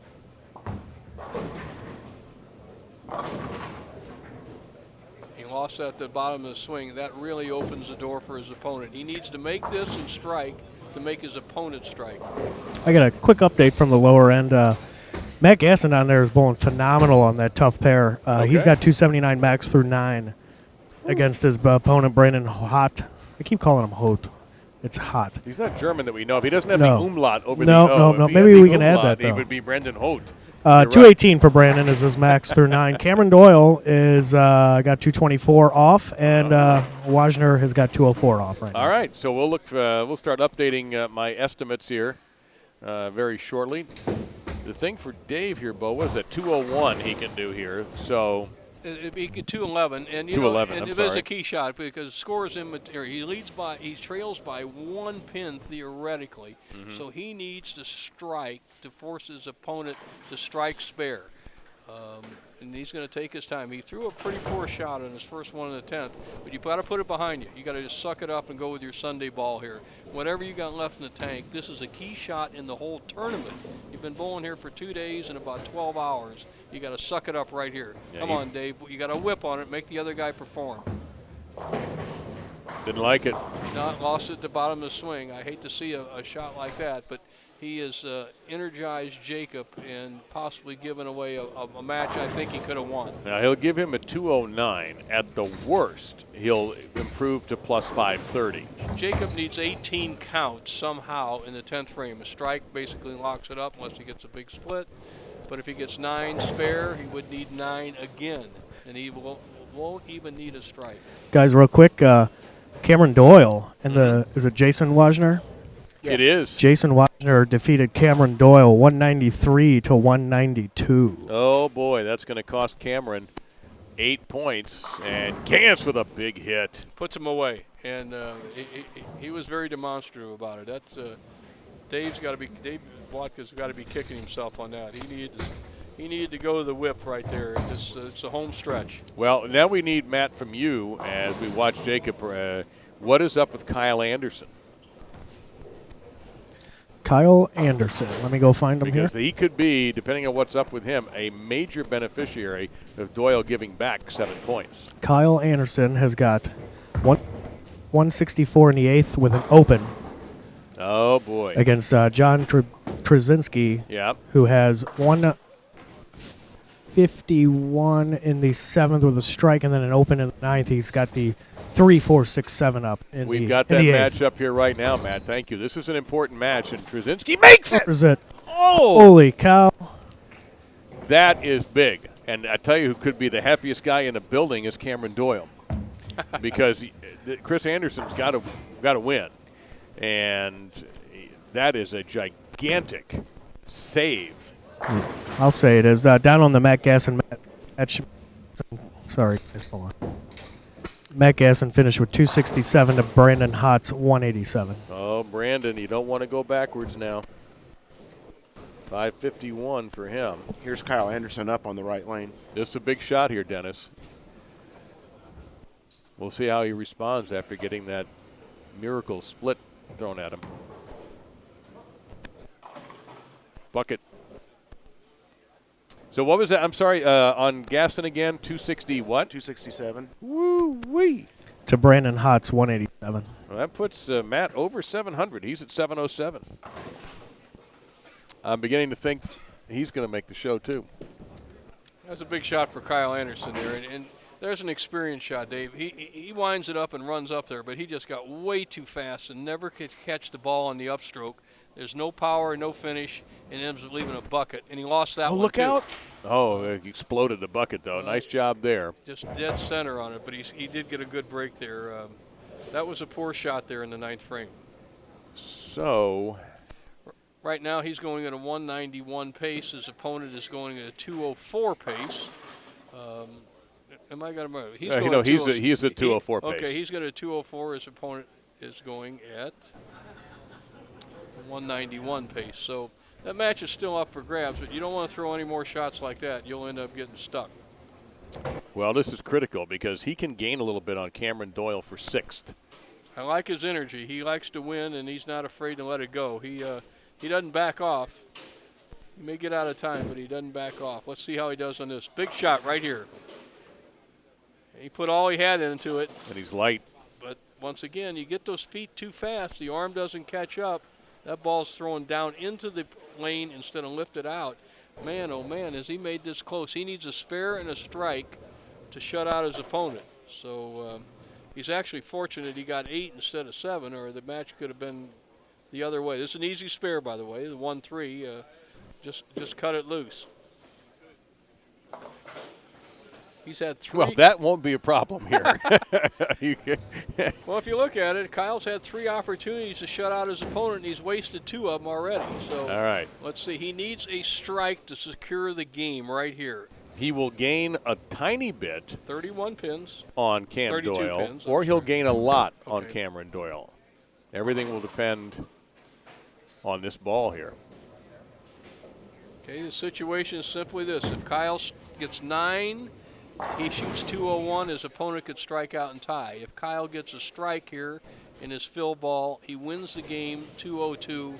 The best his opponent can do is 201. Effectively, it's a 30-pin bonus that we're talking about, right? And right, that's Dave? what's going to be critical here, Bo, because Doyle backed up to 455, and Anderson's at 403 right now. Let's see if he can throw a good shot here. He's just throwing 3 horrible shots. He's got to just go for it. He caught it a little better, but it's not going to finish. Nope.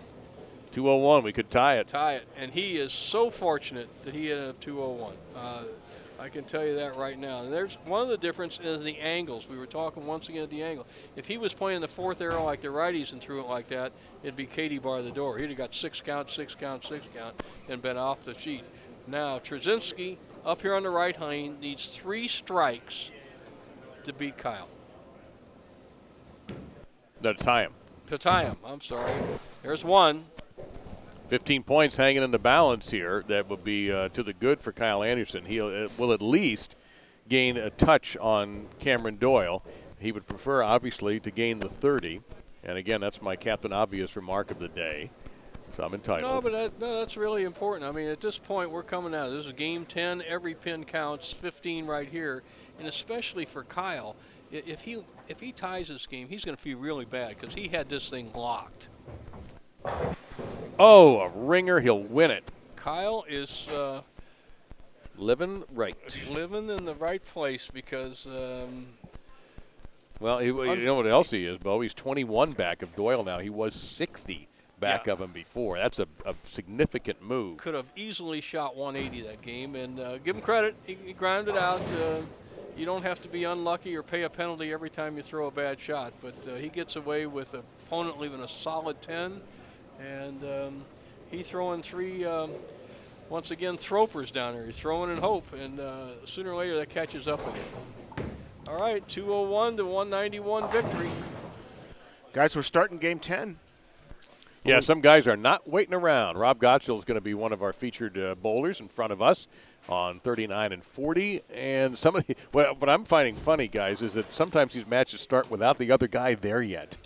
This is one of them. Rob Gottschall, at the moment, is bowling a ghost. You got to be kidding. Oh, no, this happened several times. In front of us, we had, I didn't realize, I think it was Gantz who started bowling without even an opponent. And it's going to be Cameron Doyle. Oh, this is a good one. This is a real good one. I don't know what Rob Gottschall did. I don't have an update on him, but he's still in the show. Doyle hanging on to 6th, but now that is shrunk down, and we're going to – oh, this is awesome, Bo. I hear because you. 6th and 7th place are side by side. Anderson will be here on lane 41 with Doyle at lane 40. He can keep an eye on him if he chooses to. And Matt Gaston's going to be involved in this, so we are now – going to have in front of us all top 7 bowlers. 4 of the top 7 will be in front of us. Well, that's the way you scheduled it, isn't it, Dave? Of course I did. Sat down with Matt months ago to work that out. Months ago. Guys, I have an update on the low bay. It's going to be George Gohagen the third is going to go against Dave Watka. Charles Eaton is going to go against John Trzynski. Well, and I know George opened up with a 6-8. Really? Yeah. Anytime he doesn't open with strike, I am stunned. Well, 6-8 obviously is just a pretty good shot and went a little high. It's the left-hander's answer to the right-hander's 4-9. You don't like to get it, but it's makeable, and you still have the pocket. You're not lost, so that's not a disaster, especially the way he's been striking. Kyle Anderson stepped away from 41-42 before throwing a ball, and I don't know whether he brought a new ball with him or was just doctoring up the one he had. As we look at Doyle. And back-to-back 10 pins for him. Half 10's really nice shots, though. I mean, he's playing where he can't hit the nose, just execute the shot, and he's not throwing so hard that he'll get out of time. So he doesn't have much to tweak to get those to be strikes, and I like that. It's once again, right now, the 30-pin bonus is a big deal because the lanes are not yielding any good scores. We'll have an update here very, very shortly. You know, Dave, one thing that you mentioned earlier, you asked that question about why wouldn't they ball down, basically maybe grab urethane and move away right. With the strength of this field, the number of bowlers that we've had out here right now, if that was a possibility, somebody would be doing that already. Okay. I think. I mean, they would have showed us that would work before we would be asking the question. And historically, this house, unless you have an aggressive ball, Dennis, will not score. I mean, the ball will hit like a marshmallow when you get it out there. I'm not saying you can't hit the pocket, but you can't really score. Now, if it's a total disaster, which we don't see much anymore, where nobody can shoot 200. Right. And everybody says, now I agree with that. Or in a bowling center where there's a lot of back end. There's not a lot of finish here. There was 46 feet of oil. It's been pushed down all the way through the pin deck. You got a plastic ball scaling along there, or even a urethane ball. You got a problem. Here I have the standings through 9. George Gohagen, plus 972. Matt Gasson, plus 707. At plus 603 in third place, Rob Gottschall. You take a look at Gasson right now. He seems to be in a pretty comfortable position to make the show. And we'll follow that shot. And he gets a kick. Well, we know 42 hooks more. Brandon Hott is fourth. Bo at 551. Dave Watka, 530. Cam Doyle, 455. Kyle Anderson, 434. Then Jacob Gentz at 340. Jason Wojnar, 330. J.R. Raymond, 327.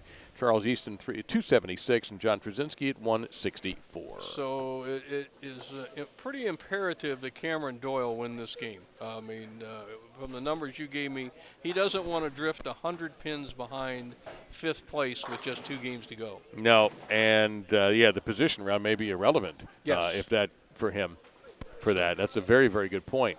This is a key game. He's bowling a tough player. What place is Gotcho in? Gotcho is a solid third right now at Yeah. 603. So I think 1 and 2 are pretty close to lockdown. lockdown. I mean, heck, we only have 2 games left before the position round. And position round, it's unchanged. Everybody's in. Same with the 30 and the 15 with 0 points and all that. It's just a matter of it'll be mano a mano for 1 versus 2, 3, 4, 5, 6, etc. Well, Gotcho's throwing the ball really well. I mean, he went high on the right-hand lane 40, but he really executed a beautiful shot there. And he doesn't seem like he's pushing. You know, he's not lost. He's not pushing. But neither is Doyle. So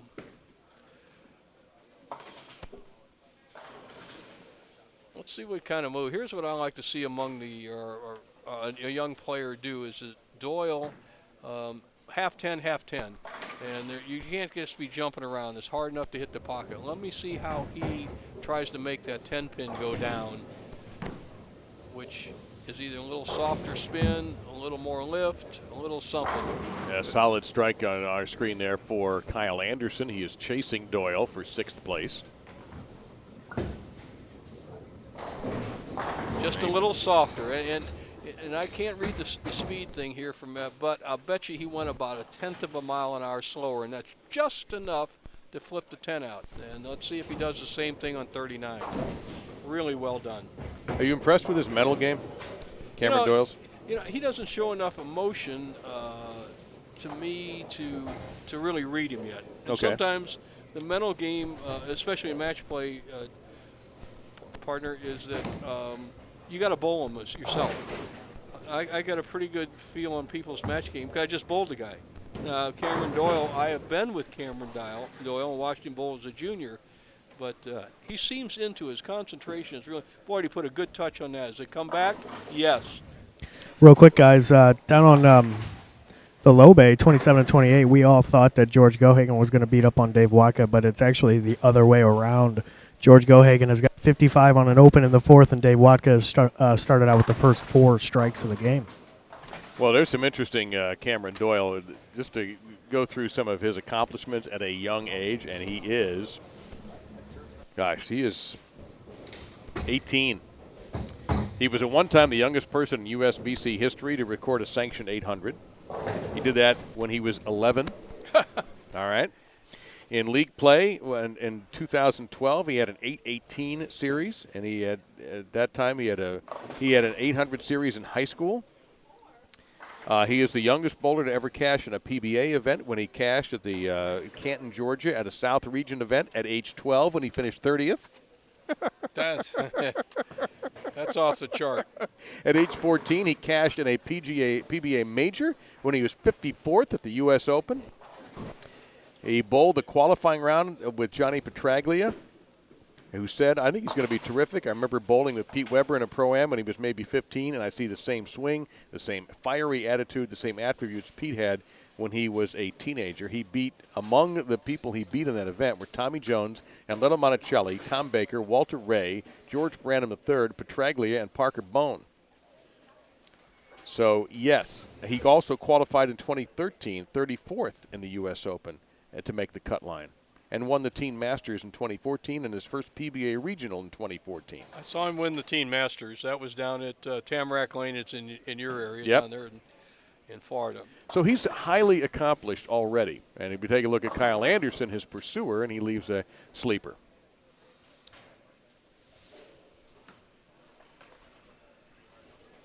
Rob Gottschall. Gottschall's got the left lane down. You know what? In the right lane, to me, and we've been watching him, looks almost the same. And what happened, Gottschall threw a shot in the second frame on the right-hand lane, and it went high. And it was really him. It wasn't the lane. And so he adjusted the next time up for a bad shot. And that's really a learning process, even at his level. And he had a bucket. So now he's a little bit confused. Advantage Doyle not only in the score sheet, but in the reading of the lanes and making the shots. Anderson picked up that difficult 3-9. Here's Doyle. I think Doyle will show a little emotion right here if he can strike. Well, he's got 2 in a row. Got a a little firm with it. He He did knows show it. some emotion when he missed, that's Well, for he sure. knew it. He knew it's a touch shot. I mean, Yeah. there's no gimme there. You can't pull it. You can't hope it. You can't throw it in there. You got to touch it. He did it very well in the third frame. Now he just zipped it a little bit in the fifth. Didn't hurt himself. Didn't hurt himself. He stays ahead in the match by 12 pins. Matt? Guys, real quick, Dave Watka starting off with the first 6 strikes down there. Whoa. George Gohagen III's got 55 in the 4th with an open, but he doubled in the 5th and 6th. Anderson, and broke up potential disaster. Well, Dave Watka in a position, depending on what Brandon Hott is doing, they may swap spots. As Doyle calmly makes that spare, there's 6 and 7 sort of looking at each other there for a moment. But Dave Watka may make it irrelevant with that front 6. And with that big lead he already has on Doyle. I'm proud of Dave Watka to come back with 6 after he legitimately gave away a match here on 41 and 42. Just made bad shots, and that's not like Dave Watka. He's got the experience, and he knows it, and probably that experience is showing up by just saying, hey, that's over with. I'm going to start over. I'm still in it. I can still win it. And he's got a good start here. What a good touch by Cameron Doyle there. It just I love watching bowling like that because for my eye, I can almost imperceivable little movements make the ball do the correct thing. So Cameron Doyle is really, really bowling well. Gasson, he entered this game at plus 707 in second place. Now he's got a freight train. His ball hits like a train. I mean, we got a lot of power players out there, but Gasson is one step above him. Well, he's thrown a 3-bagger here after going strike spare. Key shot for Gottschall here on lane 40. He's kind of miffed at what to do on this lane. See, he's made an adjustment for a bad shot. It happened in the second, what is it, 6th frame? Happened in the second frame. And that's where real experience, I'm not saying he's not an experienced player. I know he's bowled Team USA and he's won a lot of stuff. He's on Team USA right now. And but they don't bowl these tournaments all the time like this. And so sometimes you're not thinking of was it me or the lane? And that is so important for anybody at home. I don't care what your average is. You have to know the result of that ball. Was it me or the lane? And if you can't answer either one of those questions, you got big trouble. No trouble covering that, though. We'll take a look at Jacob Gens on 35. Now he's got to take care of that sleeper behind it, and he did, but he left the 6 and 10 at the same time. And he's taking on Jason Wojnar. Those two guys that probably are not going to make the show, but trying to get the extra buck or two they can. Brandon Hott missing on a split conversion on 34. Brandon in 4th place. And to be honest, if he's not having a good game, Dave Watka may blow right by him and move up to 4th and potentially 3rd, depending on what happens with Rob Gottschall. Guys, update real quick. Dave Watka, Yes. front 8. Oh, boy. Yeah, I'm thinking right now, Matt, if Gottschall is going to have to post a number now and win because Dave Watka sounds like he's going to win. And he may be making a gigantic move here in Game 10 with just 2.5 games remaining. George did find something. He went up, talked to Ron Hicklin, and consulted with him real quick. He realized that there were 2 left-handers on this pair before him. At least that's what he said. He was one of them. And he made a move, and he's got 4 in a row, going for 5 in a row off of that open in the 5th frame. You saw a nice strike for Brandon Hott.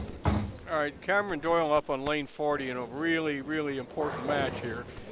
Taking a re-rack, the 7-pin fell out. Obviously, not much would count if you don't shoot a full rack, but a key shot. He leads in this match by 12 pins, and he's had his second opportunity to put Gottschall on the ropes. Right here, a strike will put because Gottschall's not zeroed in, and he's not sure whether it's me or the ball. Should I throw it hard? He's bowling very well. I got to give him credit. He's throwing it very well, but he's just off a little bit. So, if Cameron Doyle, you don't want to let the guy breathe. This would be a big strike right here. And right next to him is Anderson, and the 6th and 7th place, and a stuck 8. Awful luck for Anderson. Cameron Doyle, strike working. Really saws on that one. That kid's good. Real good. Yep. I'm watching this. This is not only power, touch, but discipline. And his balance is as good as any player with a high backswing I've seen in a long time. And as you know, Dave, in all the sports you cover, balance is probably one of the, if not, the key thing to performing consistently. Anderson will take care of that 8-pin that ruined his day for the moment anyhow, and he's in a tight match here with Matt Gasson, the number 2 seed. All right, Doyle up by 22, double working, can extend it to 32. This is the lane he's hit the best, lane 39. Be imperative to get another beautiful stroke. What a beautiful stroke. I mean, he just sawed the rack, the goodbye 7-pin, 5-pin over the top. We had replays like that, we'd still be, you know what, we'd find that 5-pin in the parking lot, Dave. it is no longer back there on lane 39. So that big shot there, and it sends a message to Gottschall that this game is just about over. And it sends a message, too, to Kyle Anderson, who has to be peeking at what Doyle is doing, because Anderson was with only 21 back of him. And Anderson is in a fist fight with Matt Gasson, not literally, of course, figuratively. And Gottschall gets a strike on the right-hand lane. Dave Watka left a 4-pin, came in really high in the 9th frame to cost him 9 in a row. Yeah, but still, what's his opponent up to? I'm not sure. I'm back here setting the wireless camera. That's all right. My guess is it wasn't the front 8 or front 9, so that Dave looks like he'll nail that match down. Gasson with a beautiful shot for a double. Gasson has a ball that hits like a hammer. There's just some people have it, we used to call it, the old timers call it a heavy ball, and his hit's heavy. But I'll give him a credit for one thing that I've noticed of all of them. I think Gasson is the best spare shooter among the 12 players out there. Really? I've watched his angles. He throws a little cutter, which I like to teach. Like the 10-pin, the 6-pin, where he rotates his hand a little bit clockwise so that he can carry and let it slide back. Now, maybe he won't leave any more spares in front of us as he's got a good game going in the 2 teens. But if he leaves a spare, watch his technique. It's very good, the best of all the players I've seen. Well, meantime, Rob Gottschall has doubled. But so I got he's a question thrown it. for you, though. Yeah, go, man. After this, I thought you said his ball hits like a hammer. I thought nothing hits like a hammer. All right now. All right now. Sponsor mention. Well, you get an extra. Get an extra pickle on your sub later. I'll tell you whose ball hit like a hammer. About 20, 30 years ago in this town, I shot 1050, the record on television for 4 games, and I used a hammer. And so they probably still hit that hard, but we'll see. Cameron Doyle up here. He's got 3 in a row working. A little bit over the top. Boy, I hate to be so technical, but he knows it. That was not his perfect shot. It was awfully good, but it wasn't his perfect shot. Pin count so important in that match with Gottschall. And right next to him, Kyle Anderson working off a strike in the 8th. Left a solid 8 here on this lane the previous frame of bad breaks. And he really needs this, too. Yes, he does. Right here, lane 41, 9th frame. Oh, that's wide. And he flirted with a gutter. That was just a miss. I'm getting reports from Ricky at 267 for Dave Watka, so I'm going to make him the winner of that match. That's a 97 for Dave, and that puts him at 627. And depending on what happens here with Rob, depending on what happens with Brandon Hott, Dave's going to stay in the top 5.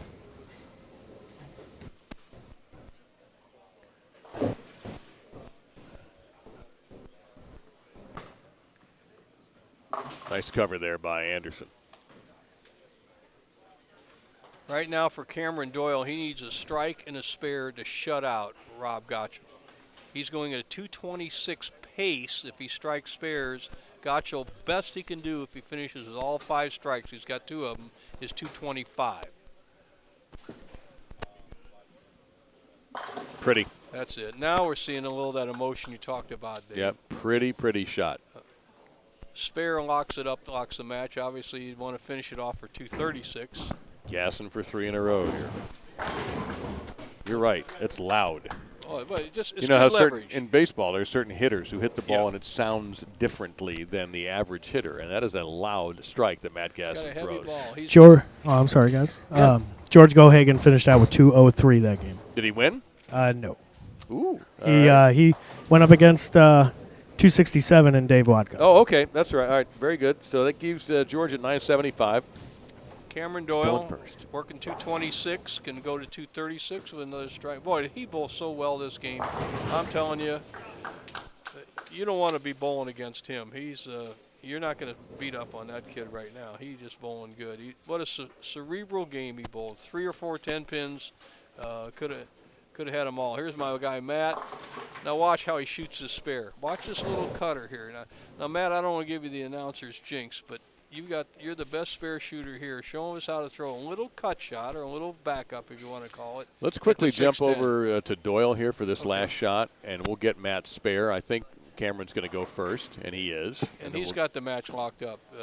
His final score just to be determined, 235. All right, here we go, Matt, 610. Watch this technique. Left to right, little cut. There you go. Never miss. Attaboy, Matt. Make us look good here, but you got the technique. So Doyle picks up 65 there. He does. That's going to put him at a very, very tasty. And I don't know why I'm having a 520. It's important that Gotch'll strike out here, even though he's Oh, yes, it is. a bit disconsolate for getting beaten this game. He actually didn't dump it. He bowled a great game. Doyle just He needs to go over 200 here. He does not need to go backwards because Dave Watka is, I think, going to pass him. He's at 200 if he makes his spare. The best he can shoot is 203, or 201, I guess it is. Well, Dave Watka will pass him then. Yeah. Because I have Dave at 627. Brandon Hott is the mystery man right now as Matt Gasson Matt explodes Gasson, him. it really has. I bet your ball hits like that, Dave. He's a big guy, not kind of If big I had as you. if I had a cannon for like those T-shirt cannons, I could do that. Yeah. I mean, he's a big guy with a lot of leverage. 237, 67 onto that. So that's going to give him. Yeah, he's going to make the show. Yep. 740. I'm sorry, 774 for him. And once Kyle's not bowled a poor game. He can strike out for 217, so every pin counts, obviously, from game one. But right now, as you're getting down to the finish line, it's even seemingly more important. He really had to win that game, though, especially with Doyle winning his.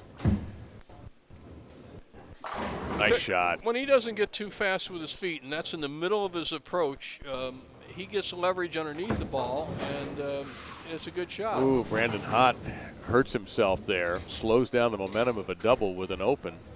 We have Gotcha with 197. He got a 6 All right, count. so he at the lost end. 3, so he goes to right to 600.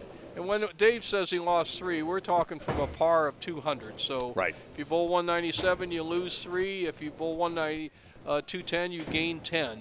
Then the only extenuating thing is, did you win or lose the game? If you win it, you get another bonus. So if you shoot 210 and win, you get a plus 40, as we're calling the score here. If you shoot 210 and get defeated, you get just plus 10. If you shoot 190 against, you lose 10. But if you happen to win the game, you actually gain 20 by adding 30 pins to it.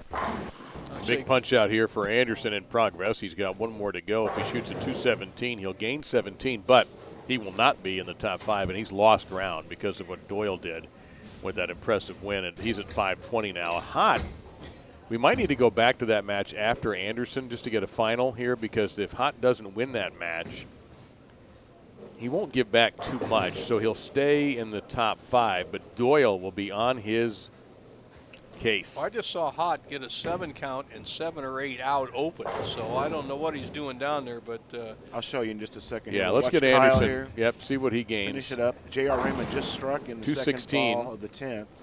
So that gives Kyle plus 450. He's now 70 back of third place. Hot 163, huh?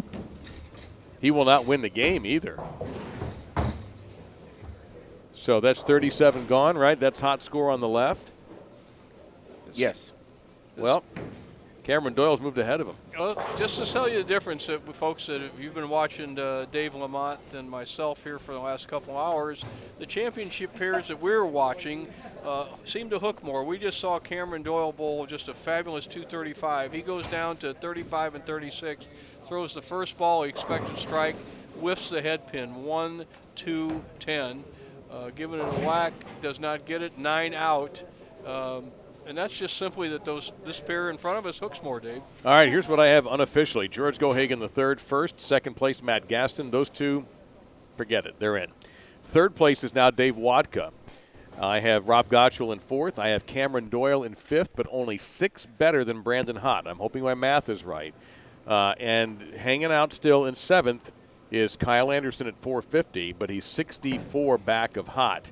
And then the rest of it, we'll see how it turns out. J.R. Raymond's going to be at 368 following his win, and we'll catch up with the rest of the guys when the score sheet comes out. So it looks to be that Gohagen and Gasson will be on the show, and very possibly the top 2 seeds. That 3, 4, 5 spot is completely up for grabs. One of the contenders is on the screen right now shooting a baby split.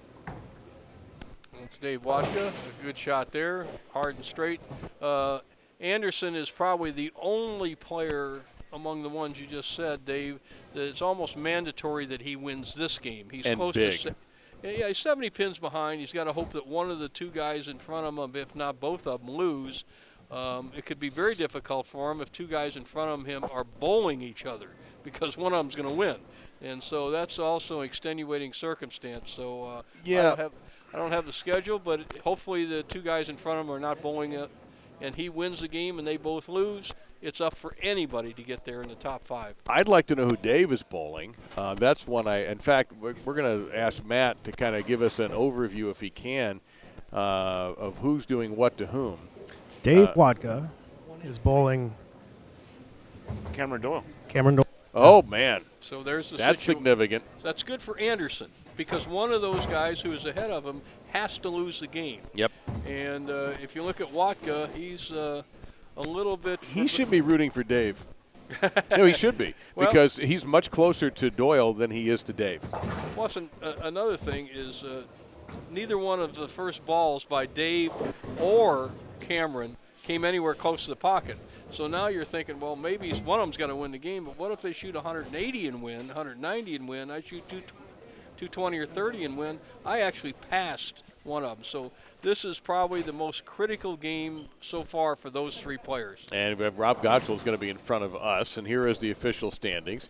It is Gohagen, Gasson, Watka at 627, 600 Gottschall, Doyle 520, and Hott 514. So I did calculate that correctly. Anderson, at 450. And then J.R. Raymond, Jacob Gens, Charles Easton, Jason Wojnar, and John Trzynski bringing up the rest of the field. And a solid start for Gottschall on lane 41, the left-hand lane. So Anderson still has a shot. 2 games to go.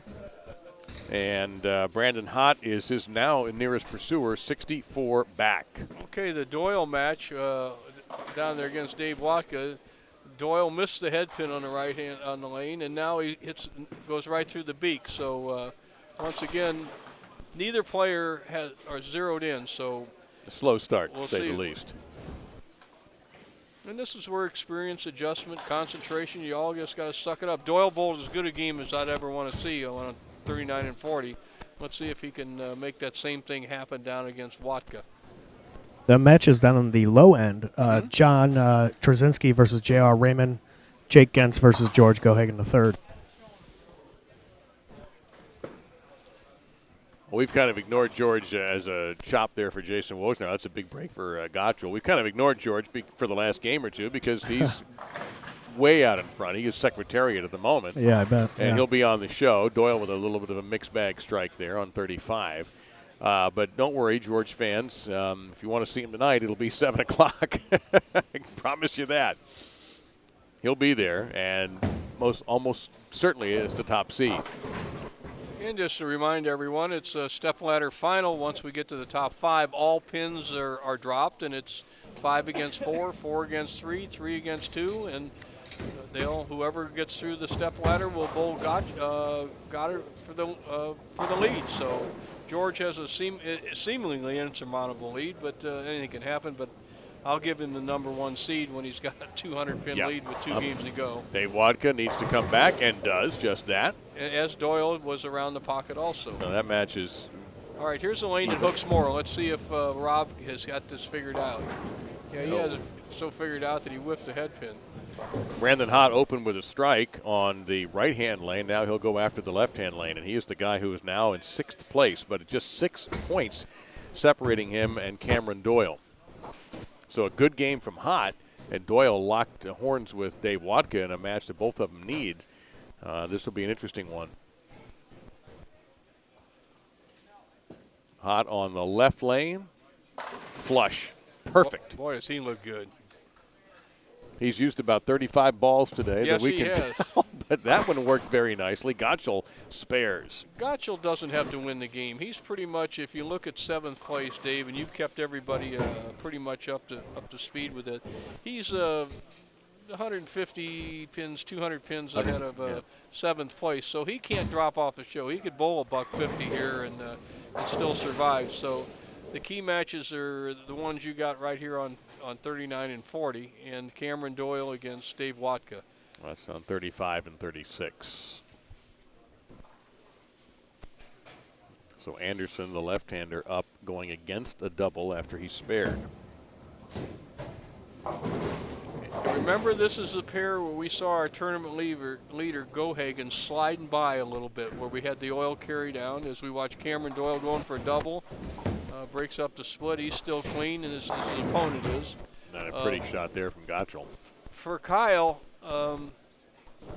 this has been the most difficult of the pairs on the left side that he's on that we've seen. And the only way I can tell you that is because George lost.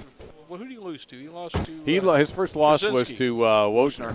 Wojnar or Trzynski. Yeah, Wojnar beat him. And it was on this pair. So. Look out, Kyle. He got it. He got it to hang in there. So we look briefly at Matt Gaston, who's open with a double. His position on the show seems pretty secure. Here's the giant killer, Wojnar, who defeated George Gohagen III, the first match play loss of the day for George after he just absolutely ran and hit away from everybody. Gaston working the double. Boy, that's locked in right there.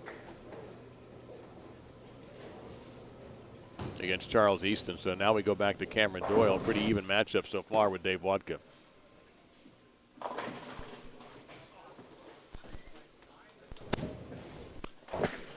Yes, sir. And now back very quickly, and Dennis doing a terrific job as our technical director here, switching us back and forth with the big shots of the day. Never asked for this job. Yeah, but we would never know that you never asked for it. It's kind of fun. Anderson struggling as we saw Gohagen on this pair just slide by. And this is a must-win for Kyle Anderson. Yes. I mean, he cannot make the top 5 our championship round tonight if he does not win this game. And he's bowling against a guy who is just right ahead of him, and that would be Brandon Hott.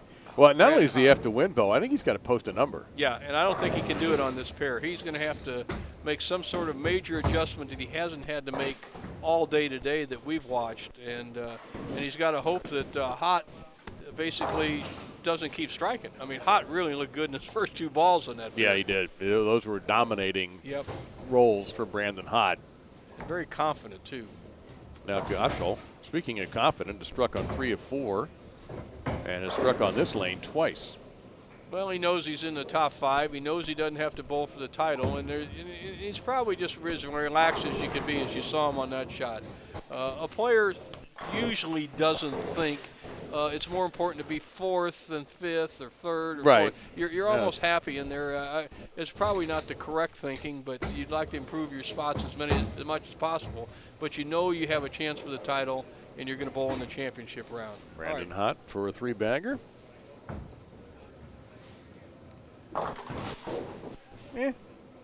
Okay. And quickly back to Dave.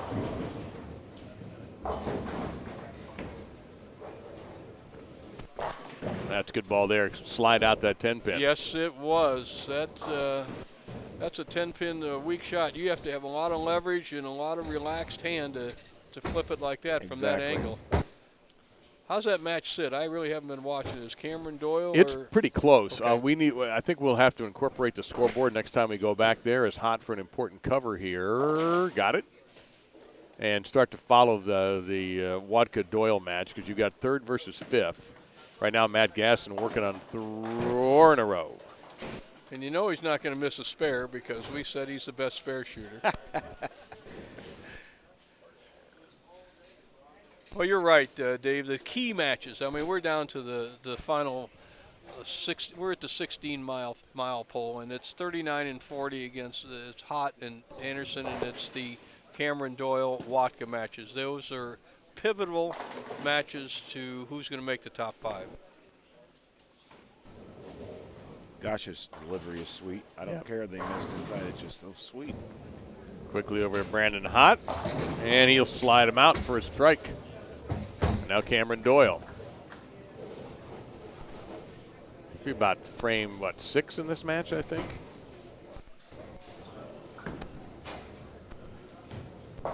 Through the nose, and he got away with it. Tripped out to 4-7-10.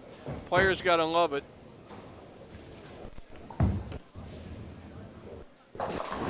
And Gotcho left the 3-6-10 behind on the right-hand lane. How many times have we seen the ball go high on 42, Dave? When you and I bowl in this tournament someday, we've got to remember 42 is hooking more than 41. Yeah, but Matt would like. I don't think Matt would allow me. Nor probably would be a good idea. Oh, I'd be I would owe money. In other words, instead of cashing, they would demand that I pay other bowlers to watch me. Well, I'd be stuck for a partner here. Come on, Kyle. Got it. Boy. Mixed it up. Oh, they would kick me right out. I'd be back here very quickly. Doyle. Yeah, boy, did he throw that well. 10 pin and half 10. Gotchel made his spare.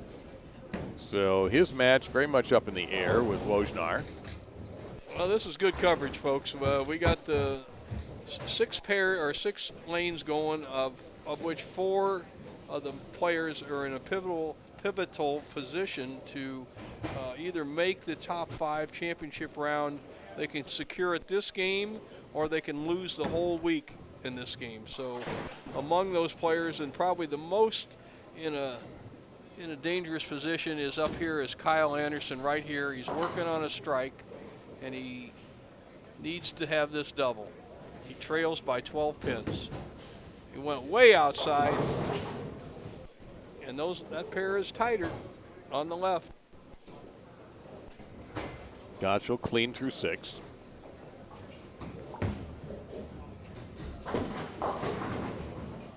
Gone through the nose a couple of times now. That was a bad shot. You get an arm away from his body, and then the ball's left to target off your hand. And there's no help here. This is a true competitive sports shot, so you're just lucky to get a spare. And Dave Watka, I think, expected more out of that result than a flat 10. Easton mixing it up nice there. If next time, guys, when we go to Doyle and Watka, if we could get the scoreboard incorporated in there too, if that's possible, that would be huge. Unfortunately, I can't do it. Can't do it on that one? No. Okay. Then we'll have to send our boy Matt down there very shortly to update us on the scores. I don't think either one of those players has a double in that match or an open. I think Cameron Doyle opened in the first frame, so my guess is that Watka's slightly ahead. But what scores are you guys looking for? We need to update here after this Brandon Hott shot. First time I've said that in 2 days, by the way. Hot shot? Yeah, Hot shot. And it wasn't even trying. The Watka Doyle match is huge. Okay. Hot shot is a bar and grill here. And I'm getting a note that we're getting a score correction coming up. So I'm not sure what that means or who that's involving. There's Dave. And that went on through the the side of face. that ball. Okay, scores down here. Dave, with that 9 count, has got 146 in the 7th. Okay. And his opponent, Cameron Doyle, has got 118 in the 6th with a spare up in the 7th. So basically, Watka's leading by 8 pins. Correct, just about. Thank you. Barring tragedy. All right, we have an updated score here. And let's see what's different, if it's anything that we needed to do. All right, the first 4 places, 5 places, 6 places are the same, 7. The one change is Jason Wojnar is at 286. So the score correction does not affect the top 7 players at all.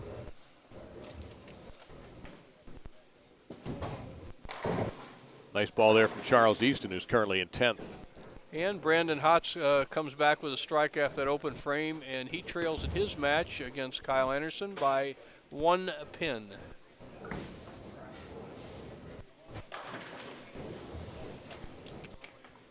Cameron Doyle with a strike. Very nice shot. He needs this strike to take the lead in the match. I think it's the 8th or 9th frame, so It's getting near the end of the match. Let's see. Let's keep it on Cameron Doyle. This is a key shot for his match. He trails by 8 pins, strike working. I'm going to say this is the 9th frame. Matt, how's he doing on that? I'm going to say it's the 8th frame. I'm sorry. Because I know he started with a washout. You were right the first time. It's the 9th. 9th, okay. Yep. Needs a double to take the lead. He's got one working. Big shot right here. Beautiful. Absolutely crazy good. That was the 8th frame. That was? That's what Bo thought. Okay. Sorry about that. And a reference to the third person. First one for you.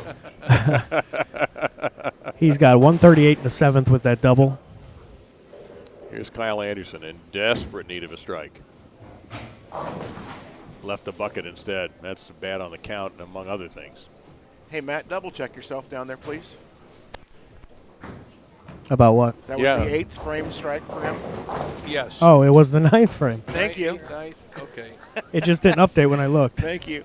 So put that one on the whiteboard, will you? Yeah, that one's going to go in big letters on the whiteboard. Circle it or something. Yeah. Anderson, let's see how he handles this bucket. And we got a big shot from Rob Gottschall coming up. Dave Watka struck in the 9th. So that match here, Watka trails by 2 pins going into the 10th frame in probably the most important match we've had all day for those two, definitely. And once again, Kyle Anderson, as Dave has updated you, is in a must-win situation right here. And he leads in this match by 1 pin over Hot. Gottschall broke up a split there. His All right, opponent left an open frame in the 8th, and so there's an opportunity here for Gottschall to take the lead in this match. Wojnar left it open, missed a single pin. Here comes Watka up in the 10th frame. Trails by 2, needs a strike to take the lead by 8. I believe he's on lane 35. Let's look at Kyle Anderson really quick first because he's going to shoot right next to him, I think. Here. So yeah, he will go just barely faster than Dave. Yeah, he was. And he left a solid 6. Let's go back over to where Dave is now. Dave Watka can strike out for 226. Cameron Doyle, 228. You got it correct. That looked like a sweet shot there. And he carried. Boy, oh boy, I'll tell you, if I ever threw one that good in the clutch, I'd be jumping up and down, fist pumping, Dave. As we said, Dave, his emotional pattern seems to be more registered emotion when he doesn't like the shot than when he does like the shot. Well, that forces Cameron Doyle to get one shot, one strike. Each strike that Dave Watka gets forces Cameron Doyle to strike that to match it, to win. Once again, Watka can strike out. He's working at 216. He can strike out for 226, as you watch Kyle make the simple spare, the 6-pin. And Cameron Doyle can get up in the 10th and shoot 228. So no matter what Watka does, he can't lock it up. But he can try. Wow. I'd be down on one knee. Dave, I'm going to take your blood pressure, buddy. Don't take mine. Take Dave's. Okay, here's the situation. Watka with a full count will shoot 226. Cameron Doyle, who is, what's he, in 6th place? Cameron's in 5th, and they are, well, actually Dave is well ahead of him. Doyle is really worried about Brandon Hott. That's the guy he has to beat back. But he has to win this game. Absolutely. Absolutely. So we'll give you what Watka gets. 226, that's going to be high, I think. Or light. Okay. Yes, sir. For Cameron Doyle, he must strike twice and get 9 on his fill ball to win the match, and it behooves him to get as we're in game 10, and there's just only 2 games left. And Brandon Hott is staring at a sleeper here on 40, and his match very much up in the air with Kyle Anderson. Hott can't make any mistakes, and he got a break there. What a lucky break. That was crazy. All right, here's Doyle, first of 2, as Bo mentioned. Double 9, and Doyle will get those precious 30 points. Got the first one. Wow. Can't say I'm surprised. Now, the good news for Dave Watka, that's a pretty conversion, is Dave picked up 26 no matter what. Correct. And Yeah. he is with house money in this game. He'll improve at worst to 653 and undoubtedly stay in the top 5. Going in a position round, that's our next game. This game 10 or 11? This is game 11. Wow. Position round is next. Now we'll go back to Cameron Doyle, I imagine, any second. There it is. Second shot coming up. This has to be a strike.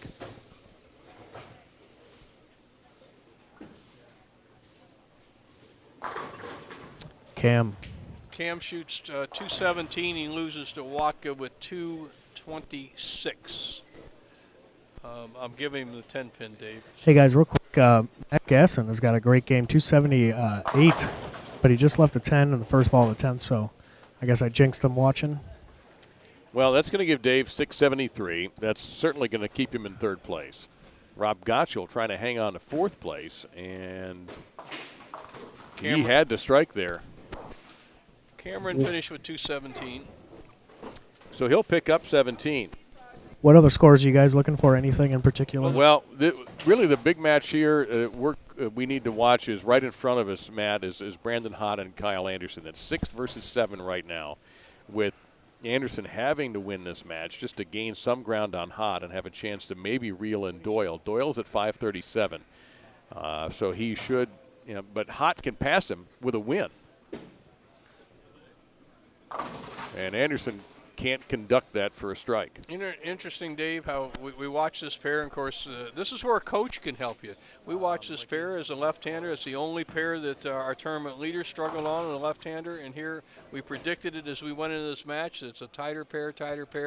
And here Kyle has been light. And you're afraid to shove it up anymore because every time you do it during the tournament, it goes high. So it's almost like you got to, what we used to call it, feather the ball. Stay the same place and trust it enough to make it flip and make a good shot. So he better make this spare or he's in big trouble. Good shot. He does. Now, give me a projection here. We've got Hott at, 135 off a strike and 129 off a spare for Anderson. Anderson can go 209 if he strikes out. Hott 225. So it's basically Anderson is 6 pins behind.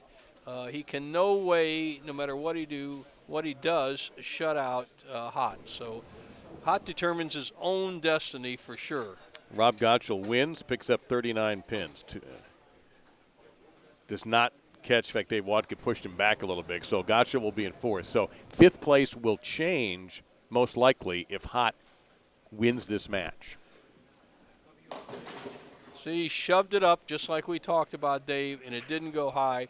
That's going to just about end his chances. All Brandon Hott needs now is, let's see, the best he can do, 156, 186. Brandon Hott just needs to mark in the 9th and 10th or a strike in the 9th, and it's all over. But score's going to be critical here because he's going to pass Cameron Doyle unless he doesn't break 200. Oh, he almost banged that off the back wall. Boy, that's a determined young man, I'll tell you what. Hey, guys, for the position round, 35 and 36 is going to be positions 1 and 2. All righty. 39 and 40 is going to be positions 3 and 4. 41 and 2, 5 and 6. Oh, that's what we want, baby. And then 27 and 8's positions 7 and 8, just in case there's some late drama. Honestly, it doesn't look like it. Is that not possible? 300. I don't think it's going to be, bro. I really don't. Brandon Hott up here in the 9th frame can secure his spot pretty much in our championship round with a strike right here.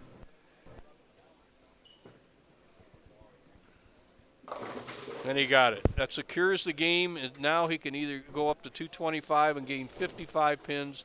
Even if he opens, he still wins the game. So right, and that's going to put Doyle in 6th. But they're going to face each other, and there's room. Okay. There's a chance for Doyle to win that match and take the points and move up. So I would say if you are a fan of George Gohagen, Matt Gaston, and Dave Watka, plan on watching at 7 o'clock tonight. Okay. Rob Gottschall fans, pretty optimistic. If you are rooting for Cameron Doyle or Brandon Hott, don't go anywhere because that match, which will be directly in front of us and will be our feature, I think, is going to be the slugfest. We might see something happen here with Watka and Gottschall when they play each other again. That's always possible. No one's going to touch Gasson. No one's going to touch Gohagen.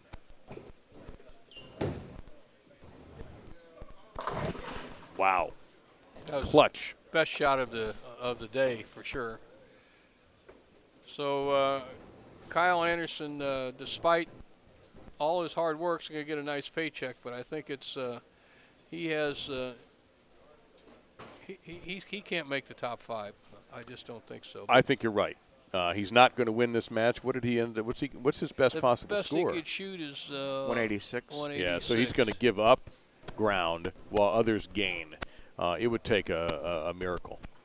And Hot can gain 55 here with a strike. If he gets 9 spare, it'll be 44. And he hurts Cameron Doyle with every roll, unless he leaves an open here in the 10th. No, he's already struck. Oh, the he's already first struck. ball. You're So right. he's going to be two-teen. Let's see what Good happens. shot.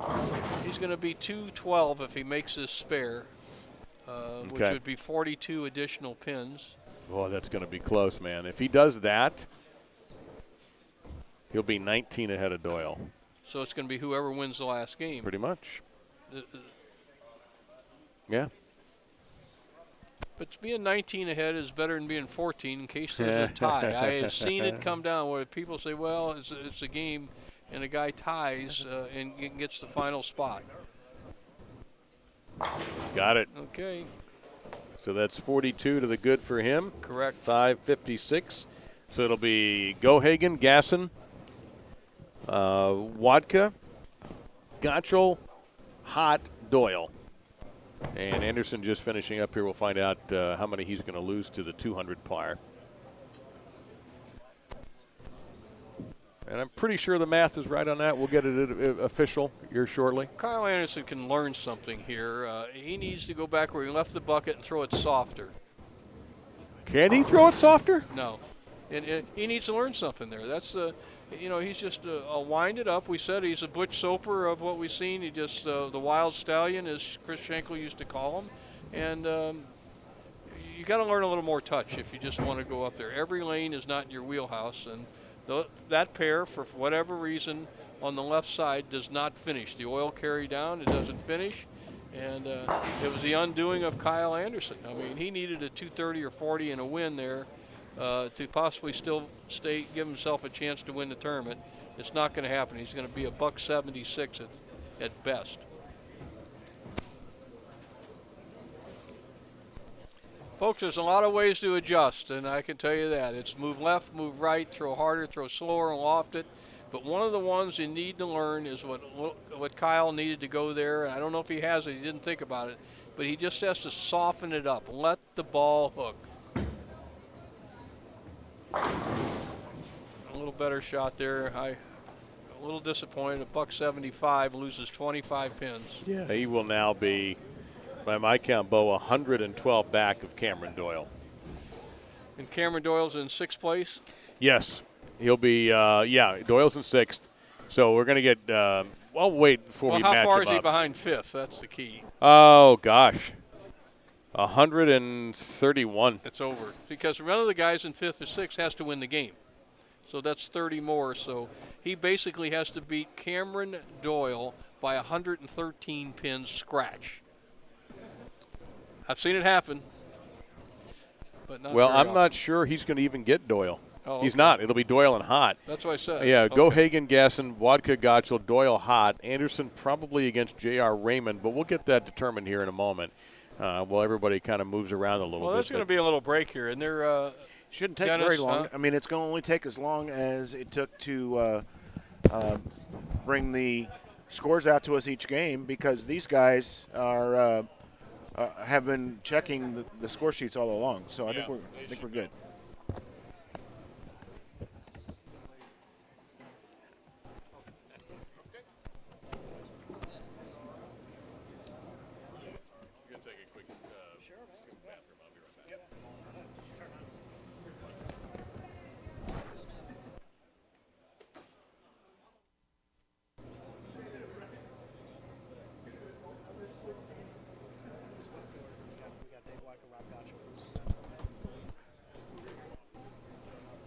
All right, guys, we're waiting for the official word. As as Dave has been doing all along, he's been doing a very good job with the numbers and keeping up with who we're going to have.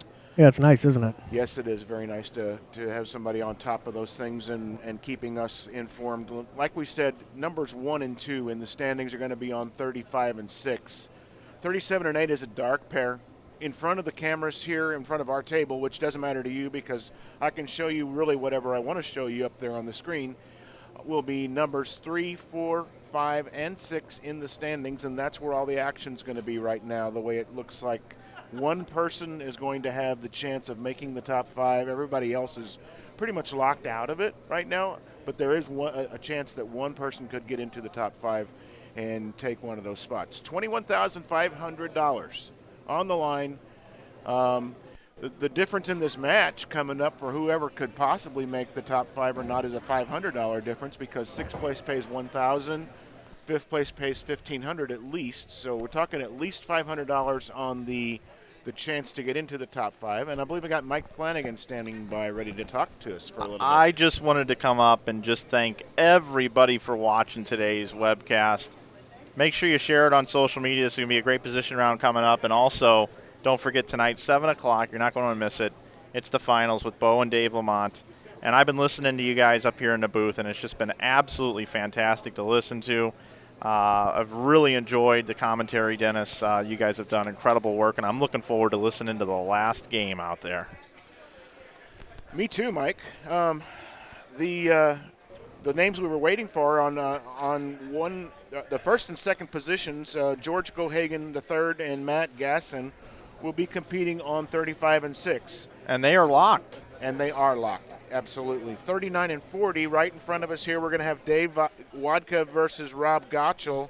The difference there is 44 pins, and so there could be a change there. 5th and 6th is Brandon Hott versus Cameron Doyle. And that's the hot match, it looks like. It I'm is. going to go make the announcements, Dennis. I just wanted to thank everybody for watching and let you guys know you're doing a tremendous job up here. Thank you. Thank you very much, Mike. 5th and 6th, 556 plus for Brandon Hott, 537 plus for Cameron Doyle. So that's a 19-pin difference. So basically, like Bo said, unless Kyle Anderson, and I don't think there's a possibility, we're going to be watching, obviously, for Dave Watka and Rob Gottschall on changing positions in the top 5. But the winner of the match right here in front of us on 41 and 42 is going to be in the top 5 tonight and rolling for the chance for the title. So we're going to take just a little break here. Matt, if you could come over and talk to me for a second. What's going on?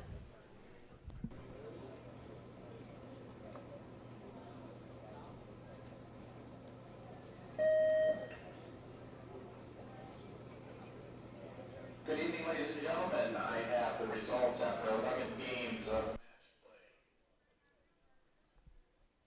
Your top seed, down on lane 35, at plus 1,010, is George Gohagen. That match is on 35 and 36. George will start on lane 35. His opponent at plus 849 is Matt Gasson. In third position, on lane number 39, at plus 683 is Dave Watka. He will square off against Rob Gottschall, who is the 4th place qualifier thus far, at plus 639. On lanes 41 and 42, we will see Brandon Hott, who currently is in 5th position at plus 556, take on Cameron Doyle, who sits in 6th position at plus 537.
So as you heard, in the background, or in the ambient microphone, as we like to call it, we are allowing the players to throw one practice ball on each of their lanes to start out with, and we are going to begin right away into game number 12, the position round for the top 5 for tonight, for the championship round for tonight. We've got one more game. This is probably going to take about 20 minutes or so, maybe, to get this finished, and then we will break until we bring you the championship round at 7 o'clock tonight. So, Dave, there's this, and I'll bring you you back in here. Dave's back to join us here. So, well, the great suspense is who's going to be in 5th? Exactly. With Hot and Doyle right in front of us, and everybody got a practice ball, and we have to remember that the scores need to be wiped here. Well, they've already said that, and he called them scoring machines, which I thought was kind of cool because they are, like. So they get one on each lane. One on each lane. So I think that practice now should be over for Hot and for Doyle. We've got Watka and Gottschall right here, a couple of Team EBI guys. And they look to be pretty comfortable, particularly Dave, to make the show. The Gohagen and Gasson, who are just funning around down there in 35 and 36. They are clearly 1 and 2. This choice of 41 and 2 for the 5th and 6th place is going to be a heck of a tough pair for somebody to make the move. Now remember, it's not a move that really needs to be made here. It's simply winning the game. So that's where the suspense comes. It's just winning this game. All right. What I need to be apprised of here, Dennis, is have they actually started on 41 and 42 yet? I think no. Now, there we go. It was one practice ball on each lane, and they scored because of the way they were turned on. Absolutely. All right, here we go. So I'm down here in the trenches, actually, and I'll get a little ball choice here for you. Which trench? Oh, I see right you. in front Okay. of you. Yeah, I couldn't see you because of our big monitor. Actually, I'm here with Cameron Doyle. Cameron, what bowling ball are we going to be starting with on this particular game? We're going to go with the raw edge this game. Been throwing it pretty much all weekend, really, so I'm going to try and ride it one last game. Good luck to you, Cameron. Thank you. All right. The difference between those two is 19. Brandon Hott, Cameron Doyle. That's it. With a 30-point bonus.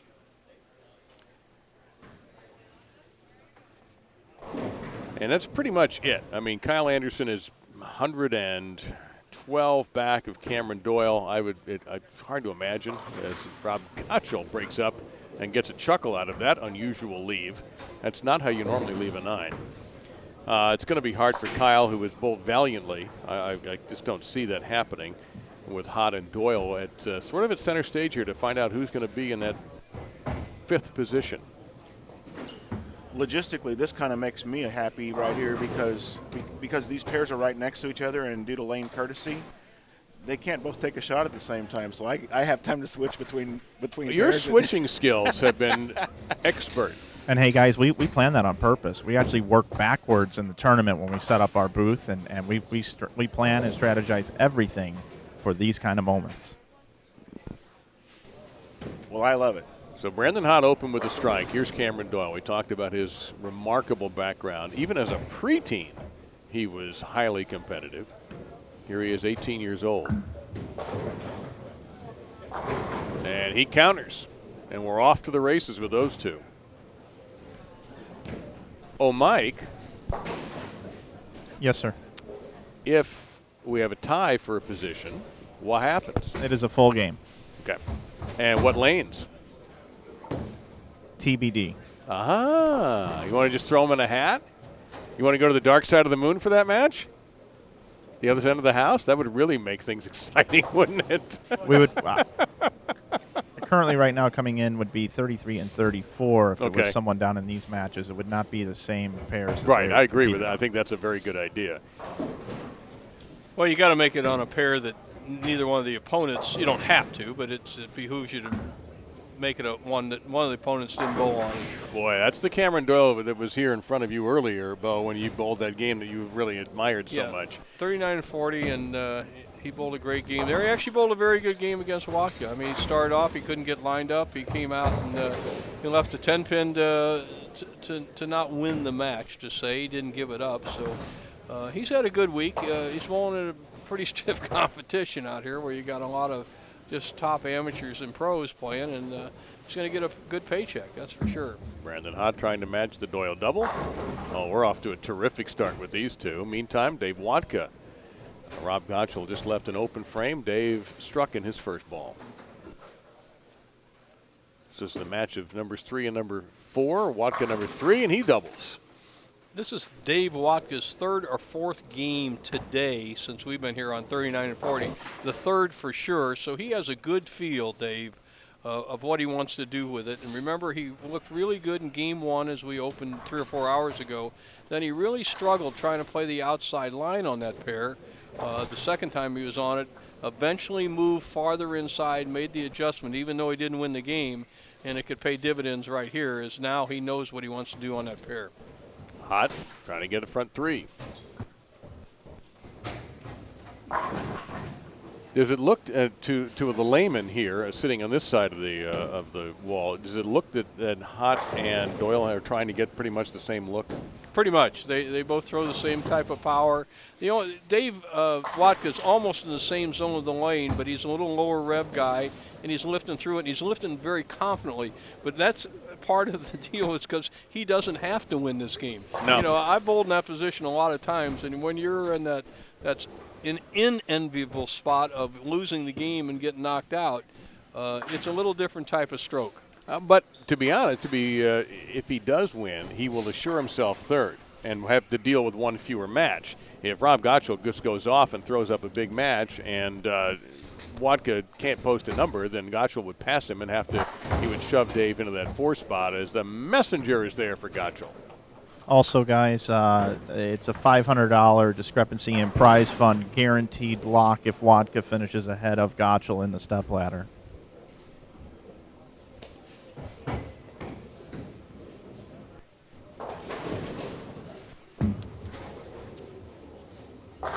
And Doyle. Very nice. 3-bagger.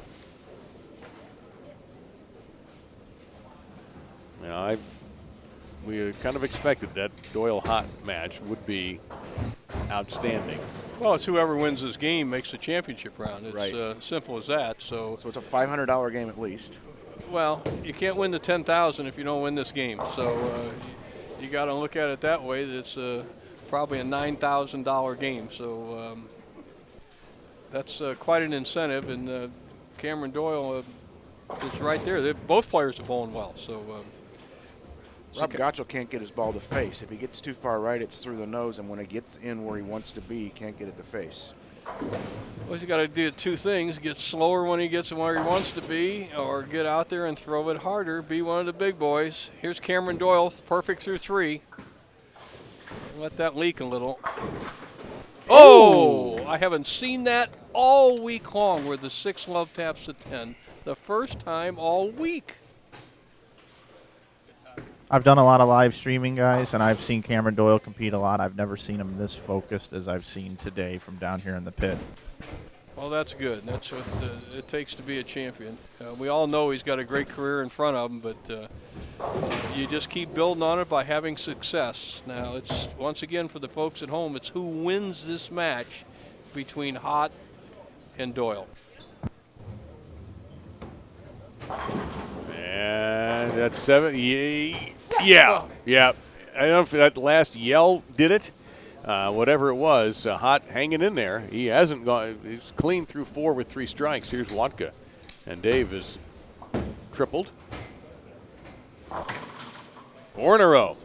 Brandon Hott tips the 6-pin, comes around, just nicks the 10, and once again, one of my favorite statements that we used to use on ABC is once a legal pin gets 9 degrees off its center axis, it must fall if it's legal.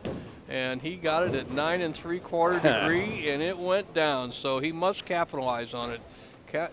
Cameron Doyle will not go away. You're going to have to be a winner in this match.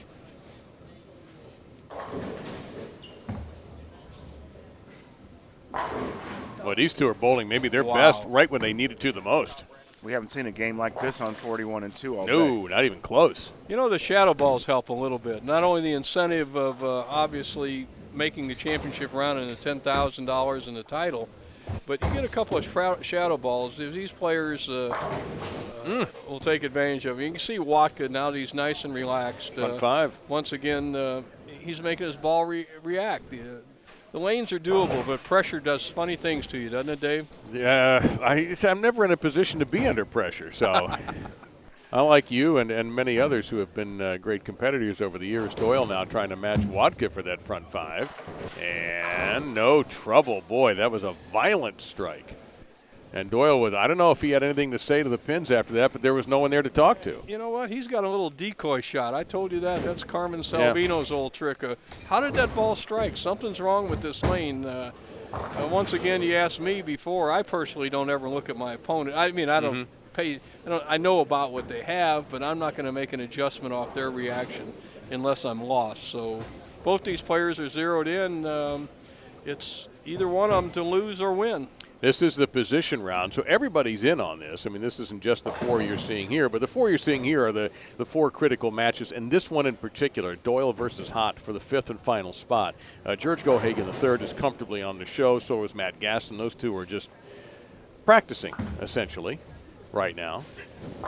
Goodness, and you hear the yes as he walks it out. Yeah, we do not have a scoreboard up on this, and from down here in the pit, it is the front six for Cameron Doyle. You don't need one, bro. And a possible 279 for Brandon Hott. And Gaccio leaves a pin up as he goes for the spare. So Gaccio, poor technique there. You know, when you have the 3, 6, 9, 10, your percentage is to hook the ball into that, Dave, so that you carry out the 9 pin. He opted to throw a hard straight shot. When you hit it that high, the 6 jumps over the 10. Now, can Brandon Hott continue to stay close to Cameron Doyle? 6 frame.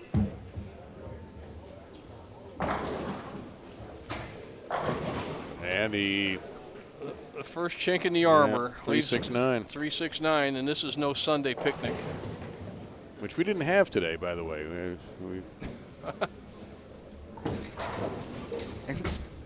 Isn't there supposed to be cake? Yeah, I haven't even had lunch yet, and it's getting to be a little tough on the old lack of metabolism over here. Meantime, Gaccio comes up with a nice strike. Brandon Hott, this is a huge conversion. At this point, Cameron Doyle's not letting him off a mat. Nicely done. I'll tell you what, I like the way Brandon Hott is played. I mean, Cameron Doyle has taken it to him with 6 in a row. But this pair is not easy. 42, we know, jumps. Brandon caught that.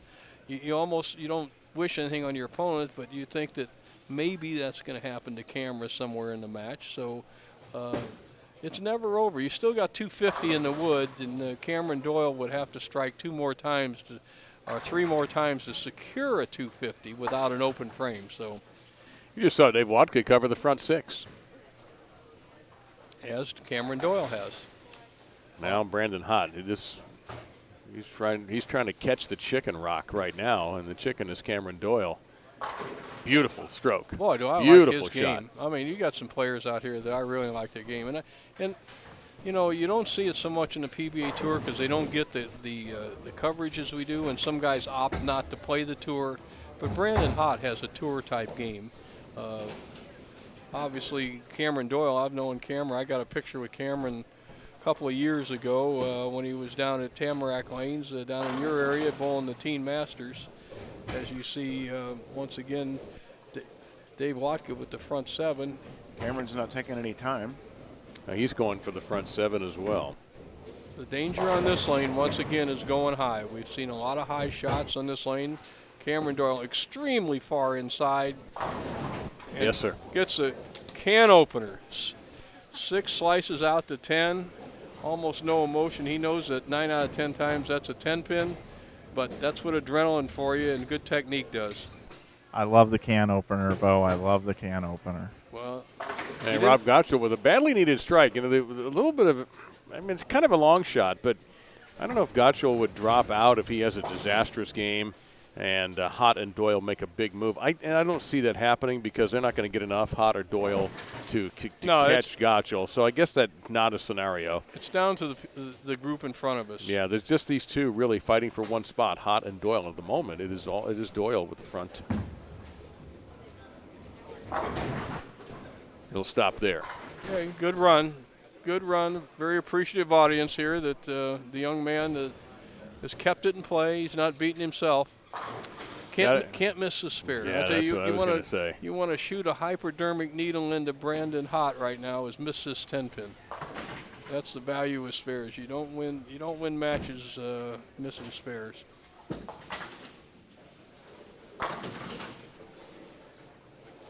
So after the front 7, we come to the 8th, and now we get a clearer picture of Doyle's situation.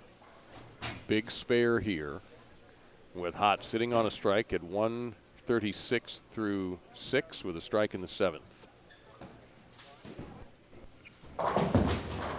And he's on it. Okay, let's set to match up. Cameron Doyle through 8 frames is going at a 2:59 pace. So if he gets good counts and marks out, he's going to be in the championship round at 7 o'clock. Although Brandon Hot is in a must strike situation, a potential 256, but he has to strike at least on the next 4 balls. He's coming up in the 8th frame. Needs a strike in the 8th, 9th, and the first 2 in the 10th. To, in my opinion, have any shot at catching Cameron Doyle. Geico calmly covers the 10. A little bit of a developing situation down here, guys. If Matt Gasson loses his match, he's got a possible 208 left down here. If he has disaster in the 9th and 10th frame and Dave Watka can take it off the sheet, we do have a possibility of Watka jumping into second. You're right. And Brandon Hot did not get the strike that Bo said he desperately needed. He leaves the 3-6. Yeah, Dave is clean, and I mean really clean, through 7. All strikes.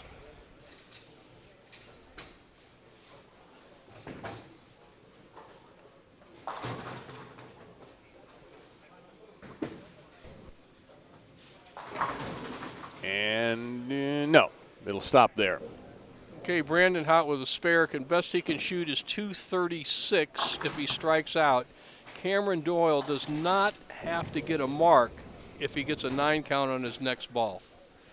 So stranger things have happened, but I don't see anything happening with the way he's throwing the ball. So he'll be in our first match. Probably against Rob Gottschall. Yes, sir.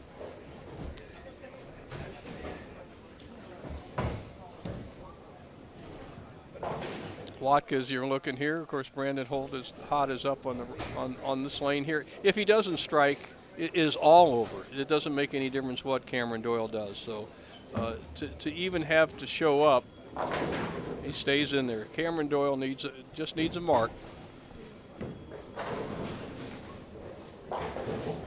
And some people ask me, as you watch Dave Watka, he's got a potential 279, now 268 with a solid 9.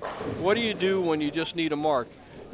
Dave, there's only one place. You go to the pocket. I mean, okay. you know where it's going. There's this old theory, keep it light, you don't get a split and all that. I've seen more tournaments lost by playing safe than being aggressive. So I don't expect Cameron Doyle to do anything to back off, although this 42 is a tricky lane. One little trick he can do is a little extra follow-through on a lane that hooks a lot. And so that'll keep it from going high. But no trouble at all. That's all she wrote. That's as good as it gets. Well, you've gotten a good look at Cameron Doyle at 18 years old, and a star in the making, already a star, really, in this sport. Off camera down here, Brandon Hot was actually clapping for Cameron Doyle. Excellent sportsmanship down here. Well, Brandon Hot is a really, really tough bowler. I don't know much about him, but my first look at him, he has potential at the next level, Mike. There's no doubt about it. Your Sox top 6 players, they really know how to throw that bowling ball.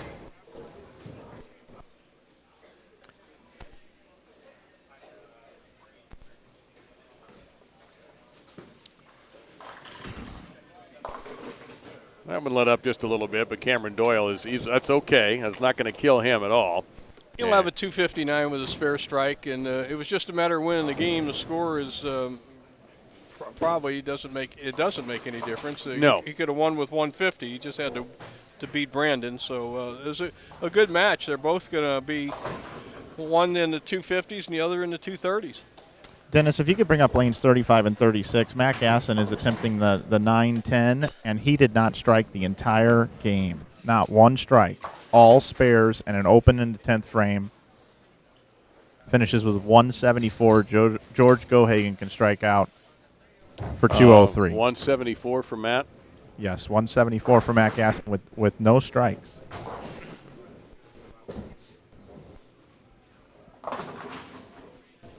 That leaves him at 823. And what do we have here for Holt? Chance at what, 206? No, is he'll that? be 226. He'll be 226. 226 or 224. 224. Yeah. All right. 258 for Cameron Doyle. 258.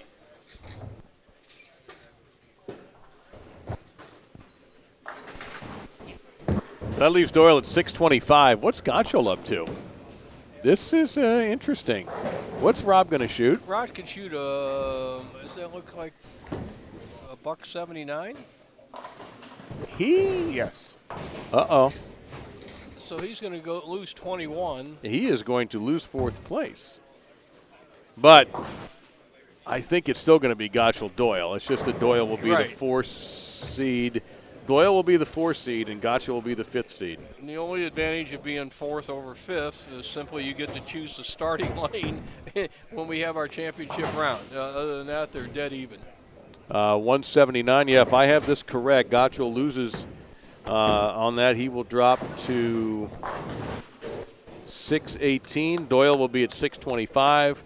Holt shot at 225. He'll be short at 581. He'll be the odd man out. And where is Dave Watka? 256. Well, that's how he started. Yep. Same 256, same pair. Right. How about that?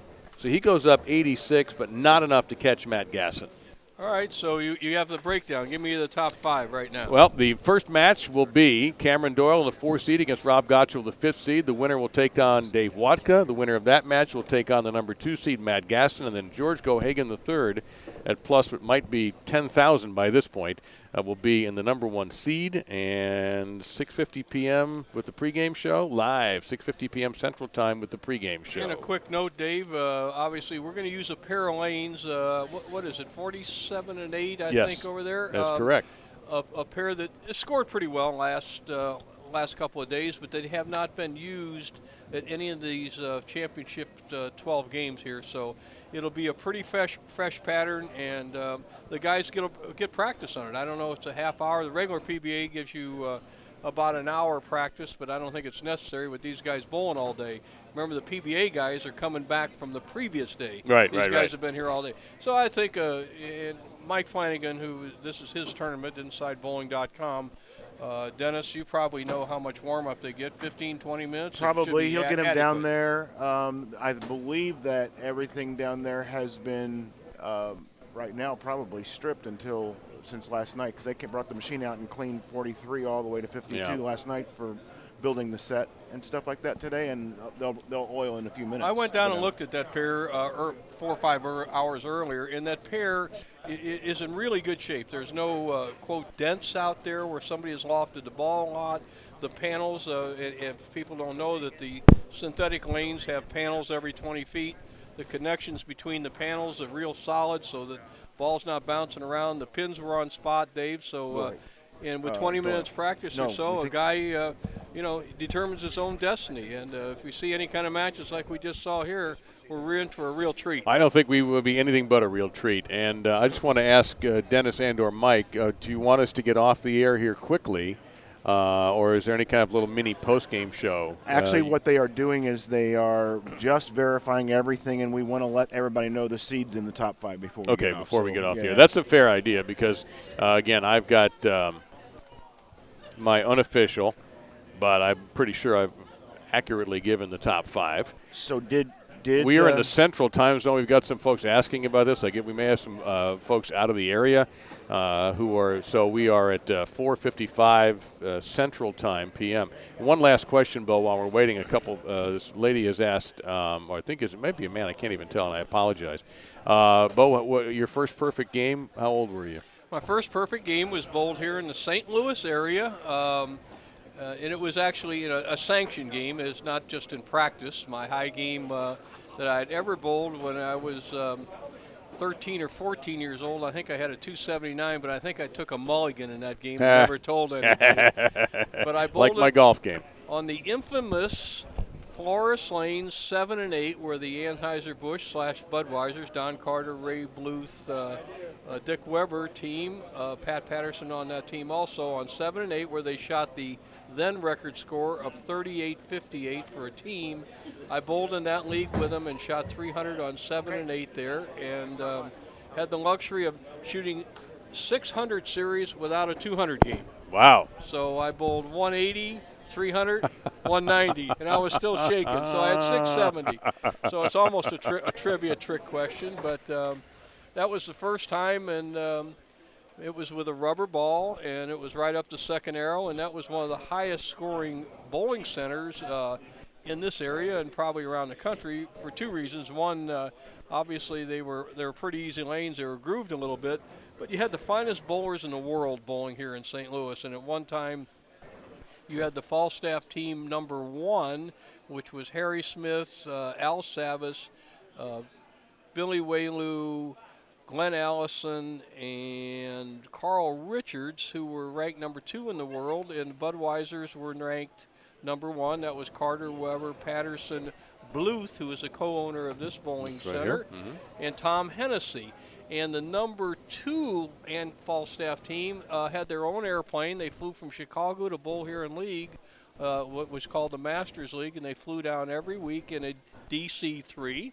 And that was Buddy Bomar, Buzz Fazio, Ned Day, Maury Oppenheim, and you're stretching me for the 5th guy because that was only. Well, I don't think I can help you on that one. I got to say only that's 58 years ago.